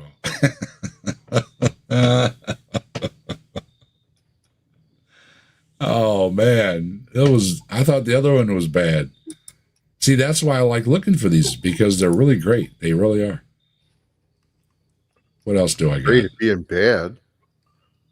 I nothing but top tier. I look through the top tier videos. Let me tell you. Huh. You can ask Simos. Only top tier on my channel. Let me tell you. Well, let's see. Oh, here we go. God is real. All right. Tag atheism. That's what I like. 54 seconds. Sounds good to me. Every 24 hours, God reminds us of his imagination, of his power, of his grandeur, of his splendor, of his glory, and yes, of his very existence. Every 24 hours when the sun comes up. I guess. Something like that. Yeah, that's like proof of the sun, right? I just saw a meme where they said, yeah, but they worshiping the sun or whatever, and the natives and that. And they said, yeah, but the sun is real. So, okay, yeah, here we go. The sun's come. What was it? The sun will come out tomorrow. Yeah. Hebrews chapter 3 and verse 4 says it this way: for every house is built by someone, but he who built all things is God. So, yeah, see, there's that all word again. See, when you try to say God doesn't do bad things, there's that all word again. And it seems like, you know, if your building falls, then that's God's fault too, isn't it? I mean, yeah, he built shitty. Yeah, so it's always an all thrown in there because God is all powerful. So God does all things, except when you don't want your God to be doing something because it seemed really shitty. So most people would agree that's pretty logical. Every house is built by someone, but it's amazing to watch how the logic of man applies to everything except for the existence of God. You know what else God built? What? The bombs that were dropped on Hiroshima and Nagasaki. He built those. Yeah. Oh, yeah. It's all part of the plan. Grand design. And yeah. Now, I don't know how he's getting from that over to the buildings have no builders. Nobody would say that buildings don't have builders. God is real. Buildings don't have builders. Okay. All right. Trying to follow here. That buildings have no builders, and I've said that you'll probably end up as a patient in the asylum. But say buildings have no builders, you'd be crazy. Well, yeah, because we know they have builders. Then creation has no creator, you'd be equally as crazy because you can't see the invisible things. Is that where we're going? I hope not. say that creation has no creator, you'll probably end up as a professor in a university. Oh, no, they're digging on the school system. Here we go. First of all, quit watching God is Dead, because I don't know how many times we've covered this now. This idea that the professors are standing up there preaching anti-God stuff to the class is nonsense. I don't think it's going on anywhere. And if it was, I don't think it would be tolerated very long, because anybody that's going to school knows it costs a lot of money. And if your teacher's up there rambling on about crap that you didn't pay for, tenure or not, they're not going to be in that classroom. So, no, I don't buy these stories. Often you have to have a PhD on your wall to get God out of your head. Now, see, is that a dig at the educated? To see, numbers have shown that the higher educated seem to be less inclined to be religious. So, just saying, yeah, they making a little dig there. I don't see, somebody being really, really smart and, oh, look how smart you are. Oh, well, that's really an insult, right? We need smart people, okay? They figure a lot of stuff out. Be nice to them. Because atheists aren't born. No, they're taught. Because atheism isn't intrinsic. No, atheism is imparted. We have to...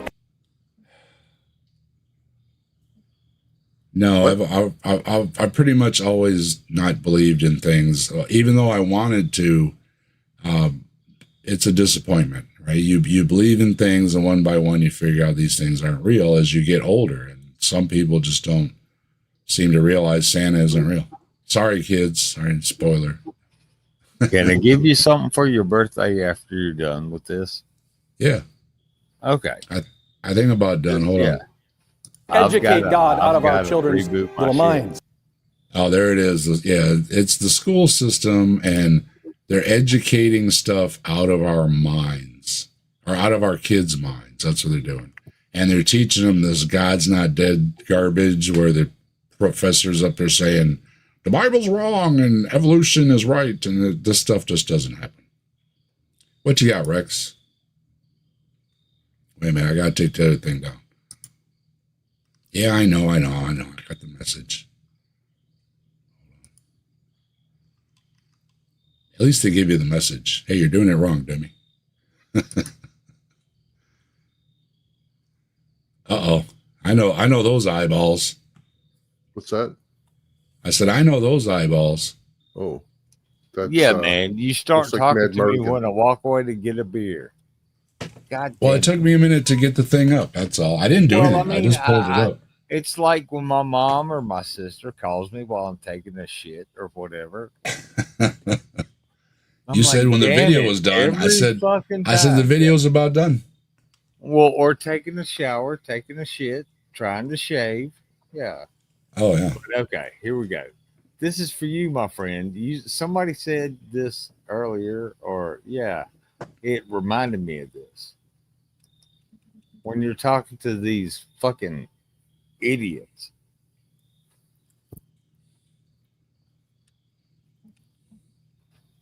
Maybe not having the sound on will keep you not from getting a strike. You're no Daisy. Oh, it's you're no Daisy. You're no Daisy at all. Yeah. I can write them down for you. I mean, that's not a problem. Poor soul. He couldn't bear the strain. That's right. That's one of my wife's favorite movies, along with the vampire ones. Oh yeah, me and my dad, we would watch. We would watch that. We watched Tombstone, and we would watch fucking Oh Brother, Where Art Thou? Oh yeah, I like that. I came across that, and I was like, I didn't think I would like it, and then I watched it, and I was like, I like that movie. Yeah, it's a good movie. It's like an Odysseus tale, sort of. Mm-hmm. Sort of. But yeah, and we would watch Forrest Gump. Hey, we would go together like peas and carrots. Yeah, I mean, I just watched it so much, I got that voice stuck in my head. So here's one. I should have had this one when objective, I think. It's talking about Noah's magic zoo boat. No, we got one here for Noah. Let's see what he got to say. It's a short one. Oh, my niece used to This love is one of the watching best movies. evidences of Noah's flood happened. Here's proof. Uh-oh. Absolute. Don't look like Noah's Ark. a worldwide flood. I'm here in southwest Wales at St Anne's Head, and you can see the coiling of the rock there, the curve. Yeah, the rocks falling in the ocean and tumbling and moving and plate tectonics and mountains and glaciers and all that good stuff. Okay. How do you explain this? I think we just did, Rex. I don't think he's taking a science class. Come on. Yeah, I mean, yeah. Of it, that could only happen when the rock is soft. Oh, not the soft rock argument. You can't bend mud. No, that doesn't happen. There's no such thing as clay. Yeah. First of all, like we just said, all these things are moving, and when they're moving, these rocks that were very hot kind of got squashed when things were moving around, and that's how you get these rocks. This is one good thing I've gotten from watching AIG and learned from AIG is a lot of these bad arguments, and this is another one of them. This is like basic geology, and Andrew Snelling is a master at this. He'll take photos and he'll say, look, there's no cracks. And if you just look out or you zoom out just a little bit, there's all kind of cracks and fissures and everything else in the rocks. It's not perfect. No. Yeah. So, okay. Noah's, okay, he's proven the flood, not the boat. Okay. Yeah, this is all with the layers are all laid down at the same time argument and all that, which has been debunked because there's different environments and different layers.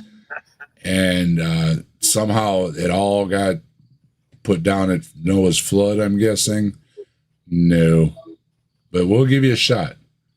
Geological formations happened when it's hard. It would have just broke, as it would be. No, it was hot, and it's malleable when it's hot. Brittle, but this can only happen when it's soft. So what's happened is there's been a worldwide flood, and there's been deposits of mud and sediment, and then when that rock has formed these layers, but it's still soft, there's been other geological disturbances, and the rate of water in other areas causing uplift in others, and that's how you've got this curving without it breaking. No, the thing is, excuse me, wait a minute, let me catch my breath. Well, look at the obvious here. He's saying without it breaking, as he's got right in his shot there, all kinds of broken rocks. Yep. Well, after I got out of the Army, I made friends with this geologist dude. He would go around and hunt oil for the oil companies. Yeah. So he was pretty good at what he did. And yeah, we'd sit around and get high and talk about shit. He was into astronomy too. Like he looked into the earth and he looked outside of the earth too. Because if there's you go down, you got to go up. You know what I mean? Anyway, but yeah, we used to have deep conversations about what actually happened under the earth. He's like, yeah, shit breaks up on the surface, but what happens under the earth? He says, well, I've drilled down far enough to know that a lot of shit breaks up under the earth. Yeah. So Jesus ain't got no emoji. Oh, poor Jesus. We do have toast emoji though, and that's inspired from Jesus on Toast, as well as Answers in Atheism on Toast, as well as Wayne, because Wayne likes toast and he thinks toasters can turn into ketchup bottles or something like that. But speaking of Wayne, we do want to have a revisit with Wayne. we're coming up on 1 year at Saturday Night at the Atheist, and I think our top pick has got to be Wayne. So I'm gonna look through some of Wayne's stuff, and that'll be let's see, 2 or 3 weeks. I gotta check the calendar, but yeah, coming up here, it'll be 1 year of Saturday Night at the Atheist, and yeah, thanks to everybody that joins us every Saturday for Saturday Night at the Atheist, where we try to look at a video, but we usually don't. We don't get very far into them, but we have a good time trying. We really do. Just like this guy is apparently enjoying himself in the cold wind for no reason, because you can get these pictures on Answers in Genesis webpage and not go out in the weather. Just saying. It's perfect evidence of a worldwide flood. No, and you get these all over the world. This is just being exposed here because of erosion. It's been exposed because it got pushed up from deep in the earth where it was hot. Yes. And now it's been pushed up by natural forces that we understand. And Rex and I already named them off. There's lots of ways these rocks move around. They move up. And ultimately, it's a dynamic planet. Everything gets recycled eventually, the way I understand it. So sooner or later, you know, you go down and come back up somewhere else. Yeah, man. Shit. But you know, Yeah. that just proves that the Bible is true. Oh, it does. No, it doesn't. You don't know what you're talking about. You don't know basics. Why don't you believe it? Okay. Hold on. Went too fast. Okay, why don't I believe it? Well, because we can explain why these rocks are formed how they are. And again, a flood does not explain the layers because the layers contain different environments. You cannot have these environments come and go during a flood. And why early geologists or naturalists, whatever you want to call them back then, realized that the earth had to be old because you had different environments come and go, like deserts, forests, seas, inland lakes, rivers, mountains come and gone. And like Rex just said, this is the way of things. Okay. You know, because the Magic Zoo boat, I didn't think of that. Covered in ice. Oh yeah. We had an ice ball planet. Yeah. We were ice aged, I think it's 4 or 5 times that we had a millennia of ice. Tsunami getting busy. Rock cauldron. That's basically what we live on. Yeah, pretty much. I mean, if you could hang around long enough, the ground is going to move under your feet, right? Yeah. You're going to go down. So, yeah. Geo Sam with the Magic Zoo boat. We do love the Magic Zoo boat. I'll give you a little taste of the Magic Zoo. I won't play the whole thing, but I'll give you a little taste. Oh,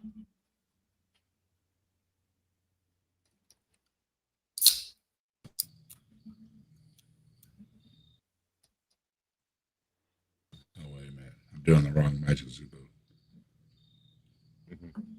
That's why. Well, it's hard to read sometimes if you don't move the thing right.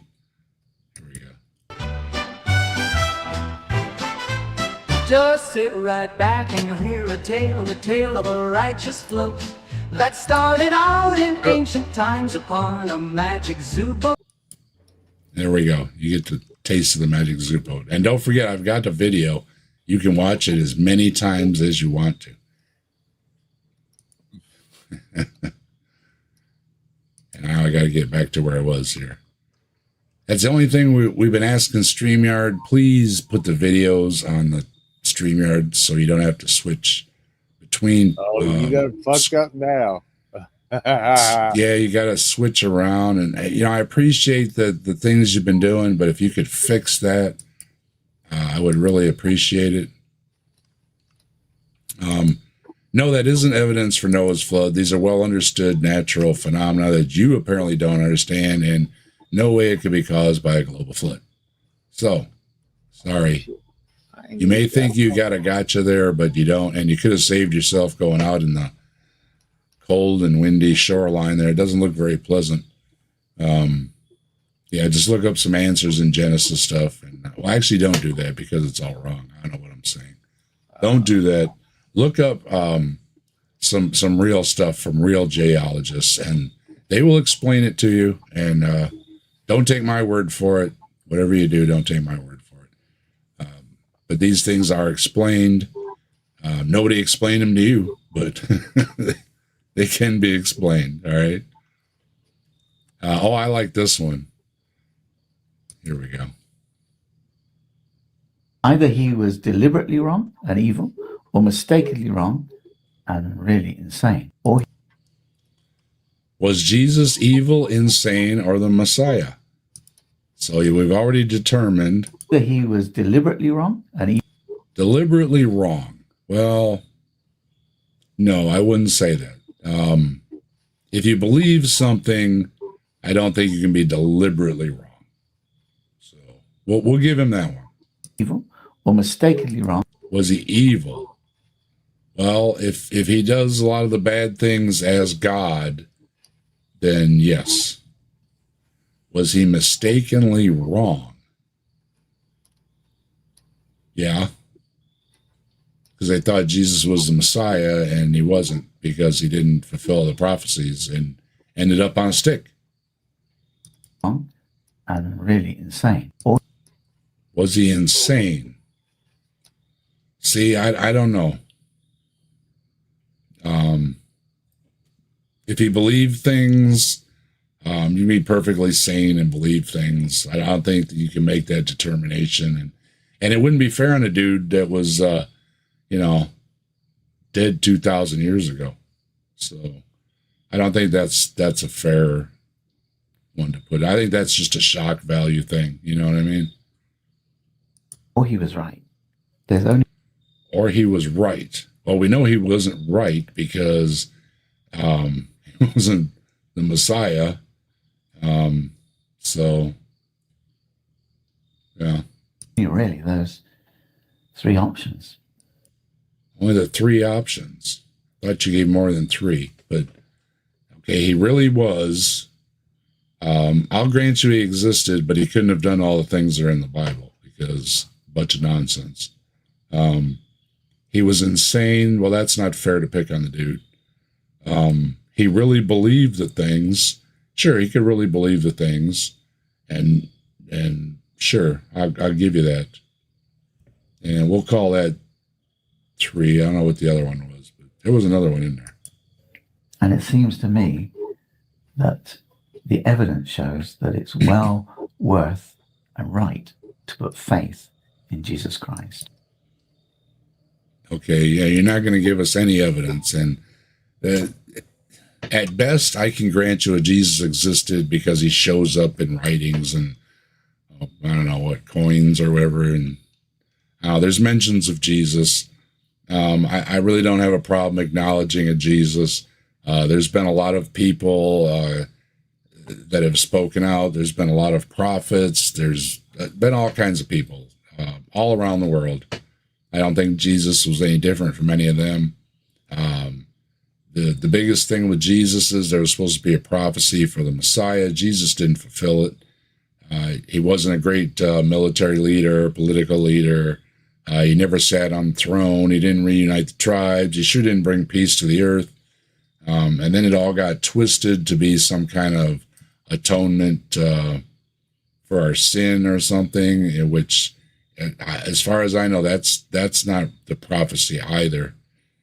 Christianity kind of adopted it. Paul said, well, this is how it's going to be, and be damned the Jewish prophecy, even though Jesus was Jewish. So it gets very confusing. So you put your faith in Jesus. Yeah, Jesus supposedly taught some good things, right? Help the poor, help the sick and the needy, and then give a man the shirt off your back. And, if you're going to live like that as a good person or whatever, all right. But there's a lot of horrible things in the Bible that go along with it. So you have to either separate yourself from that book or you got to accept the whole book. And that's, I think, where the problem comes in. Oh, dude. Yeah, I got one more birthday song for you. Okay. One more.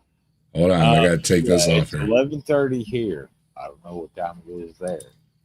Yep, it's 11. Usually I go to about 12, so I was just thinking 12. I just got an early start, and so I just hang out for a little while. No, look, a couple of friends of mine wrote and made this song. Hold on, I got to take the thing down again. Well, but yeah, this is for you. Cheers, man. There you look, I'm about to get drunk and get something to eat. Okay. Yeah, you're probably hungry doing all that cooking. I know how you get. Oh yeah, it's not easy. Change is come and people go. We look for yes to find no. You're more than ticket, but we miss the show. Everyone's so proud of what they think we know. See the light in you so bright and pure and true. Will you walk a while with me and we'll make it through? See the light in you. I wanna shine brightly too. Will you come and light the way so I will not stay? Same old baby, different day. Paradise seems so far away. Counting the hours and seeing it play. Throwing ourselves into the fray. My heart is broken too. Do you mind if I come sit next to you? Maybe show me a better way. Share your point of view. Remind me of songs like how I felt before the world we be black and blue. We may only have today. There's nothing no can stay.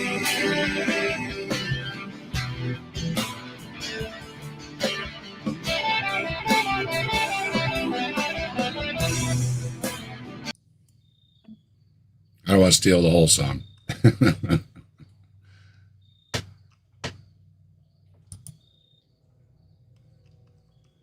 Thanks, Rex.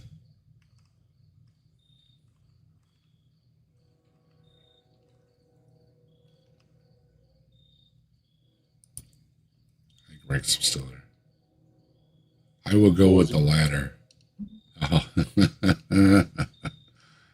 My comment was, I will go with the latter. For is Jesus evil or insane?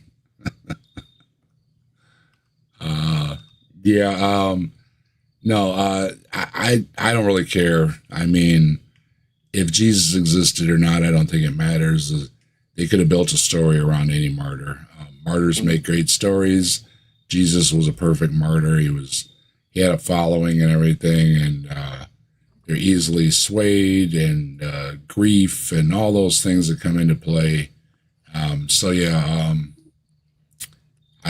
don't accept your things other than Jesus could have believed he was, and if anything again is true about it, Father, why have you forsaken me? Right?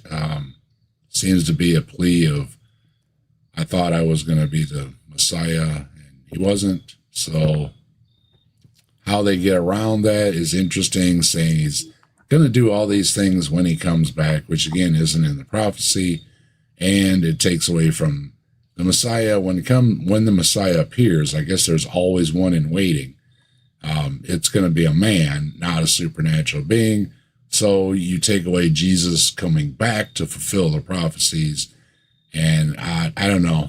The only thing I can attribute it to is people at the time didn't know enough, and they just took Paul's word for it, I guess. But if you go through the Old Testament, you can find the prophecies. So They don't read the book. Once again, okay. Yeah, you didn't read the book, so maybe you should read the book. Read the book.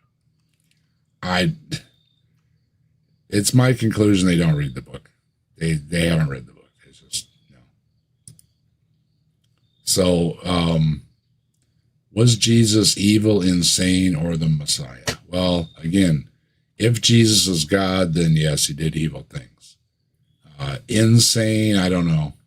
I don't think anybody's qualified for that one. And was he the Messiah? No, because he didn't fulfill the prophecies for the Messiah. So there you go. 1, 2, 3, you're out. Oh shit, I'm sorry. Yeah. I hope you like that song. Yeah, thanks, Rex. Yeah, enjoy your feast. Happy birthday. Thank you very much. Thanks for stopping in. Yeah, enjoy your feast. No, I got shit to do. Before I get up and finish harvesting cabbage. And then enjoy. Next month it'll be pumpkins.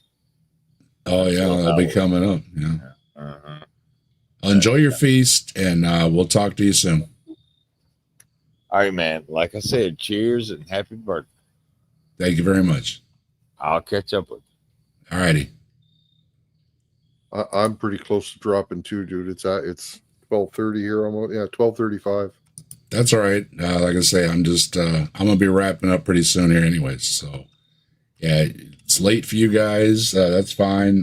That's part of me being on late, though, is for the folks that aren't in this time zone or whatever. So that's why I like catching the folks in the evening. But it's not for everybody, especially the folks that are my time zone or more east. It just goes up from there. But if you go west, it goes down. So hey, yeah, it's a luck of the draw. You know what I mean? But I appreciate you stopping by, Ollie. Dude, man, happy birthday. Thank you very much. All right, we'll talk to you soon. Cheers. Elbows up. All right, we'll see what we can finish the night off with here. Get a couple more of these videos kicked out. I'll have a good night. Oh. The Shroud? Yeah, why not?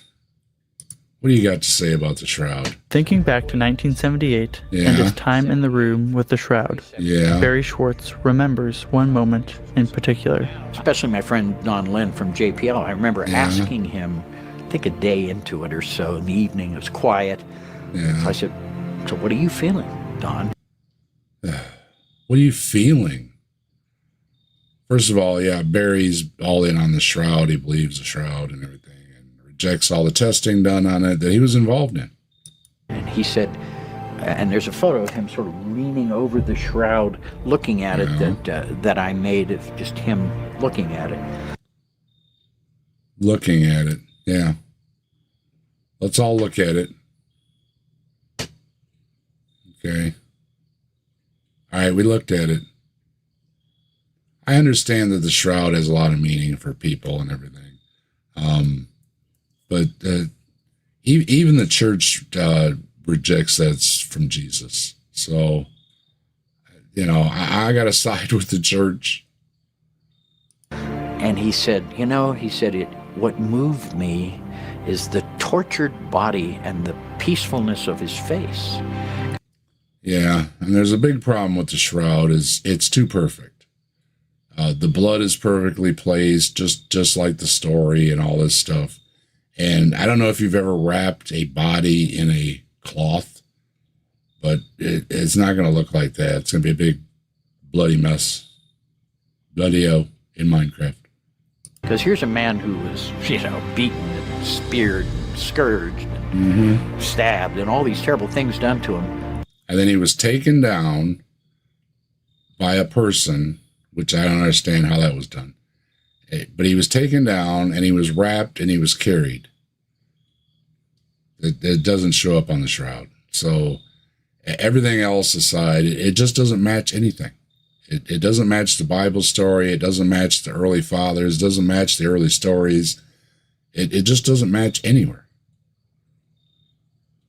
And yet you don't see a grimace on his face of pain or misery. Because he did. What do you grimace or misery? Okay. It's sort of a peaceful expression. And Don Lynn. Yeah, I would imagine after being going through all that, and then you know, we're looking peaceful. Whatever that look is, I don't know. May he rest in peace. Said that was what moved him.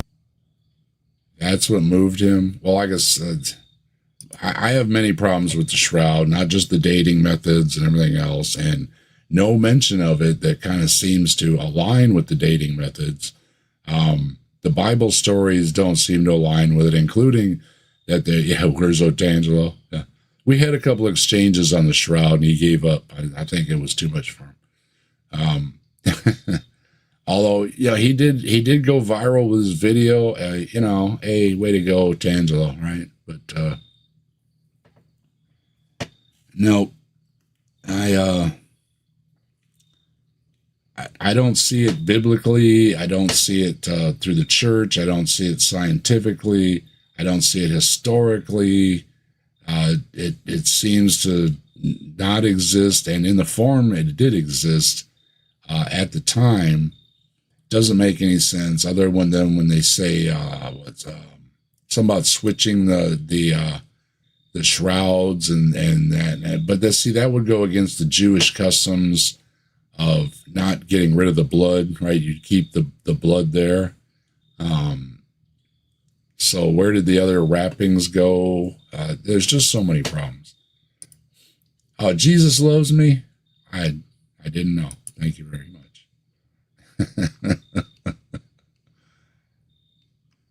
We're just talking about him being dead for 2,000 years. But hey, you know, I mean, some love can really last, right?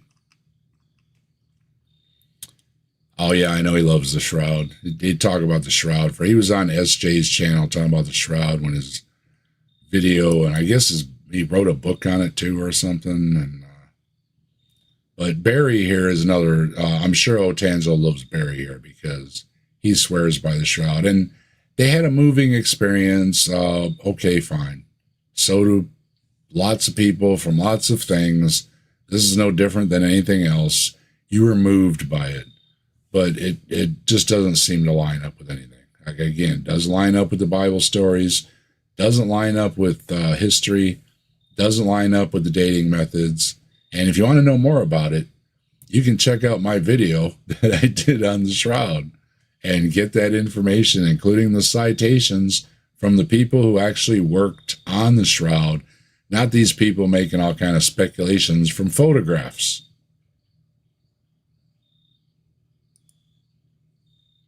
Take that, Barry. Yeah. I'm not very nice about the shroud because almost everything about the shroud seems to be people making stuff up, including making up their own dating methods and everything else. And it's, I don't know, it's kind of sad. And yeah. So anyway, let's see what we got here. These are too long. I ain't doing no long ones. They take too long. Although Baba Vega's final predictions, yeah, that's another one. Great prophecies there. Remove this from an atheist, and what do they have? Uh-oh. Does this atheist really have a point? I'm an atheist. Yeah. I don't believe in about 2,700 gods. Christians don't believe in 2,699. Yes. So they're nearly as atheistic as me. Yes. Yeah, and Christians at one time were called atheists because they didn't believe in the God of the time or the popular one or whatever it was. And yeah, they were called atheists too. How about that? Ricky's got it figured out. Now, hope I don't get flagged because I got rid of her. Ricky's people are real picky.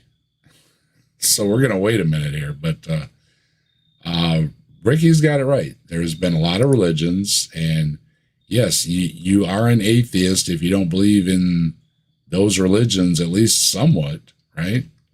So, yeah, the word kind of applies to you too. Comments are turned off. Oh, I love those videos. A lot of my videos have the comments turned off. That's if you turn off the comments, almost guaranteed I'm going to save the video.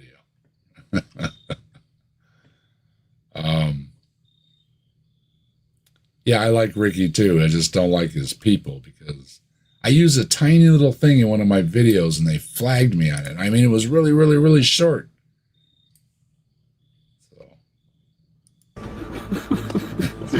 Some weird guy a few thousand years ago said so. Yeah, some guy said so. That's most religions, yes. And that's why Buddhism and stuff like that, tells you to seek for yourself, do for yourself, and those kind of things. So, yeah, I don't think you should believe somebody just because they tell you so. I mean, if it doesn't match your experience, if it doesn't match what you feel and think and all that stuff, yeah, you should question it. And once again, believing in one God and then saying all the other ones are silly, I got a problem with that. I mean, you're obviously open to gods and the supernatural, so you should be open to other ones. So no matter how you come at it, I don't like these arguments. I like Ricky, though. It's ludicrous. I mean, it's laughable. Here's my challenge to atheists. Oh, here we go. Okay, I'm ready.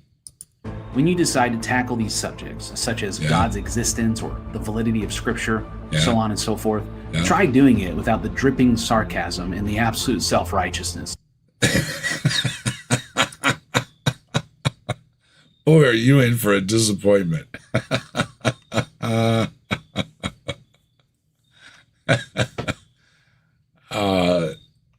That's what I do, and I'll tell you why.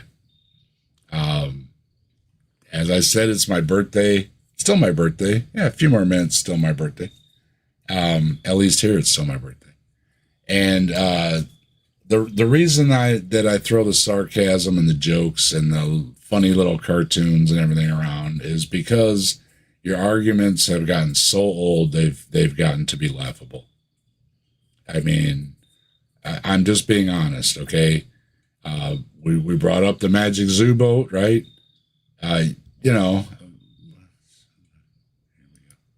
The rain began to pour like mad. God's judgment didn't stall.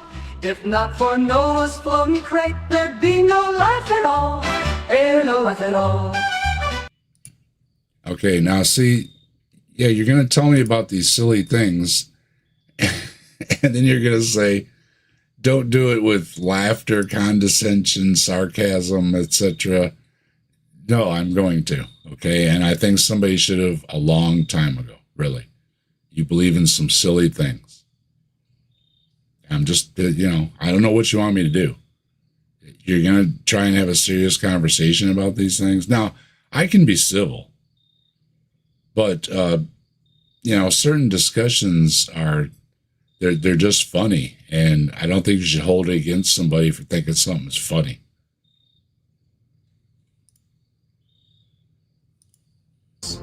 I think if you watch a debate between a Christian and an atheist, and you take away this kind of mockery and scoffing, it has a very different effect on you when you actually watch it. No, not really, because the mockery and the scoffing usually comes from some of the remarks in the debate. One of them, William Lane Craig, was trying to use math to prove God. And I think it was Bart Ehrman got up there and said, well, there you go, folks, mathematical proof that God exists, right? I mean, yeah, it gets a joke. And I'm sorry, but, probably some of those people were believers in that audience that were laughing. So it's funny. Because then you can actually see clearer and weigh the evidence thoughtfully. Weigh the evidence thoughtfully, he says. Well, okay. What's the evidence for the Magic Zoo boat again? Yeah, there's none. So you get ridiculed because you believe in a magic zoo boat. Sorry. And if you want, I guess, you can get some civil discourse, which again, I promote civil discourse, but like I said, once again, even some of the believers are gonna laugh at some of these things because it's funny, and when you hear it pointed back at you, you should be able to laugh at it, right? I'm sorry your feelings got hurt, but that's the way the cookie crumbles. But if you can't get through all that toxicity, you're never going to be able to really consider these matters fairly. Now I'm toxic? Look, I'm not toxic about your magic zoo boat, okay? It's nonsense. Simos and I mentioned earlier, first page of the Bible, wrong, okay? Magic zoo boat, Adam and Eve, mass exodus, all the zombies, all the monsters. See, the problem is you don't want to address all these things in your book that I find ridiculous to begin with. So that's, it's partly your fault. Don't present these things that you're going to get laughed at if you know you're going to get laughed at, and then get upset because you got laughed at, because you're going to get laughed at. You are, even by some of your peers. If you believe that Jesus is God and the Christian faith is not just a bunch of nonsense like atheists say, subscribe, follow, and watch. Well, okay, if you believe Jesus, but yeah, the Christianity is not a bunch of nonsense. Well, like I said, I just listed a bunch of things from your book that are nonsense. Monsters, magic zoo boats, magic people, magic plants. You have a lot of nonsense in there. You want me to be dishonest, I guess, and say, oh no, it makes perfect sense to me. Well, it doesn't. It is nonsense. That is what I think of it. If I grant you a Jesus, and if I grant you that Jesus did some good things before he ended up on a stick, so did a lot of people. There's been a lot of great people through time. I say over and over, I may not make any personal, don't know these people, and people change their minds. Lot of folks in the community used to be believers, and now they're not. So I've learned that try as hard as, unless they really ask for it. Some do. But otherwise, it's not personal, okay? Your argument is terrible. You're basically telling me not to ridicule you because your feelings are going to get hurt, and that I should take the time to seriously consider the magic zoo boat. I think I've seriously considered its nonsense, as well as the flood and everything else. So, what pages are you willing to tear out of your book? I'll throw that back at you, because I bet you won't tear any out. Even the ones that you say, well, maybe it was metaphor, maybe it has some meanings, but you're going to leave them in there anyways. And then you've got people like Ken Ham and a lot of the population. We got like 40% that think dinosaurs live with man because it's in the Bible. And it's not in the Bible. But yeah. We've got the president and everybody else talking about low education scores. We've got people that believe dinosaurs live with man. I think that's a big problem. May not agree with me. Okay. I don't know what to say. I think teaching kids about a magic zoo boat is not going to raise education scores. What time is it? Okay. We'll see. What can we wrap things up here? Find a good one. There's got to be a good one here. I've always got some good ones. We can find some better or good ones.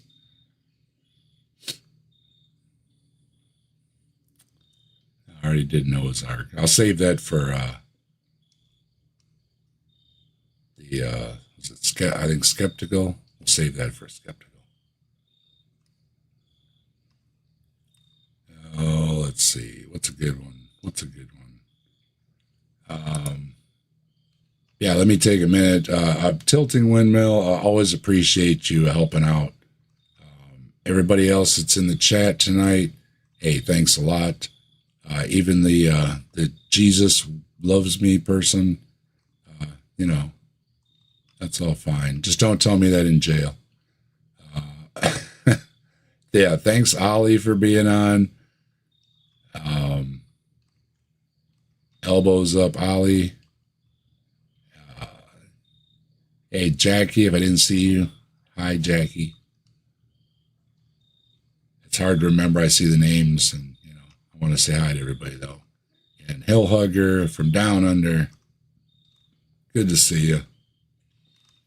All right. For all the new members, welcome. For the new subscribers, welcome. Appreciate every one of you. And you know what? Wait a minute. This is for all of you.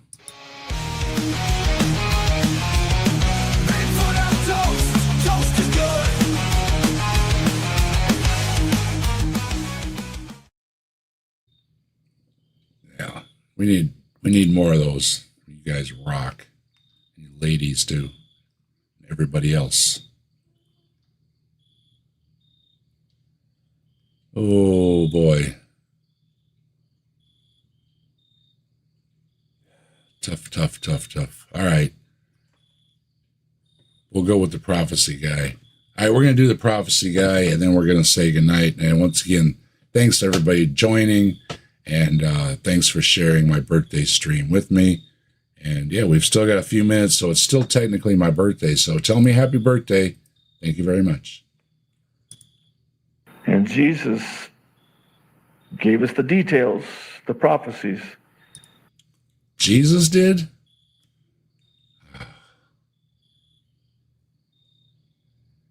I doubt that. Everything is now exactly how Bible prophecy says it would be at the time of the end. Oh boy. And everything is lined up, and it's exactly as Bible prophecy tells us it would be. No, not in any way, shape, or form. I don't think you know what the Bible prophecy was, but none of those things happened. That's why Jesus is not the Messiah. He didn't do those things. As far as the other goofy things about there'll be earthquakes and stuff, that's not a prophecy. At the time of the end. That's why I am so adamant and dogmatic when I don't say it for any other reason other than the fact that I truly believe it with all my heart based on the preponderance of evidence prophetically. Yeah. You're another one of these guys that's going to predict the end of the world, and then it's going to come and go. And yeah, there's been a lot of them for 2,000 years, maybe longer. I'm not sure. Probably longer. The prophecy's been around for a while. So. That we are at the end. Uh-oh. I got to go get my thingy.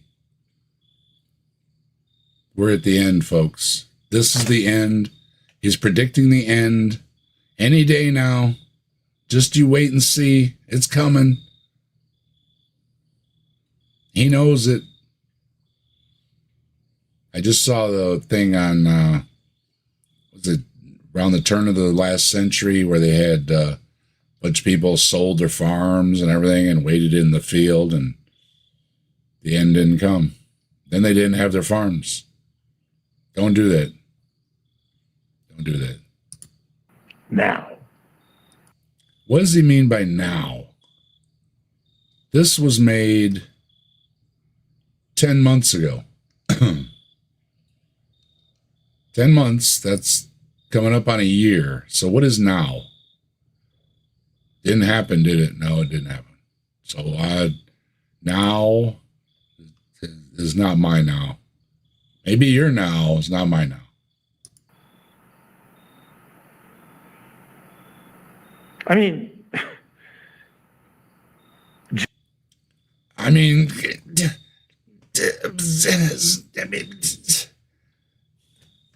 got me convinced. Jesus said, when you start seeing, I'm going to tell you what's going to happen before it happens. So when it starts to happen, non-believers will believe and believers will look up. Yeah, it also says you won't know the time, so it doesn't make any sense. Non-believers are going to look up because you're going to give the signs of earthquakes and rumors of wars, right? Yeah. The temple hasn't been rebuilt. I don't think it ever will be. And they're talking about maybe building a temple somewhere else and calling that the rebuild, but it's not actually rebuilding the temple. But okay. And then supposedly they've collected the golden ornaments or whatever, which I don't think exist anymore. I think they were melted down a long time ago. I know Israel got some heifers, but that's just for the ceremony to begin things or something when they do the temple or whatever. So I don't think that really means anything either. And some of the things that were specific, like Tyre being underwater or Tyre, didn't happen. In fact, the battle ended like with a draw. They weren't even defeated. So when you get a little too specific, those fail royally. So I'm not going to sell the farm. Sorry. No other religious writing can make that claim. No other religious writing can make that claim. I think a lot of religious writings talk about the end. I know for a fact Islam does. They have their end thing. I say the Mahdi has already stepped up. He's out ready to usher in the new world and the peace and love and everything. And I don't know, some kind of stuff like that.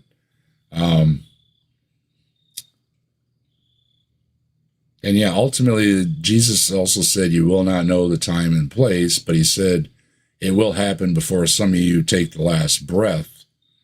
And they all took their last breath. And even they didn't know the time, it should have been before one of them, or the last one, took their last breath for all these things to come, which includes building the temple, bringing the Son of Man and have peace on earth and all the things that the Mahdi is supposed to do as well. And I'm not an expert on religions, but I'm sure that somebody could bring up a bunch of other end times or redoing of everything, so to speak, of the earth and everything. So, it's Christians like to think that their stuff is unique, but it's just not. What's up, Rick Sanchez with a ha? I don't know what the ha is too, but ha back at you. I've been saying that a lot. And you're giving me these hard names. Masa Epps. Trying to put it together. Well, then absolutely. That's another, okay, I'll take that. And we've got Urban dropping. The Jewish New Year is September 22nd, 2025. Rosh Hashanah, head of the year. Then there's Yom Kippur, the Day of Atonement. Yeah, they've got too many days, They really do. There's too many days. It's too many days to keep up with. And, they all mean some silly things. Once again, they're gonna give me a hard time about saying this stuff is silly, but, smearing the blood on your house and all that, it's silly, right? Showing a little bit there. There we go. Yeah, that stuff is silly. October 1st. Oh, yeah, watch out for October 1st. That's going to be the end of the world, I guess. I went to work one day, and yeah, I was going to work. And on the way to work, the church bells were all ringing, and I assumed it was like a Catholic thing or something. I didn't know. So I got to work and I said to my boss, yeah, church bells are ringing. And he said, oh, it's the end of the world today. I was like, oh, okay. Make sure you punch in. He let me go home or nothing. When was that? Around 1990 or so, 89. And one of those times there where the end of the world was, like I told Rex, I think it was Rex earlier, it comes about every 2 years. So yeah, it was 85, 87, 89, 99. Yeah, been through a lot of them. Got my card punched. Lived through another end of the world. Yeah, punch in. You remember that? You know, chunk. Whole wall shook. Chunk. And you could still barely read what was on the time card, right? I have, to this day, I have a dream about not punching in. You know, because like you'd forget, and the boss would say, "Come over here and fill this and put your initials on it." And they were really irritated. Well, it was the boss's secretary actually most of the time. Forget to punch in or something, and it really irritated them. So to this day, all these years later, I still have dreams because being on the road and everything, I didn't have time cards or anything. But working in the gas station, we had good old time cards, and they were very strict. If you were, you know, especially the one boss, if you were late, he wanted to dox you and everything, and just whatever, or dock you. Yeah, dock you. Stop stupidity. Good to see you. You didn't get the alert. Shame on YouTube. Well, usually, you know, I've been on Tuesdays, so I'm not going to hold it against anybody. I did it today because it was my birthday. I figured I might as well do it today, right? Usually you will catch me on Tuesday nights. So, yeah, not your fault. Stop the Stupidity, a great supporter of the channel. Appreciate you very much. You have to watch in a bit. Yeah, it was extra long tonight. So, well, hey, I appreciate that. Stop the Stupidity dropping 5 memberships, even though they weren't here. And yeah, I hope you enjoyed earlier. We had some Bigfoot birthday song, and we had some of my favorite videos playing and all that kind of good stuff. And speaking of my favorite videos, you know what my most favorite video to play is? You rock, let's rock with the fire in our veins. Rock on till the skies, till the thunder and rain. All hail Bigfoot, the legend, the king. He walks among shadows, the wild spirits sing.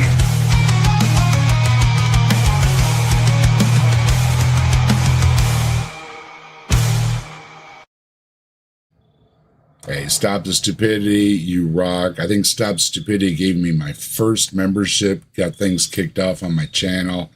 And yeah, you're always there supporting, and I appreciate you a lot. And let's see, it's actually working tonight. Way to go, YouTube. We got Vic Lit. I was just over Vic's last night. If you're a gamer, make sure you check out Vic Lit. We got AJ at Ways to Human. I've been on AJ's channel. Make sure you check out AJ too. Pixie Storms, another good hit. John Hudson and Let's Farm. Great job, Stop the Stupidity. And once again, you rock. I got to switch around. Hang on a second. Yeah, that was a good hit. Thank you very much, Stop the Stupidity. And also, I want to thank Ryan and Eric Wander for also becoming members and gifting memberships tonight. Thank you very much. Hope you enjoy all the emojis, member benefits, early viewing of my videos, and member stream when I get those together. And we have some laughs in there too. I really always searching out the top tier stuff for my peoples. I appreciate y'all, and I hope you appreciate the hard work and dedication that I put in to find these terrible videos for you to look at. And once again, thanks everybody for joining tonight. We'll give Tilting a minute here. He's going to drop some links. Thanks again, Tilting Windmill. Yeah, you got the Vic Lit. We got the Ways to Human. Both some great ladies. Check them out. Yeah, you rock. Stop the Stupidity. Definitely. Thank you very much. Appreciate it very much. The happy birthday is just over and above. I really appreciate it.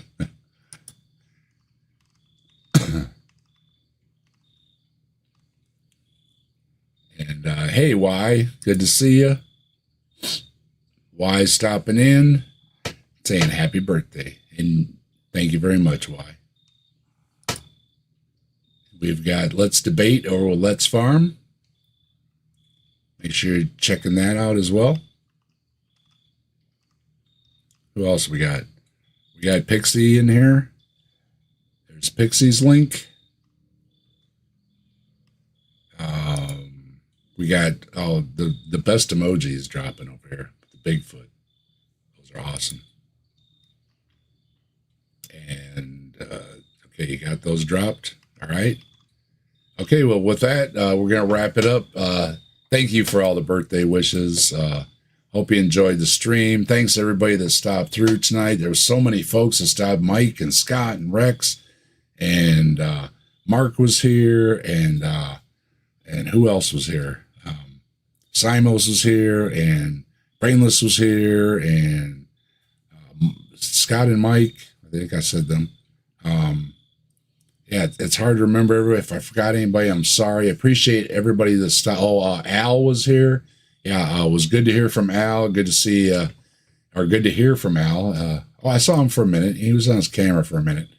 Yeah, Al is up and at it, back to work. Good news. Way to go, Al. I know it was a long, hard slog to get there, and way to power through it. And yeah, I hope everything goes well for you. John Hudson. Yeah, John Hudson's always got great stuff, especially on the Facebook. Goes live and puts a lot of his pictures of his stuff up there. It's really neat. And Geo Sam as well. Yeah, Geo Sam. Great stuff. Sam has sent me a video. If you want tips on the GIMP and doing the graphics and all that kind of stuff, Geo Sam is the one to go to over there.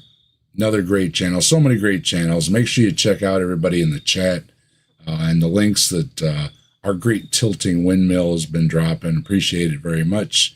And let's see.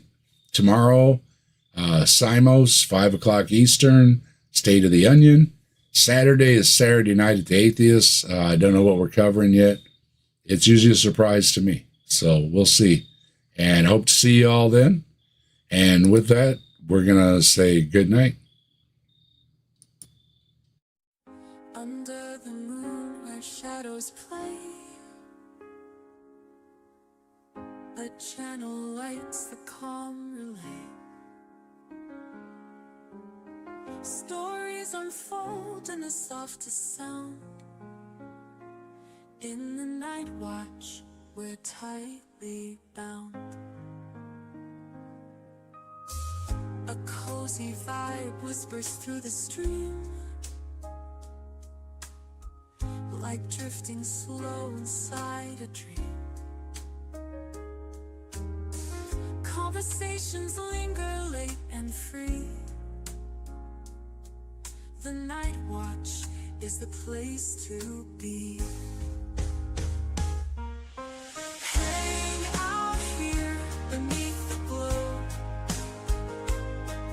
where time moves gently, hearts all flow. Secrets shared in a soothing tone.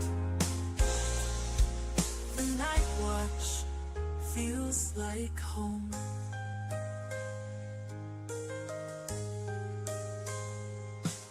A laugh, a thought, a quiet tale. The night breathes slow, we set our sail.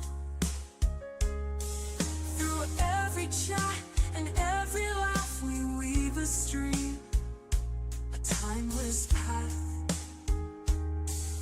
Stay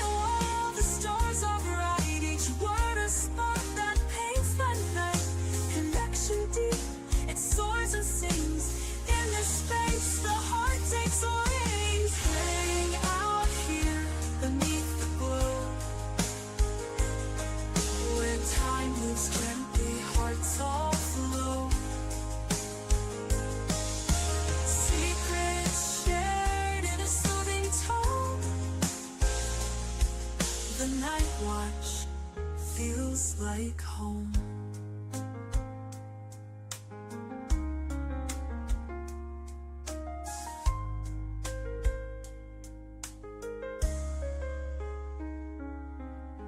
Hang out here beneath the glow, where time moves gently, hearts all flow. Secrets share